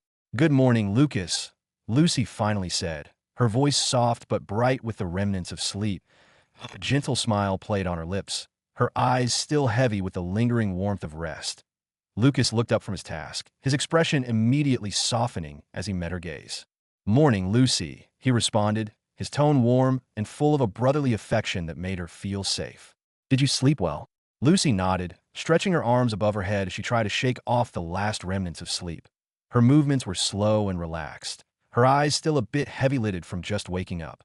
Yeah, I slept well, she said, her voice soft but gradually becoming more alert as she spoke. She glanced at Lucas, who seemed deep in thought, and tilted her head curiously. So what's the plan now? Lucas paused, his expression serious as he weighed his words. Lucy, he began, his tone gentle but firm. You've awakened, and the power you possess is incredible. But you're still only 20 years old, and there's a lot you need to learn, not just about your abilities, but about the world itself. Lucy's brow furrowed slightly as she listened, sensing the gravity in his voice. What do you mean, Lucas? She asked, a hint of concern in her tone. I think it would be best for you to go to an academy, Lucas continued, his voice steady, though his eyes reflected a mixture of hope and worry. There you can train, learn, and grow stronger in a safe environment.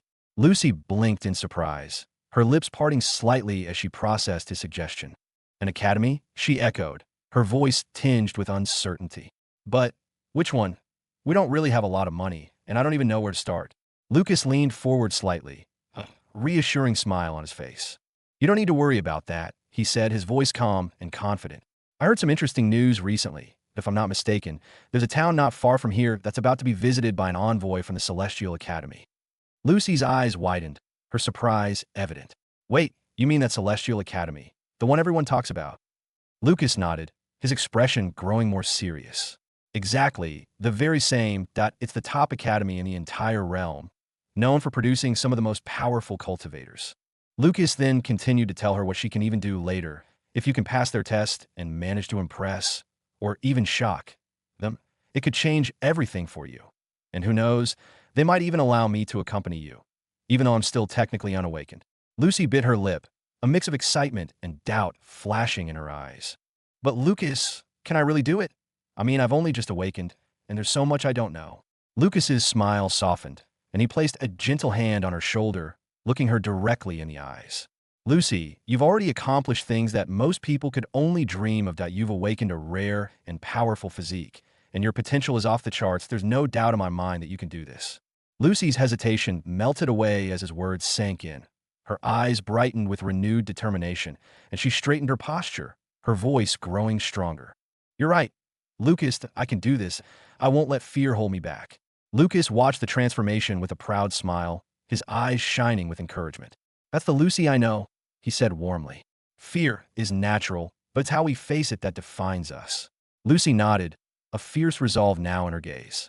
I've come this far, and I'm not going to stop now. That I'll prove myself, not just to the Celestial Academy, but to myself as well. Lucas chuckled softly, pleased with her newfound confidence. By the way, he said, his tone shifting to one of curiosity, have you started to feel any signs of a breakthrough to 2-star yet? Lucy paused, closing her eyes for a moment as she focused inward, but a thoughtful expression crossed her face, and then she nodded. Yes, I can feel it. It's like there's this energy building up inside me, just waiting to be unleashed. Lucas grinned, clearly excited by her progress. That's great news. If you're already close to a breakthrough, then we should make the most of our time before we reach the town. How about we hunt a few more beasts along the way? It might just be enough to push you to 2-star. Lucy's eyes lit up at the idea, her earlier doubts completely gone. That sounds perfect, and I'm ready to give it my all. With their plans set, Lucas and Lucy gathered their belongings and set off into the dense forest. As they walked, Lucas's eyes constantly scanned their surroundings, alert to any potential danger. Beside him, Lucy moved with a mix of excitement and nervousness, her mind buzzing with anticipation of what lay ahead. It wasn't long before they found their path blocked by a pair of large tigers, their eyes glowing with predatory intent. Lucas immediately assessed the situation, sensing the tiger's strength at the middle of the 2-star level, but he also felt a familiar tension in the air, one that hinted at a deeper connection. These must be the parents of the tiger I killed last night, Lucas thought, his eyes narrowing slightly. Lucy, noticing the subtle change in his expression, leaned closer and whispered, "What's wrong, Lucas?" A small, confident smile tugged at the corner of Lucas's lips. "It seems we won't need to search for any more beasts, Lucy, if they've come to us." His tone was calm, almost amused, as he added, "This is your opportunity." Lucy's gaze sharpened, her eyes locking onto the tigers with renewed focus. Determination settled over her like a mantle. "You think I'm ready for them?" Her voice held a slight tremor, but it was clear she wanted to prove herself. Lucas placed a firm, reassuring hand on her shoulder, his eyes full of unshakable confidence in her. "I know you are," he said, his voice steady and encouraging. "This is your chance to advance to 2-star. Don't hesitate. Trust in your power." The uncertainty in Lucy's eyes faded, replaced by a fierce resolve. She took a deep breath, her body tensing as she prepared herself for the battle ahead. The tigers growled low, their muscles coiling as they sensed the impending fight. "I won't let you down, Lucas," she vowed, her voice now strong and sure. Lucas stepped back, his proud smile never wavering. "You never do," he replied, giving her the space she needed. "Show them what you're capable of." With those words, Lucy squared her shoulders, her expression resolute and determined. She was ready to face the challenge head-on, eager to prove herself and take the next step in her journey. The moment had arrived. Lucy took a deep breath, stepping forward with a determined gaze, her eyes locking onto the two massive tigers prowling before her. Each of their low growls echoed through the forest, a menacing reminder of their strength. But as she stood there, something inside Lucy began to shift her. Breathing deepened, and her once calm demeanor darkened, replaced by a fierce, wild intensity that she had never felt before. The first tiger snarled, its muscles tensing as it prepared to strike. Without warning, it lunged at Lucy, its powerful claws slicing through the air with deadly precision. But Lucy was quicker. With a swift movement, she parried the attack, her hand meeting the tiger's paw with surprising ease. The force of her block sent a shiver through the ground, the sheer power behind.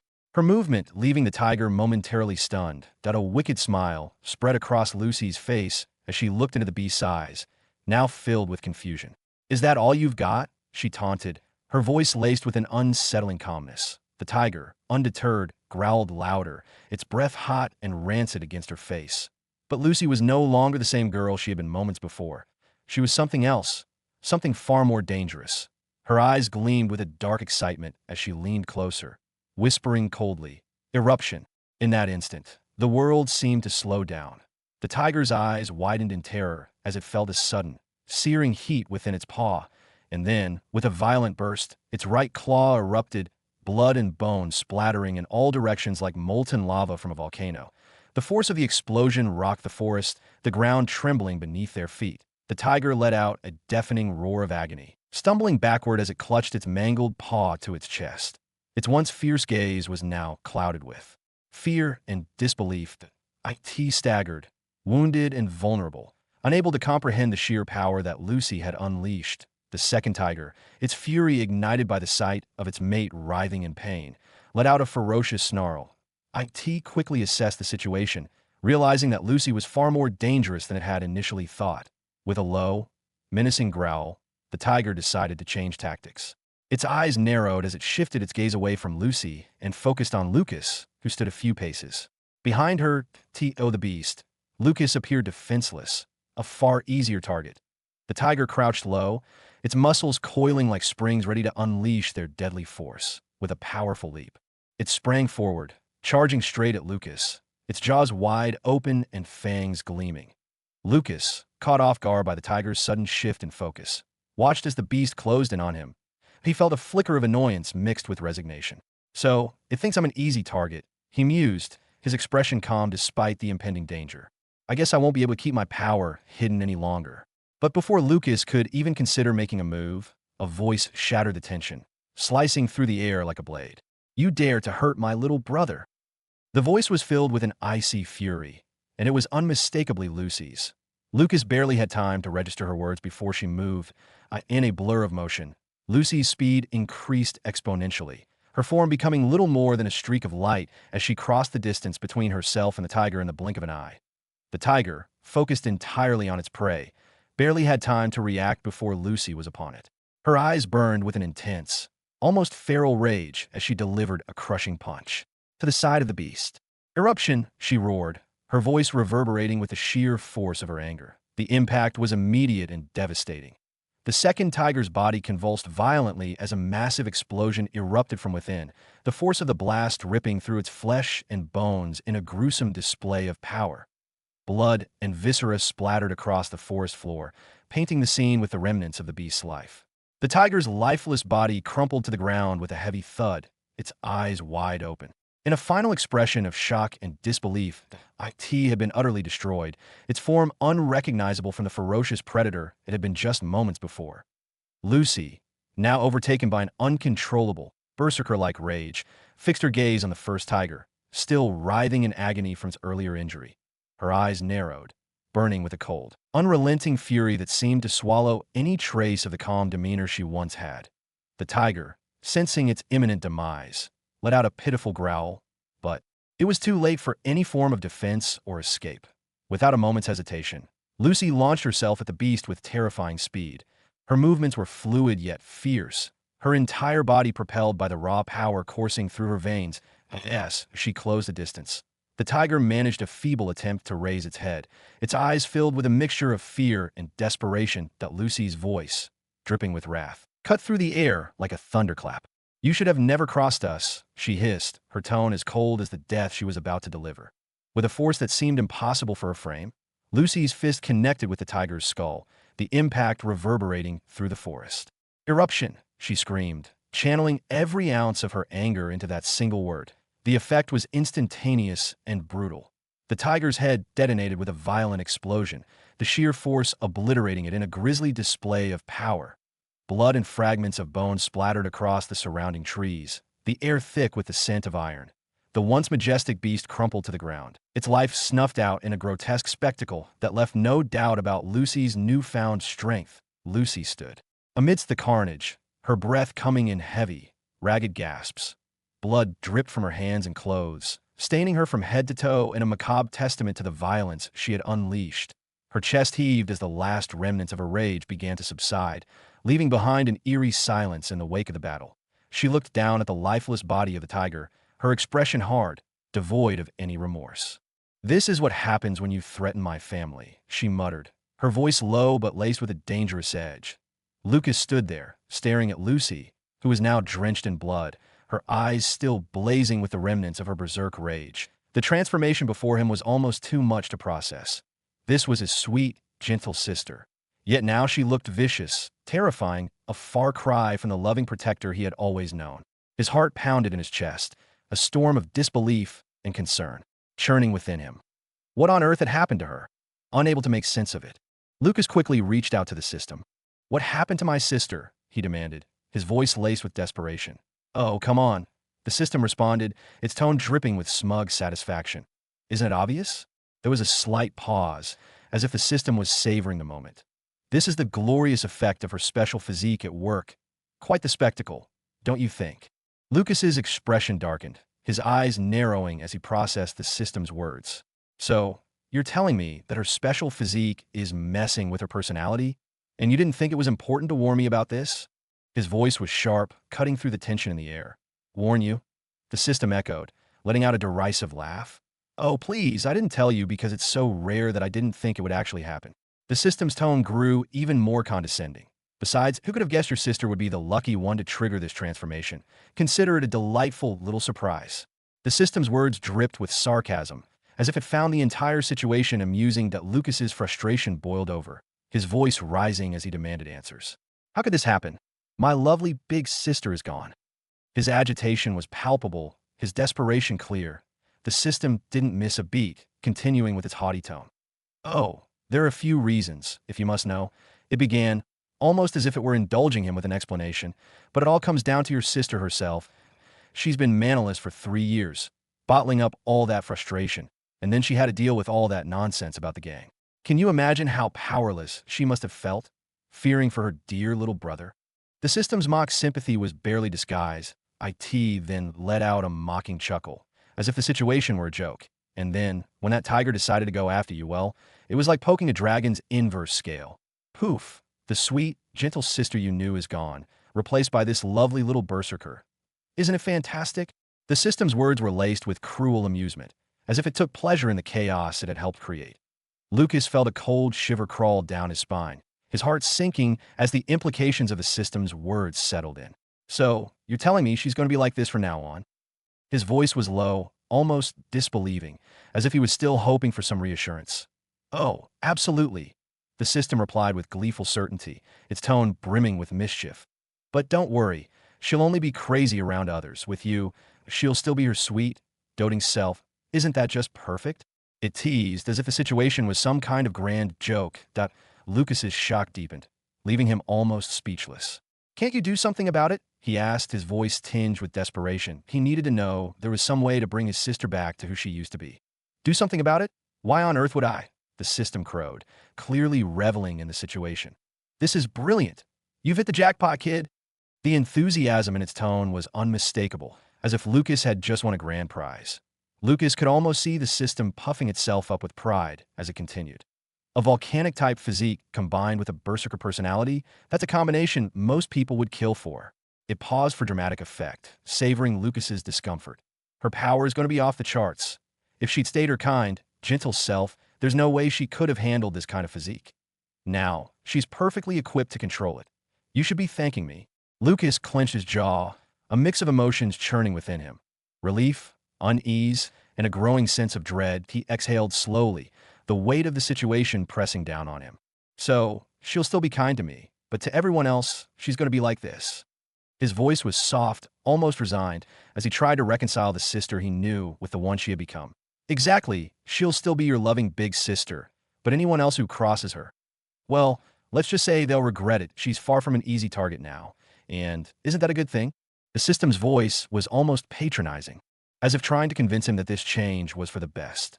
Lucas sighed deeply, the sound heavy with resignation. The sister he loved was still there, at least with him, but this transformation was more than he'd ever anticipated. He had wanted to protect her, but now, it seemed she was the one who had been reshaped to protect him in ways he hadn't foreseen. The thought brought him little comfort, but at least he knew she would no longer be vulnerable. The system, still basking in its perceived success, added one final jab. Trust me, kid, this is going to be amazing that you've got a sister who's practically unstoppable. What more could you ask for? Lucas let out a long, weary sigh, his voice tinged with resignation as he muttered, Yeah, I get it. But as his words faded, his focus shifted entirely to Lucy. He watched as the realization of her actions slowly dawned on her. Her fierce expression softened, giving way to a mix of confusion and dread. Her wide eyes darted from the blood-stained ground to her trembling, blood-soaked hands. The fierce warrior she had just been moments ago now seemed fragile, lost in the aftermath of her own power. Seeing the fear and uncertainty in her eyes, Lucas's heart tightened with a deep, protective instinct. Without a second thought, he stepped forward, his gaze full of concern and unwavering support. And no matter what changes had taken place, she was still his sister, the one he had sworn to protect. And now, more than ever, he was determined to be there for her. Lucy, who had just brutally killed the two tigers, slowly began to emerge from her berserk state. The intense fog of rage and bloodlust that had consumed her lifted, leaving behind the chilling realization of what she had done. Her breath quickened, and panic gripped her as she clutched her head with trembling hands. No, this can't be happening, she whispered, her voice quivering with fear. The reality of her actions crashed down on her, and she began to shake her head violently, her eyes wide with horror. How could I become like this? A monster? Her voice broke on the last word, filled with disbelief and self-loathing. As she looked up, her teary eyes met Lucas's steady gaze. He was walking toward her, his expression calm and determined, a stark contrast to the turmoil she felt inside. Seeing him approach, a fresh wave of panic surged within her. She stumbled back, raising her hands as if to keep him away. No, Lucas, stay back. Please don't come near me. Her voice was desperate, almost pleading. I'm a monster. I don't want you to see me like this. Lucy, please, don't chase me away, Lucas cried, his voice cracking as he buried his face against her back. His grip tightened, his body trembling with sobs he couldn't hold back. I don't care what's happened to you. I don't care at all. His words, though shaky, were filled with an unwavering resolve. No matter what you are, you're still my sister. Whether you're a monster, a human, or even a demon. I don't care. I just want my sister. Lucy, feeling the warmth of his embrace and hearing the raw emotion in his voice, felt her own tears spill over. She turned her head slightly, catching a glimpse of Lucas's tear-streaked face. Her voice trembled as she asked, Are you really sure about that? Lucas. Even after everything? Lucas nodded vigorously, tears streaming down his cheeks. Of course I'm sure, he choked out between sobs. You're my only family, Lucy. If you leave me, if you push me away, I won't have anyone. Please, don't leave me alone. His voice cracked with the last words, a cry full of pure, childlike fear and desperation. Lucas clung to her even tighter, his small frame trembling as if he were holding on for dear life, terrified that she might slip away from him if he let go for even a second. I could see that moment. Something within Lucy shifted. She realized just how foolish she had been to think of leaving her little brother alone because of what she had become. How could she have ever considered abandoning him when he needed her the most? Her heart ached with the realization, and her grip on Lucas tightened as she fully grasped the depth of his love for her. Lucas, sensing the change in her, sniffled and tried to smile through his tears. And also, he stammered, his voice still shaky. I kind of like this side of you, Lucy. You're so much stronger now, and you can kill enemies really easily. He wiped his face with the back of his hand, trying to sound more cheerful. You can protect me now, and we won't have to worry about those creepy guys who used to bother you all the time. His words were clumsy, but his tone was light and reassuring, as if he was trying to convince both her and himself. As long as you're kind to me, that's all that really matters, right? Overwhelmed by his acceptance and love, Lucy's tears flowed freely. She turned to face Lucas fully and hugged him even tighter, her own sobs mingling with his. Okay, Lucas, she whispered, her voice filled with love and determination. I will never leave you, and no matter what happens. She pulled back slightly to look into his tear-filled eyes and made a solemn promise. I promise, whatever I become, I will always love you as my brother. And even if you ever change into a demon or whatever, you will always be my brother. I'll never stop loving you. Lucas, moved deeply by her words, nodded vigorously, his tears falling even faster. And I will always love you as my sister, no matter what you become, he vowed, his voice trembling with emotion. Even if I change, I will always love you as my sister. The two of them stood there, wrapped in each other's arms, both crying and promising to never let anything come between them. They were siblings, bound by an unbreakable bond, no matter what the future held. The two of them stood there, wrapped in each other's arms, both crying and promising to never let anything come between them. They were siblings, bound by an unbreakable bond, no matter what the future held. After a while, Lucy gently pulled away from the embrace.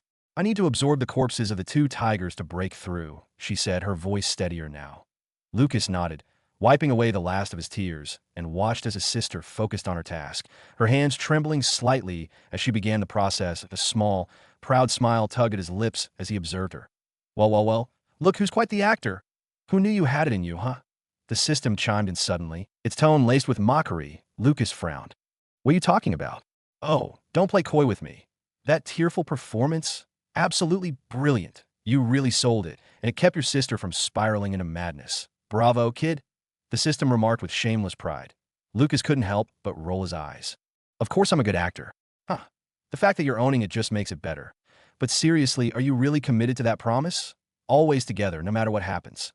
The system pressed, as if challenging him. Absolutely. Lucas replied without hesitation. Sure. I tried to help her calm down, but everything I said was true. I came back to this life with one purpose. And now, with you in this power, we're far beyond being mere humans. Can't argue with that, the system said, its tone almost smug. But I've got to say, you two are turning out to be quite the duo. You've got power, you've got resolve, and now, you've got a sister who's ready to take on the world. What's not to love?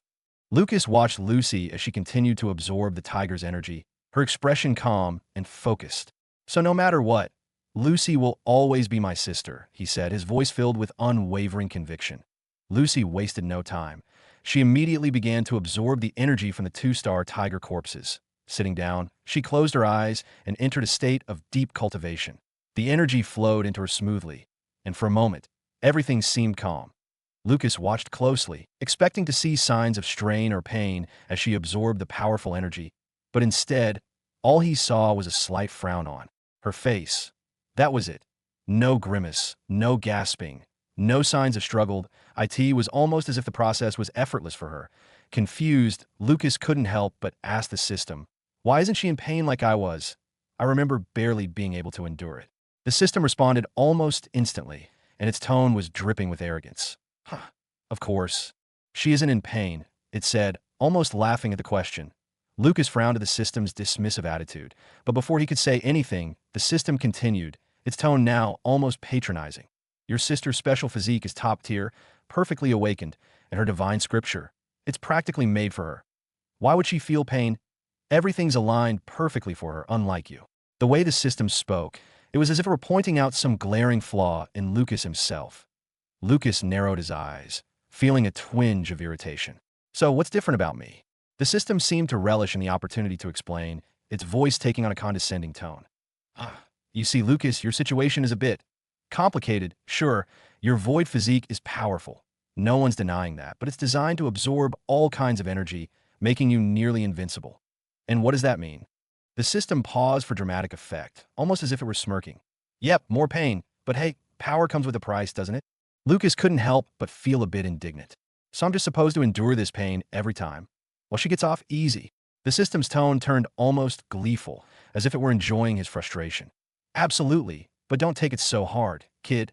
Think of it as a character-building experience. Besides, if it were easy, everyone would do it, right? But not everyone gets to be as strong as you'll be, if you can handle it. Lucas clenched his fists, a mixture of frustration and resignation tightening in his chest. And what about the divine mask? He asked, his voice edged with irritation. Why is it so painful to cultivate with? The system responded almost instantly, its tone positively gleeful. Oh, that? It paused as if savoring the moment. It's really quite simple, Lucas. The divine scripture within a mask isn't exactly a perfect match for you. So every time you cultivate with it, you get the lovely bonus of a nice sharp dose of pain. Isn't that just delightful? Lucas's eyes widened in disbelief. So you're saying all my cultivation will always be painful? Every single time? The system practically oozed smugness as it replied. Absolutely. Isn't it wonderful? But hey, look on the bright side. You'll be stronger for it. What's a little pain when you consider the power you'll wield? Honestly, you should be thanking me. The The system's voice dripped with shameless pride, as if it genuinely expected gratitude. Lucas felt his stomach drop. The idea of enduring endless pain for every bit of progress weighed heavily on him. He sighed deeply, the weight of it all pressing down on his shoulders. "Great," he muttered, his voice thick with sarcasm.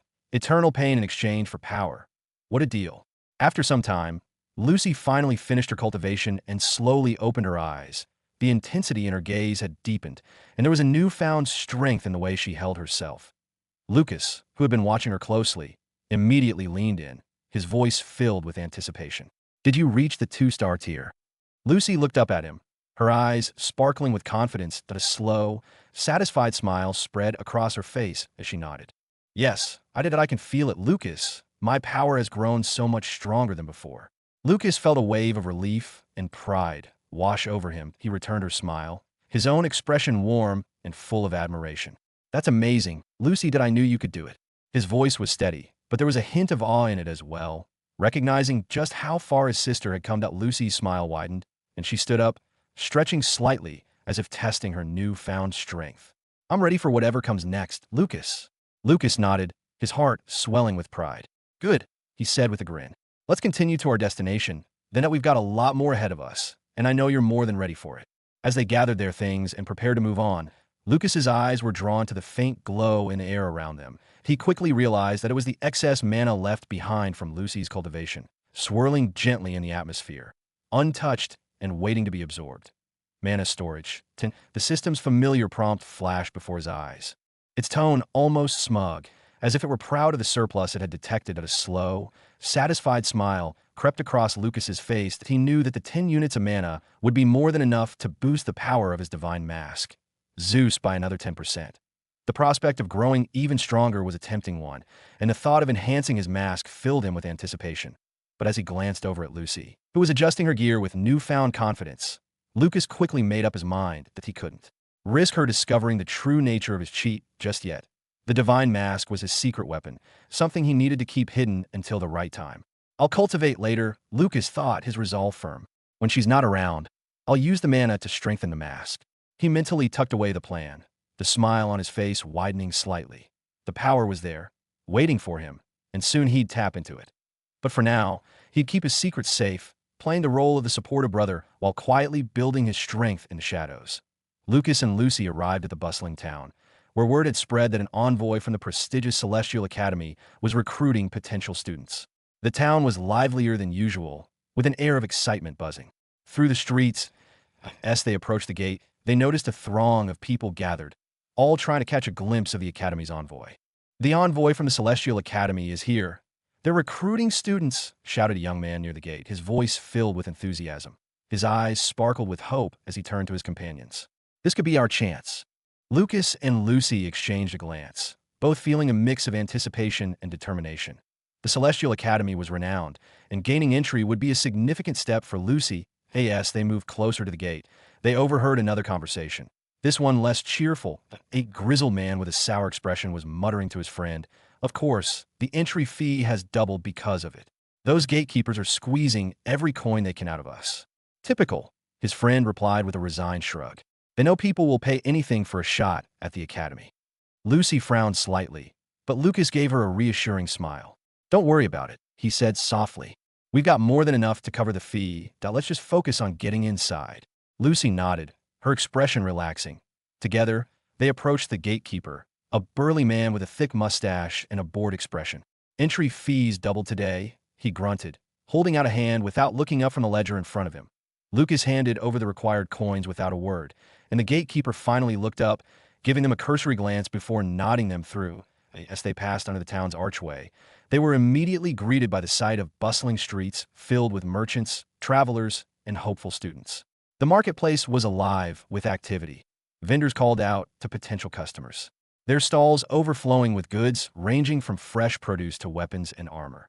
The smells of roasting meat and baked bread filled the air, mingling with the scent of spices and leather. "We should sell the beast corpses first," Lucas suggested, scanning the market for a suitable buyer. "Good idea," Lucy agreed, following him as they navigated through the crowd. It didn't take long to find a merchant specializing in beast materials. He was a tall, thin man with a sharp eye for quality, and he perked up the moment he saw the goods they were offering. One-star beasts. Huh, he said, inspecting the corpses with a practiced hand. Good quality, too. You two must be skilled hunters. Lucas only nodded, letting the merchant continue his appraisal. After a few moments, the merchant straightened up and named his price, a fair sum that Lucas immediately accepted. The transaction was quick, and soon enough, they had a hefty pouch of coins as they pocketed their earnings. Lucy glanced around. We should find an inn that it's going to get even busier here, and we'll need a place to rest. Agreed, Lucas said. He flagged down a passerby, a middle-aged woman carrying a basket of flowers. Excuse me, could you recommend a good inn around here? The woman smiled warmly. Of course, dear. The Silver Moon Inn just down the street is a fine place. Clean rooms, good food, and not too expensive. Thank you, Lucas said, nodding in appreciation. The woman waved them off cheerfully, and Lucas and Lucy made their way to the inn. The Silver Moon Inn was just as the woman had described, a charming establishment with a welcoming atmosphere. The innkeeper, a plump man with a jovial smile, greeted them at the door. Welcome to the Silver Moon. Looking for a room, are you? Yes, please, Lucy replied, returning his smile. The innkeeper quickly showed them to a comfortable room on the second floor, where they could settle in and plan their next steps. Once they were settled in their room, Lucy turned to Lucas, her expression determined. Lucas, I'm going to head over to the registration venue and get my name down. You should stay here and rest for a bit. Lucas nodded, though there was a hint of concern in his eyes. Are you sure you'll be okay out there alone? It's pretty crowded and things can get chaotic. Lucy gave him a reassuring smile, her confidence unwavering. I'll be fine, Lucas. This isn't my first time navigating a busy town. Besides, this is an important step. I can't afford to miss it. He hesitated for a moment, wanting to say more, but then simply nodded. All right, but be careful, Dot. If anything feels off, don't hesitate to come back right away. Lucy's smile widened as she placed a gentle hand on his shoulder. You worry too much that I promise I'll be careful. Lucas managed a small smile in return. I guess I do. Just don't push yourself too hard. She chuckled softly, giving him a playful nudge. You want to talk about not pushing yourself too hard? Lucas couldn't help but laugh, the tension in his shoulders easing slightly. Fair enough. With a final nod, Lucy headed towards the door. Before she left, she turned back to him, her expression softening. I'll be back soon. Don't go doing anything reckless while I'm gone, okay? Lucas waved her off with a grin. No promises. Lucy laughed, shaking her head before finally stepping out of the room, closing the door gently behind her. As soon as the door clicked shut, the lightness in Lucas's demeanor faded. He exhaled deeply, the room suddenly feeling quieter, emptier without his sister's presence. But he didn't have time to dwell on it. There was work to be done. Without wasting a moment, Lucas retrieved the divine mask, Zeus from the system space. Holding it in his hands, he felt a surge of energy emanating from the mask, a familiar pulse that promised power. His gaze hardened with determination. Carefully, he donned the mask. The transformation was immediate and striking. His form shifted, muscles tensing and expanding as golden hair cascaded down his back, crackling with the power of thunder. The tattoos etched into his skin glowed with electric energy, dancing across his body like living lightning. He had become Zeus, a figure of formidable strength and power. In his Zeus form, Lucas felt the surge of power coursing through his veins. The golden hair, the crackling thunder tattoos, the sheer intensity of his transformation. It all made him feel unstoppable. He clenched his fists, the energy pulsing in his hands, and muttered to himself, time to cultivate. Oh, eager are we? The system chimed in, its tone laced with smug arrogance. Get ready for some real pain, kid. Lucas rolled his eyes, already bracing himself for what was to come. Just start it. The system's voice took on a gleeful edge, almost relishing what was about to happen. You're going to regret this, it teased, drawing out each word with a sinister delight. But hey, no pain, no gain, right? Lucas exhaled slowly, steeling himself. He knew what was coming, but that didn't make it any easier. With a deep breath, he began the cultivation process, channeling the mana from the mana storage into his body. The pain hit him like a tidal wave. That it was immediate, overwhelming, searing through every nerve as if his very bones were being shattered and reformed.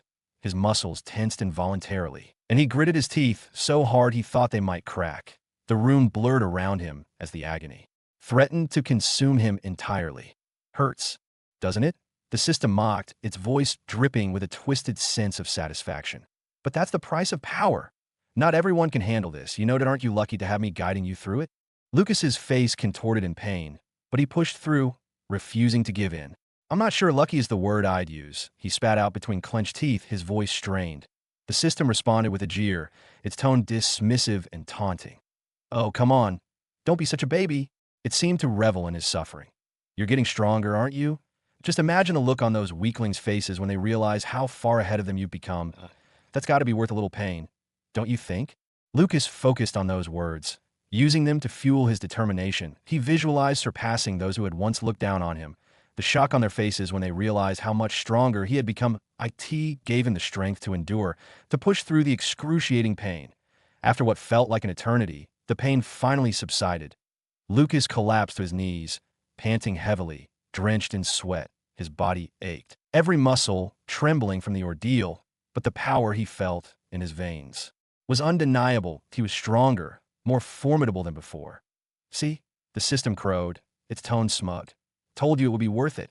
Lucas, still catching his breath, managed a weak smile. Yeah, he muttered, his voice tinged with exhaustion. His body ached from the strain, but he could feel the power that had been forged through the pain, that he knew the system was right. This was the price of power. The system's notifications flashed before his eyes, confirming his progress. Name, Zeus. Class, Cultivator. Tier, 1 star, 11%. Divine Scripture. Heavenly Thunder Core Divine Scripture. Lucas couldn't help but smile, despite the lingering pain. Finally, 11%. He murmured, feeling the new surge of strength coursing through his veins. Every fiber of his being felt more potent, more alive. The system, never missing an opportunity to boast, chimed in smugly. That's right, kid. Only 11%, but look at you now, far beyond any ordinary 1-star cultivator. You should be thanking me, really. Lucas rolled his eyes, the familiar motion somehow comforting in the midst of all the change. Sure, he said, his tone dripping with sarcasm. I'm grateful. Happy now. The system's voice came through, laced with a shameless sense of pride. Oh, I'm always happy when you're suffering, it replied with a mockingly cheerful tone. But you'll thank me later when you realize just how powerful you've become. Just remember who got you there. Lucas shook his head, a smirk tugging at his lips despite himself. You really don't miss a chance to remind me, do you? Of course not. The system shot back, sounding almost offended by the very suggestion. I'm the reason you're not just some weakling getting trampled on out there. A little gratitude is the least you could offer. Lucas chuckled softly, the sound strained but genuine. Fine. Find out I'll keep that in mind next time you put me through hell. You better. The system huffed, though there was a hint of satisfaction in its voice. Because this is just the beginning. The more you push, the stronger you'll get, and the closer you'll be to making everyone else kneel before you. Isn't that worth a bit of suffering? Lucas's smile faded slightly, his eyes hardening with determination. Yeah, he said quietly, more to himself than the system. It is. Well, now that you've finished your little crybaby session, cultivation, let's go register, the system announced, its voice dripping with smug satisfaction. Lucas, still catching his breath and wiping the last beads of sweat from his brow, couldn't help but smile at the progress he'd made. Yeah, let's register. As he began to stand, a sudden thought struck him, and his smile faded into a puzzled frown. Wait, register for what exactly? There was a brief, almost theatrical pause from the system before it responded with a mocking tone. Oh, you gotta be kidding me, seriously? How thick can you be? Obviously, you're gonna register for Celestial Academy. Genius, it added, as if Lucas should have known all along. Lucas's eyes widened in shock, his heart skipping a beat as the realization hit him. What? That's right, buddy. The system continued, clearly relishing the moment. You didn't think I'd let you hide in the shadows while your sister takes all the glory, did you? Pleased that you're going to march right in there, head held high, and show them what you're made of. After all, what's the point of having me if you're just going to play it safe? Where's the fun in that? Lucas's shock quickly turned to irritation. Are you serious right now? I've been trying to keep a low profile, and you want me to waltz into the top academy like it's no big deal. Oh, come on, don't be such a wet blanket, the system retorted, its voice laced with playful arrogance and a hint of mischief. You should know by now that I always have a plan, and believe it or not, this one might just let you keep that precious low profile of yours. Lucas's initial irritation gave way to a spark of curiosity. The system's tone was teasing, almost as if it was dangling a secret just out of reach. His brow furrowed slightly as he considered the possibility. You have a plan? Really, how? The central arena of the town was a bustling hub of activity, with crowds of people gathered around its massive structure. The arena, built like a grand coliseum, towered over the surrounding buildings, its imposing presence drawing everyone's attention. This was where the registration for the Celestial Academy was taking place. The registration process was split into two main areas within the arena. Despite the large number of hopefuls, the procedure was surprisingly straightforward. The officials first checked each applicant's age and strength. As long as you were between 18 and 21 years old, you were eligible to register. However, because of the overwhelming number of applicants, the registration sites also conducted a test to measure the purity of each person's mana. The purity of mana was a crucial factor. The purer the mana, the better the chances of being accepted. And as the registration continued, it became clear just how stringent the requirements were. A young man, around 20 years old, stepped forward with a mix of hope and anxiety etched on his face. The official overseeing the registration, an older man with a stern expression, placed a hand on a crystal orb designed to measure mana purity. The orb glowed faintly as it registered the young man's mana. The official's eyes narrowed slightly as he read the result. 20 years old, 2% mana purity, he announced in a clipped tone, his voice carrying a hint of disappointment. Fail. The young man's shoulders slumped, his hope evaporating as quickly as the faint glow in the orb. He muttered a dejected "thank you" before turning away, his expression a mix of frustration and resignation. Next in line was a 19-year-old girl, her face a mask of determination. She approached the orb with confidence, but there was a flicker of nervousness in her eyes. Yes, she placed her hand on the orb. It glowed a bit brighter than before, but the official's expression remained unchanged. 19 years old, 3% mana purity, the official declared, his tone flat and indifferent. Fail. The girl's eyes widened in disbelief, her lips parting as if to argue, but no words came out. She bit her lip, fighting back tears as she nodded curtly and walked away, her fists clenched in frustration. Next, an 18-year-old boy stepped forward, his posture rigid with tension. Unlike the others, he wore a serious expression, as if fully aware of the challenge before him. The official glanced at him with mild curiosity. Noting the boy's composure, the boy's hand made contact with the orb. It pulsed with a steady, bright light. The official raised an eyebrow. His interest peaked for the first time that day. 18 years old, 5% mana purity, he announced, his tone slightly warmer. Pass. The boy exhaled a breath he hadn't realized he was holding, a small smile of relief forming on his lips. He offered the official a respectful bow before stepping aside, clearly pleased with his success. The announcements echoed through the arena, the voice of the officials cutting through the crowd's murmurs from the ongoing tests. It was evident that passing the first round was incredibly difficult. This was because 10% purity was the limit for those at the 1-star tier, and reaching 20% required one to be at the 2-star level, and so on. It was rumored that those who reached the fabled 100% purity would transcend beyond the 9-star level. Though this remained speculative, the registration continued, and as expected, due to the town's relatively modest size, not many people passed. Those who failed left with dejected expressions, while the few who succeeded were quickly ushered to the next stage. Soon, it was Lucy's turn to approach the registration site, but as she moved forward with a calm demeanor that stood in stark contrast to how she would have reacted in the past, there was no sign of the nervousness that would have gripped her before. The old Lucy would have been anxious, her heart pounding with uncertainty. But now, she felt nothing but a cool, controlled focus. Her new personality, fierce and confident, had taken hold, and it felt like a blessing rather than a curse. Lucas, standing a short distance away, observed her closely. It seems that this change in her really is a good thing, he thought, a mixture of relief and pride swelling within him. Lucy stepped up to the registration platform, her movements steady and assured. The official overseeing the process barely glanced up as she approached, his attention more focused on the orb in front of him. Without a word, Lucy placed her hand on the orb, designed to measure mana purity. The moment her hand made contact, the orb blazed to life, glowing with an intensity that immediately drew the attention of everyone nearby. The light was nearly blinding, casting sharp shadows across the arena. The official blinked in surprise, his expression shifting from boredom to confusion as he scrutinized the orb. Could you try that again? The official asked, his voice tinged with uncertainty. His brow furrowed as he looked at Lucy, clearly puzzled. It seems there might be something wrong with the reading. Lucy raised an eyebrow, but didn't argue. Sure, she replied, her tone even and unbothered. Without hesitation, she pressed her hand to the orb once more. This time, the light that erupted from the orb was even more intense, flooding the registration area with a radiant glow that forced some onlookers to shield their eyes.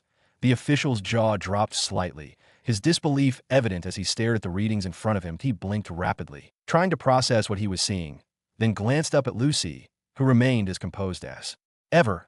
Finally, After a long pause, he cleared his throat and announced, 20 years old. 20% mana purity.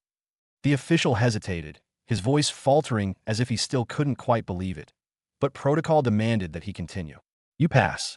The moment the announcement was made, the crowd around the registration site erupted in shock. Whispers and murmurs spread like wildfire as people struggled to comprehend what they had just witnessed. A 20% mana purity was extraordinary, especially in a town like this. Meanwhile, Lucy smirked confidently as she walked past the stunned crowd and entered the Colosseum for the next test. Her new personality had not only given her strength, but also the composure to handle situations like this with. Ease.as Lucy entered the Colosseum, ready for whatever challenge awaited her next. Someone else in the queue behind her also smirked, their eyes fixed on her as they waited for their turn. Lucy had passed the first test with ease, her 20% mana purity leaving everyone in a WAS. She entered the Colosseum for the next stage. The registration process continued outside. Numerous people stepped up to the test, but none were able to match the level that Lucy had set. Most failed to reach even the minimum mana purity required to pass, and the atmosphere grew tense as fewer and fewer succeeded. Suddenly, the murmurs in the crowd hushed as a striking figure approached the registration table. The moment he appeared, all eyes turned to him, and the women in the crowd gasped in admiration. He had long golden hair that flowed elegantly down his back, a well-built body, and a face so handsome it seemed almost otherworldly. The handsome man who approached the registration table was none other than Lucas, disguised in his Zeus form.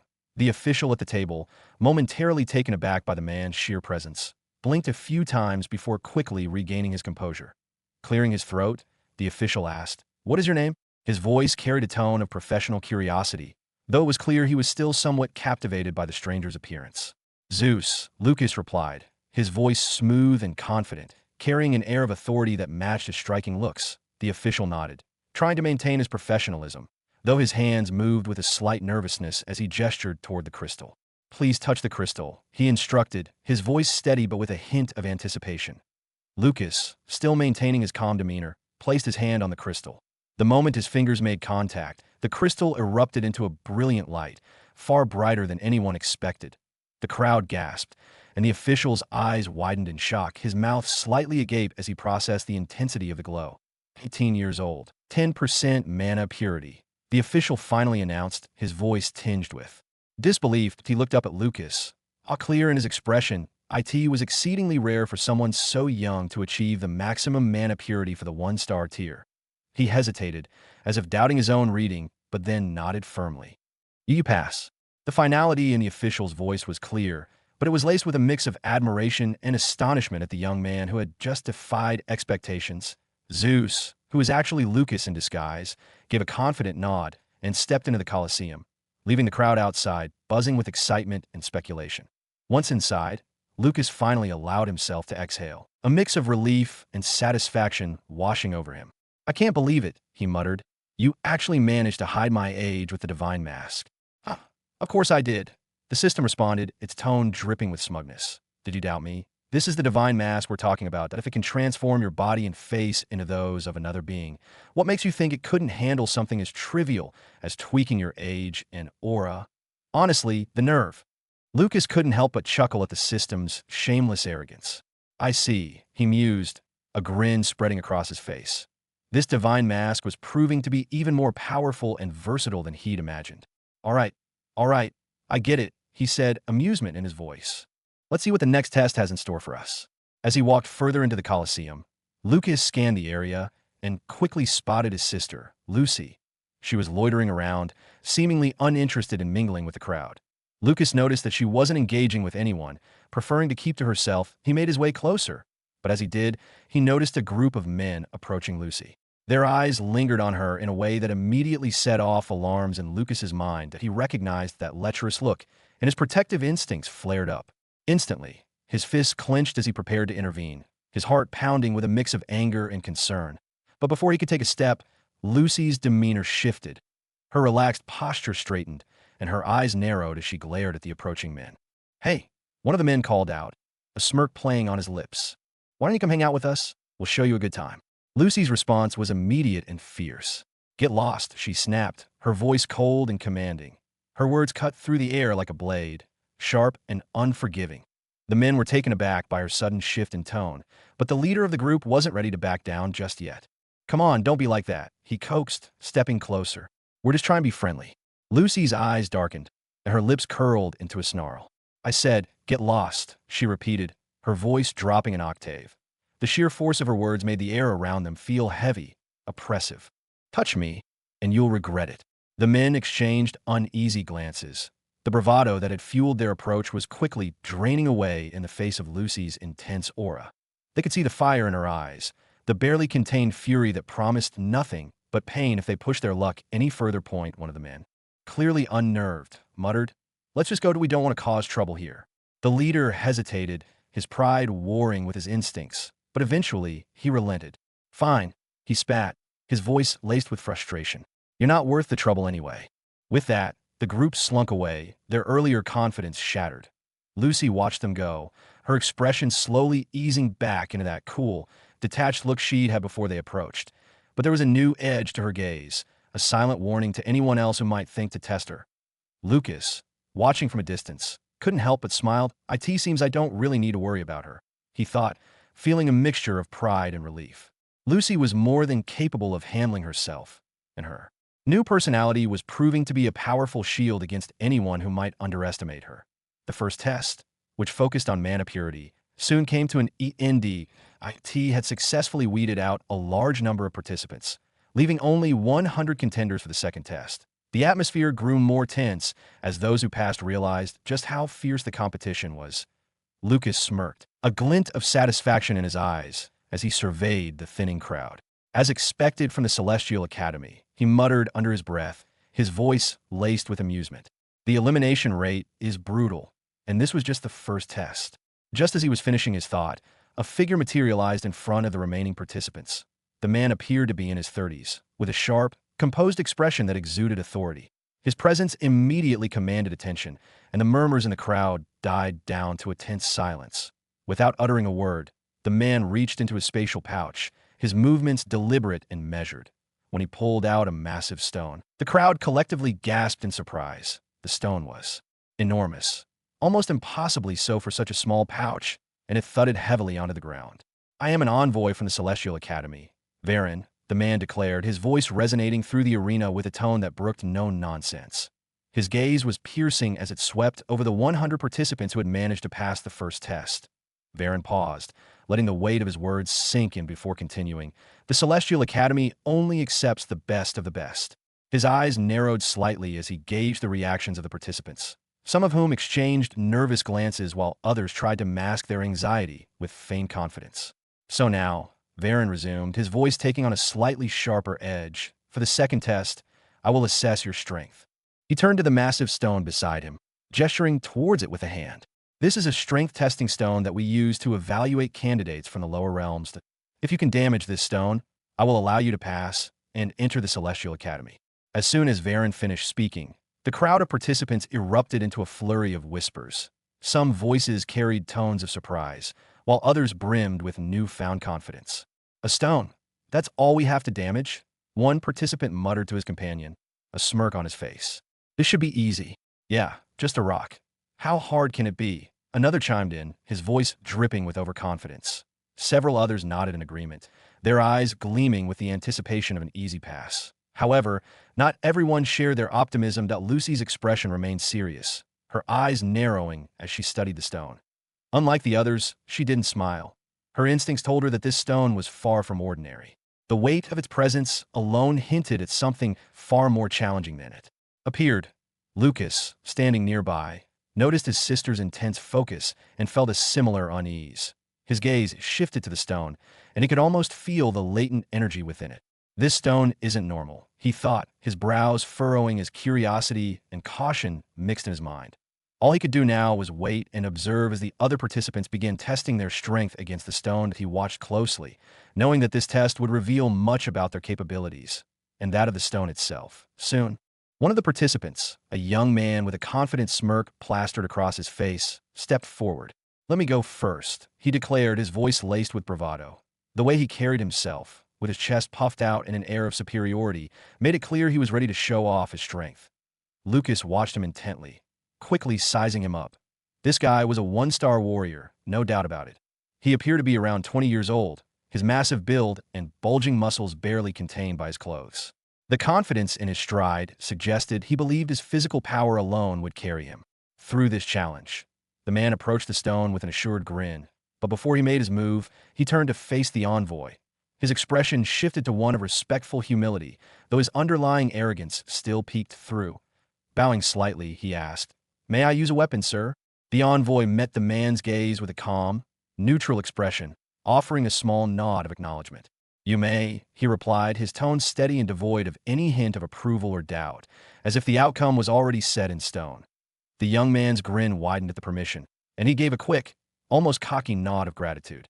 "Thank you, sir," he said, his voice dripping with confidence. Turning back to the stone, his grin turned into a smirk.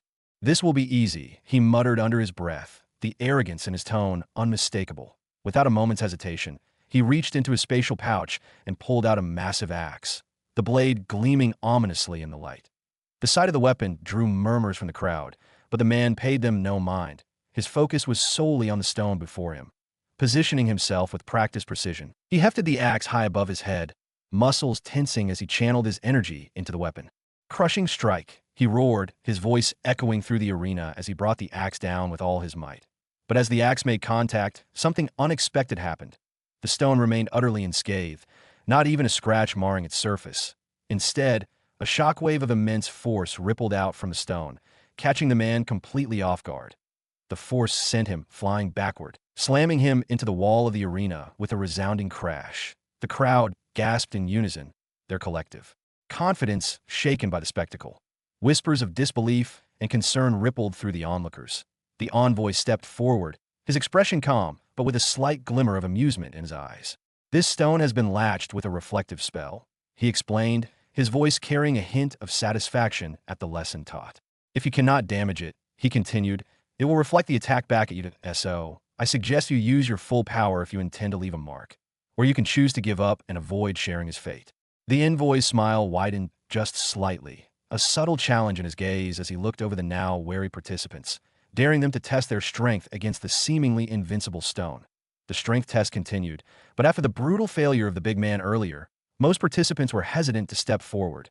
The memory of him being hurled across the arena was fresh in their minds, and the fear of suffering a similar fate made them reluctant to attempt the test. Several participants, driven by either determination or desperation, stepped forward to try their luck.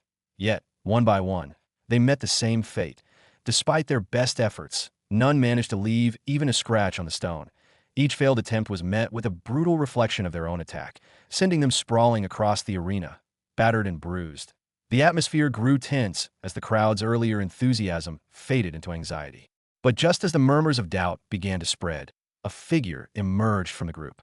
With an air of unshakable confidence, this man had a strong, imposing build and short brown hair. His very presence exuded an aura of authority and nobility, causing the whispers in the crowd to grow louder. "It's Cedric Vallon," someone hissed, the name spreading quickly through the spectators like wildfire. Cedric Vallon, a prodigy from the esteemed Vallon family, he was known far and wide, not just for his strength, but also for his undeniable arrogance. At 21 years old, Cedric had already reached the 2-star level, boasting a mana purity of 15%. He walked with the unmistakable air of someone who believed himself superior to everyone around him. His gaze swept over the fallen participants, a sneer curling his lips. "Weaklings," Cedric scoffed, his voice dripping with disdain. He didn't bother hiding his contempt, making it abundantly clear that he held those who had tried before him in the lowest regard. As he approached the stone, Cedric's confidence was palpable. His steps were measured, his posture radiating command. Turning slightly, he addressed the envoy, his tone almost polite but laced with unmistakable arrogance. "I assume weapons aren't necessary for this?" he asked, though his smirk suggested he already knew the answer. The envoy gave a simple nod, his expression neutral but observant. "Good," Cedric muttered with satisfaction. Pleased with the confirmation, he rolled his shoulders and assumed his stance, every movement deliberate and controlled. Cedric was a master of the Titan's Endurance Cultivation Manual, a powerful technique that emphasized immense physical strength and resilience, qualities his family was famous for. Weapons? They were for the weak, or so Cedric believed. "Let me show you the true power of the Titan," Cedric declared, his voice carrying across the arena with an air of superiority. His eyes gleamed with confidence as he drew back his fist, channeling every ounce of his strength into the punch. With a fierce roar, he unleashed his power, driving his fist into the stone with all his might. The impact was nothing short of tremendous. The stone, which had withstood all previous attempts, finally cracked under the force of Cedric's blow. A visible fracture spread across its surface, drawing gasps of amazement from the crowd. Cedric stepped back, his expression smug, a self-satisfied smirk playing on his lips. He didn't need to say anything more. His actions had spoken louder than any words could. The envoy, impressed despite himself, smiled and announced, "Cedric Valen passed." As Cedric stepped back, basking in the admiration of the crowd, another figure confidently emerged from the group. This time, it was Julian Margrave, another well-known prodigy, hailing from the prestigious Margrave family. Julian, at 20 years old, had also achieved the 2-star level, though his mana purity was slightly lower at 13%. Despite this, his talent and potential were undeniable, earning him the reputation of a rising star. Julian's eyes locked on his Cedric with a piercing gaze, the rivalry and disdain unmistakable in his expression. "Quite the display of brute force, Cedric," Julian drawled, his voice dripping with sarcasm. "But let me show you what real power looks like. Power that doesn't rely on mindless muscle." Cedric arched an eyebrow, a smirk tugging at his lips. "Oh, and what's your plan, Julian?" he sneered, his tone mocking. "Gonna whisper sweet nothings at the stone and hope it crumbles?" Julian didn't take the bait, remaining calm and composed, his focus entirely on the task at hand. "Just watch and learn," he responded coolly, his voice carrying an air of superiority. Julian cultivated the Tempest Grace Cultivation Manual, a technique that expertly harnessed the power of wind magic. With a swift movement, Julian stepped forward, his expression one of unwavering concentration. He raised his hand, and with a flick of his wrist, he cast Wind Cut, sending a sharp blade of wind hurtling toward the stone. The wind blade struck with pinpoint accuracy, carving a deep scratch into the stone's surface. The crowd held its breath, watching in anticipation, but the damage, though evident, fell short of the severity of Cedric's earlier punch. Cedric's sneer deepened, his voice laced with disdain. "Is that the best you've got, Julian? You call that power?" His tone was dripping with condescension, clearly unimpressed. Julian, unfazed by Cedric's derision, met his gaze with a smirk of his own. "This is merely a test of brute strength, Cedric," he retorted, his voice smooth and cutting. "In any real challenge, I'd easily outshine you. But by all means, enjoy your fleeting moment of glory." The tension between the two prodigies was electric, their rivalry evident in every word and gesture. It was clear to all that, while nobles often shared bonds of blood, wealth, and influence, their prodigies frequently clashed, each striving to prove their superiority. The envoy, observing their exchange with mild amusement, nodded in acknowledgement. "Julian Margrave passed," he announced, his voice cutting through the air. With a smirk playing on his lips, the envoy turned his gaze to the remaining participants, his eyes glinting with a mix of amusement and challenge. "Well," he called out, his tone dripping with mockery, "who among you dares to try next? Or have you all decided to leave the real test to the prodigies?" His words hung in the air, taunting the others to step up and prove their worth. The envoy's gaze swept over the remaining participants, his lips curled in a sneer of barely concealed disdain. His eyes lingered briefly on Cedric Valen and Julian Margrave, noble prodigies who, in his view, were the only ones worth his attention. The rest? Just background noise, insignificant and unworthy of his time. "Is there anyone else who wants to take the test?" the envoy drawled, his voice thick with sarcasm. "Or should we just label the rest of you as failures?" The participants exchanged uneasy glances, their frustration palpable, but no one dared to speak up. The tension in the air was thick, and many clenched their fists, anger simmering just beneath the surface. Yet the fear of challenging the envoy's authority kept them rooted in place, silent and resentful. "Pathetic," the envoy muttered under his breath, loud enough for some to hear, his eyes narrowing with contempt. He raised an eyebrow, almost daring someone to step forward. "No takers?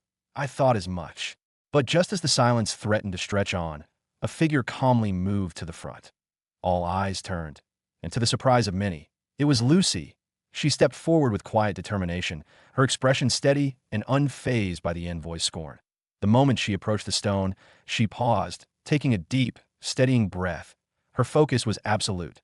The envoy, watching her every move, let a smirk curl his lips. His skepticism cleared to him.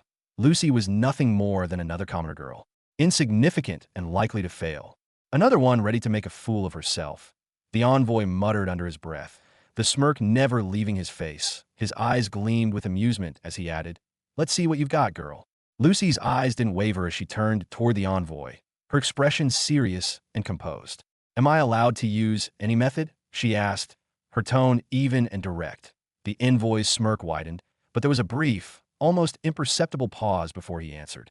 "Of course," he replied, nodding. But as her gaze bore into him, his smile faltered for just a fraction of a second. A strange, fleeting sensation of unease rippled through him, something he couldn't quite place. For a moment, the envoy felt an odd flicker of fear, a sensation so foreign it caught him off guard. His smirk faded as he blinked, shaking his head slightly, as if to clear it. "What's wrong with me?" he thought, irritated with himself. "I'm a 4-star warrior," he silently reminded himself, the thought carrying a tone of reassurance. "How could I be intimidated by a mere girl?" He brushed off the feeling, attributing it to fatigue. "Go ahead," he said aloud, his tone dismissive, trying to reassert his confidence. But the seed of doubt had already been planted. Lucy, undeterred by the brief exchange, turned her attention back to the stone, her face set in a determined expression. She took her stance, every movement precise and controlled, as she prepared to face the challenge before her. Meanwhile, Cedric observed from the side, his eyebrows lifting in mild surprise as he watched Lucy take her stance. "Her form isn't half bad," he remarked, his tone almost begrudgingly respectful. He turned to Julian with a curious glance. "What do you think?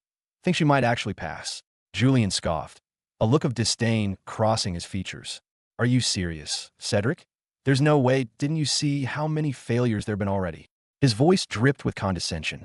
As if the idea of Lucy succeeding was utterly absurd, Cedric's lips curled into a faint, almost amused smile. "Maybe she's different," he mused, a hint of intrigue in his voice. Julian's smirk grew wider, his tone laced with biting sarcasm. Well, is the great Cedric Valen actually impressed by someone else? And a commoner woman, of all things? Cedric's expression darkened, a flicker of irritation sparking in his eyes. "Don't get it twisted," he snapped, his voice low and edged with pride. "I'm just saying her stance is decent. But don't even think for a moment that she's on my level. I'm a prodigy. She's nothing compared to me." Julian chuckled, clearly enjoying the slight crack in Cedric's composure. "Oh, of course, how could I forget? The mighty Cedric Valen, unmatched and unrivaled," he mocked, his tone oozing with false reverence. The two continued to exchange sharp remarks, their rivalry fueling the tension between them, each determined to assert their superiority even as they watched the unexpected contender prepare for her test. Meanwhile, Lucy stood before the stone, her eyes locked on it with fierce determination. Despite the surge of confidence that had come with her transformation, a whisper of doubt lingered in the back of her mind. "Can I really pass this test?" she wondered, the question gnawing at her. Even with her newfound strength and personality, the reality was that she was still a commoner, a fact that had haunted her for years. Nervousness began to creep into her thoughts, though she kept her face impassive, refusing to let it show. "No," she resolved, shaking off the uncertainty. "Hell with it." She clenched her fists, feeling the power surging within her. "I'll just give it everything I've got, for me and for my brother." With that resolve, Lucy stepped forward and unleashed a devastating punch. Her fist collided with the stone with a force that echoed throughout the arena. The impact was nothing short of astounding. The stone cracked, a large fissure splitting it wide open, far more significant than the one Cedric had managed to create. The arena fell into a stunned silence.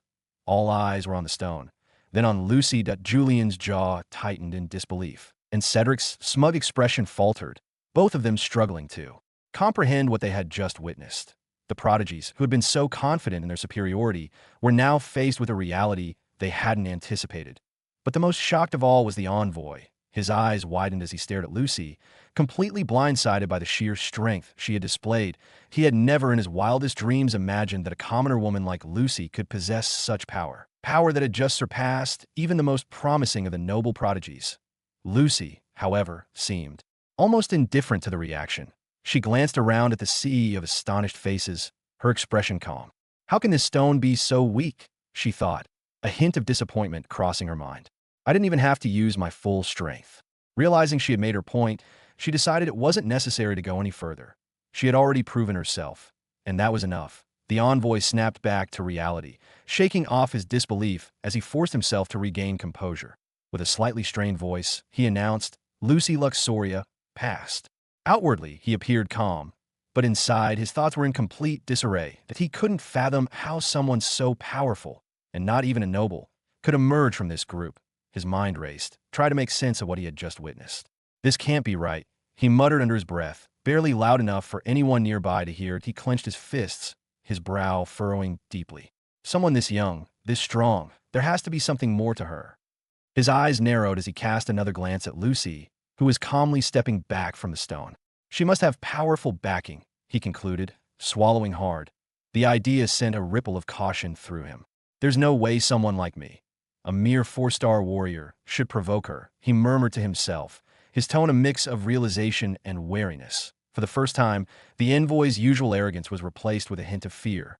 As he silently vowed to keep a careful distance from this mysterious girl who had shattered all his expectations, the envoy took a deep breath, forcing himself to regain his composure.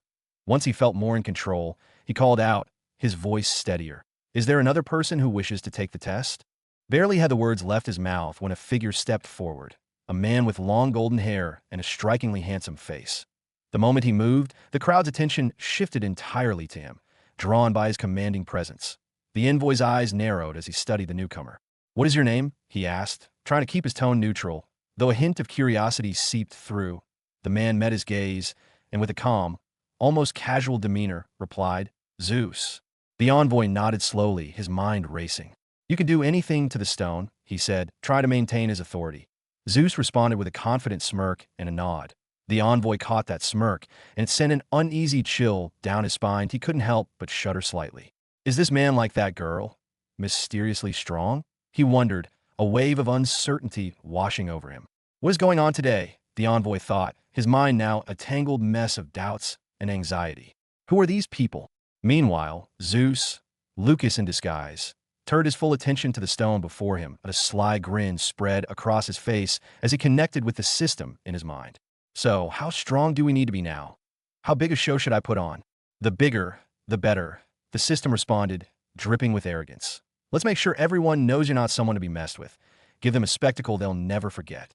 Lucas's grin widened, a dark gleam in his eyes. So, a big showcase right from the start. FCK, yeah, go big or go home, baby. For the Celestial Academy, I need to give them a show they'll talk about for years, Lucas thought, relishing the idea of making an unforgettable impression. His smirk grew more wicked as he envisioned the shock and awe on everyone's faces.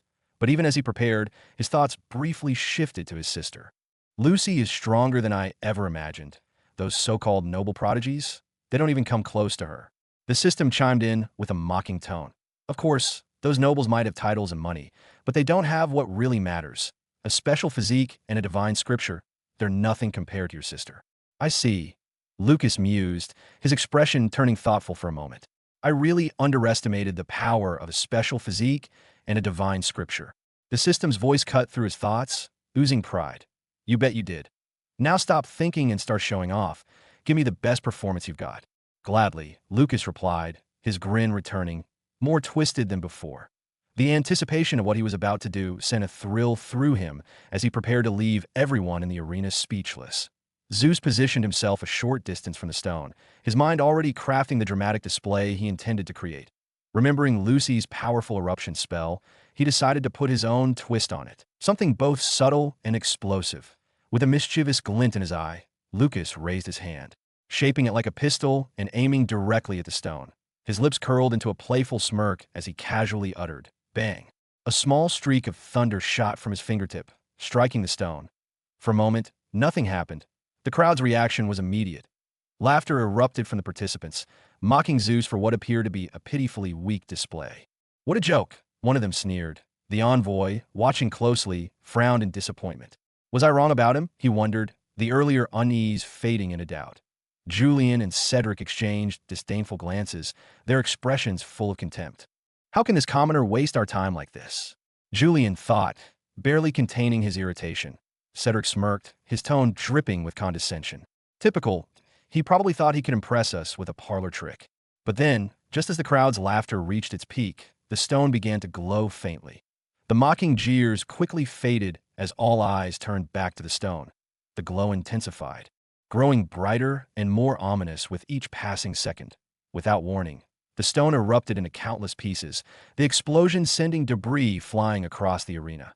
The force of the blast sent shockwaves through the crowd, leaving them stunned into silence. Even the envoy, who had been so certain of Zeus's failure, stood frozen in disbelief, his eyes wide with shock. Zeus slowly turned to face the envoy, a smug grin spreading across his face.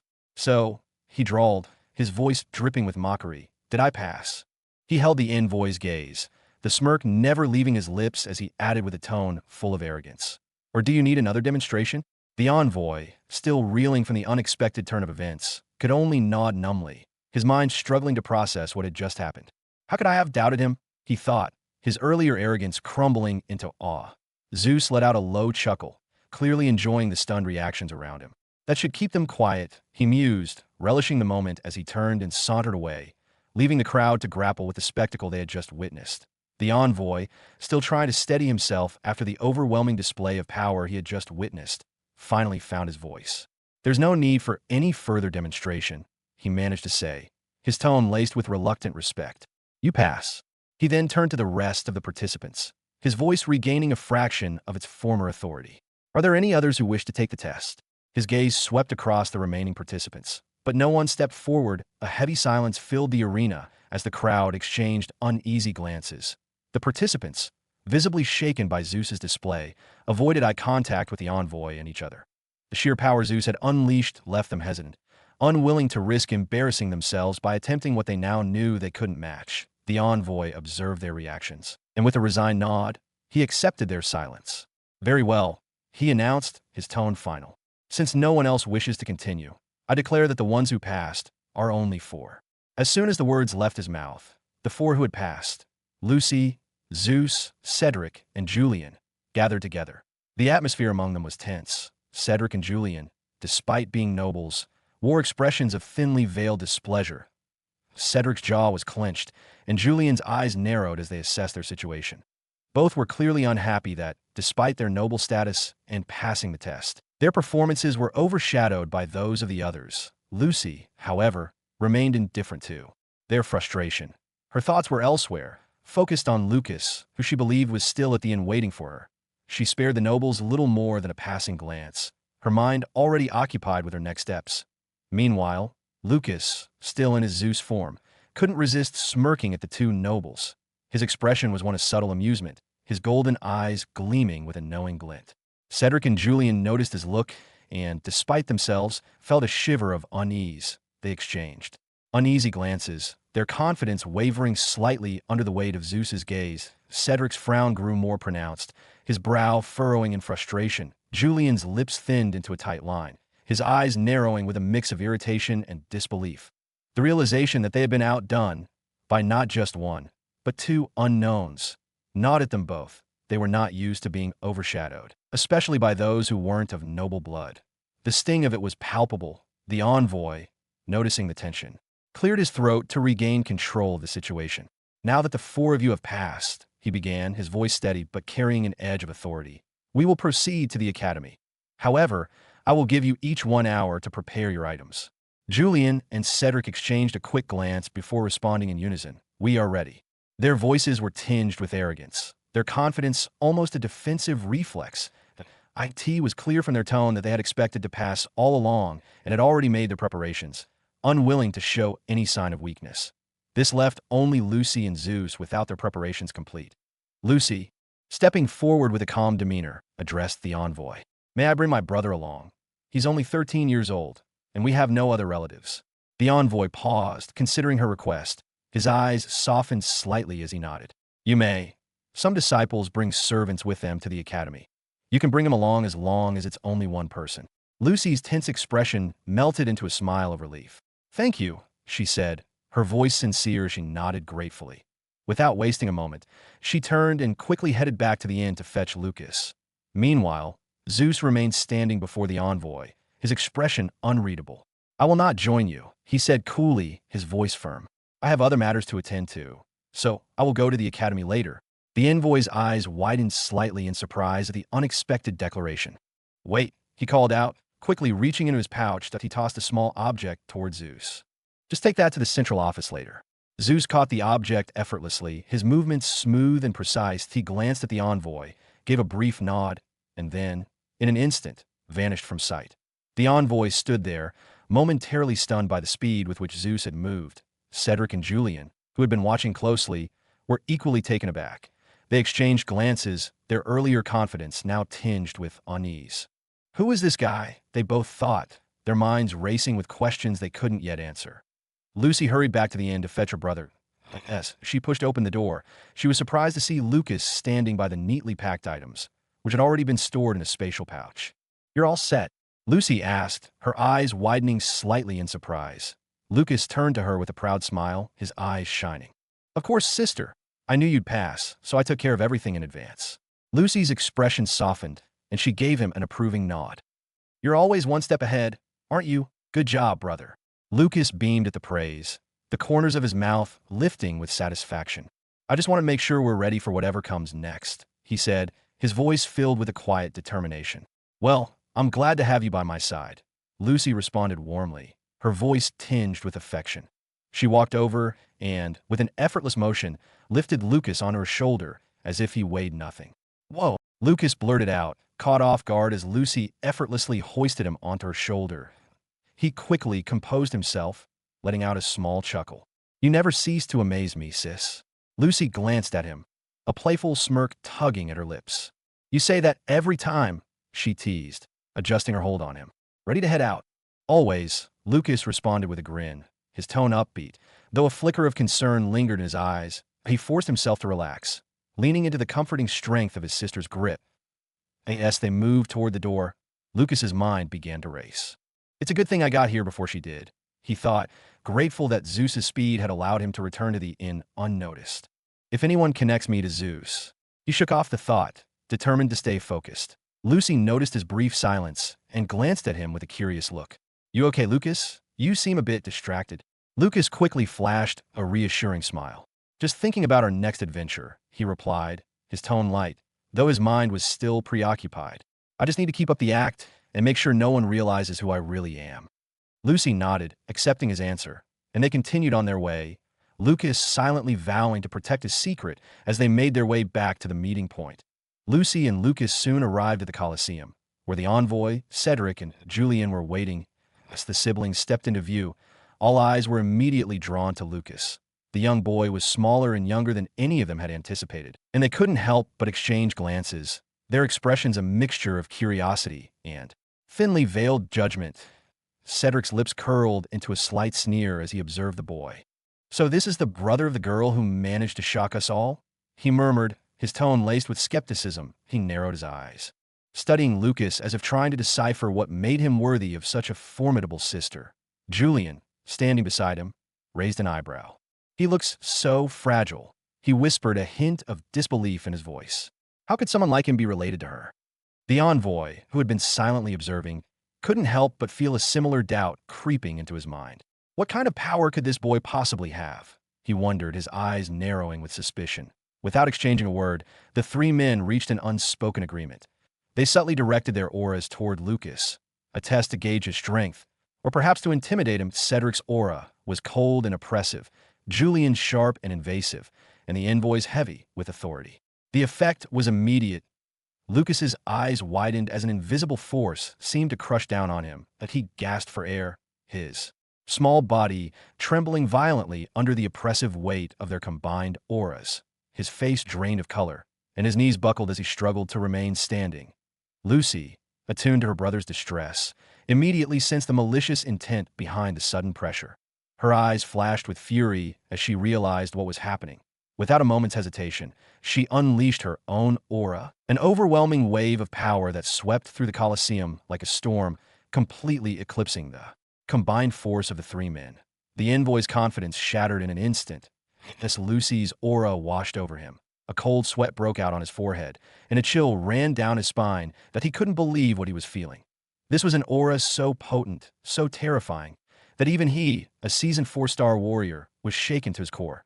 Julian and Cedric fared even worse. They both gasped for air, their bravado crumbling as their faces paled. Cedric clutched his chest, his breath coming in short, desperate gulps, while Julian's hands trembled uncontrollably, his earlier arrogance replaced by sheer panic. "What do you think you are doing to my brother?" Lucy's voice cut through the air like a blade, dripping with venomous anger. Her eyes blazed as she glared at the three men, daring them to justify their actions. The envoy quickly raised his hands in a placating gesture, his voice wavering. "Please, stop. We didn't mean any harm," he stammered, trying to keep his composure. "We were simply curious." "Curious?" Lucy's voice sharpened, her anger intensifying. Her aura surged once more, growing even more menacing, pressing down on them with relentless force. "You call this curiosity? You think you can toy with my brother and get away with it?" The envoy's frown deepened as the weight of his mistake settled in. "I've forgotten the most basic rule. Never offend someone you don't fully understand." He berated himself, cursing his own curiosity for leading him into this mess. Desperate to de-escalate the situation, he quickly said, I will offer a 2-star potion to Lucas as an apology." Lucy's fiery gaze then shifted to Julian and Cedric, who were still struggling under the oppressive weight of her aura. They felt the full brunt of her wrath, and it was clear there was no room for defiance. We'll each give a 2-star potion as well," they stammered in unison, their voices trembling as they desperately sought to appease her. Only after their reluctant offers did Lucy slowly retract her aura, the suffocating pressure easing from the air. The three men gasped for breath, visibly relieved as the crushing force lifted from their chests. Without hesitation, they scrambled to hand over the potions, their hands shaking as they presented them to her, one from each of them. Lucy accepted the potions with a cold, calculating stare. Her voice was steady, but the underlying threat was unmistakable. "Good. Remember, don't you dare offend me or my brother again." Cedric and Julian's faces contorted into deep frowns, their pride stinging from the humiliating exchange. The bitterness in their eyes was unmistakable as they exchanged quick, resentful glances. Though neither spoke a word, the tension between them was palpable, and their unspoken vow hung heavy in the air. "One day, we'll make you pay for this." The envoy, desperate to move past the uncomfortable encounter and regain control of the situation, quickly reached into his pouch and produced a small, intricately crafted tool. "This portal will take us directly to the Celestial Academy," he announced, his voice wavering slightly as he tried to mask his lingering unease with forced composure. He activated the tool, and with a flash of light, a shimmering portal materialized before them. Lucy shot one last stern look at the two nobles, then turned her attention back to the portal. "Let's go," she said, her voice steady and commanding. Cedric and Julian, still smarting from the confrontation, grudgingly stepped forward, each harboring thoughts of revenge. As they approached the portal, Cedric muttered under his breath, "Enjoy your victory while it lasts." Julian nodded subtly, his expression dark. "It won't last long," he whispered back. The envoy, eager to leave the tension behind, gestured for everyone to enter. Lucas, still feeling the weight of the earlier exchange, hesitated for a moment, but Lucy's reassuring presence beside him gave him the courage to step through. As the group emerged from the other side of the portal, they found themselves standing on a massive stone platform perched high atop a mountain. The Celestial Academy loomed before them, a breathtaking sight that immediately commanded their attention. Towering spires reached toward the sky, and vast courtyards sprawled out below, all bathed in the warm, golden light of the setting sun. The architecture was majestic, with intricate carvings and ethereal glow, creating an aura of ancient power and wisdom. The group stood in silent awe, the grandeur of the academy momentarily pushing aside the tension from earlier. The sheer scale and beauty of the place left even Cedric and Julian momentarily speechless. The envoy, sensing the shift in atmosphere, allowed himself a small smile. "Welcome to the Celestial Academy," he said, his voice more confident now as he took in the academy's splendor. "This is where your journey truly begins." And that's the end of today's chapter from the Dimensional Diary. If you enjoyed wandering these worlds with me, don't forget to like the video, share it with fellow adventurers, and subscribe so you never miss the next story that unfolds.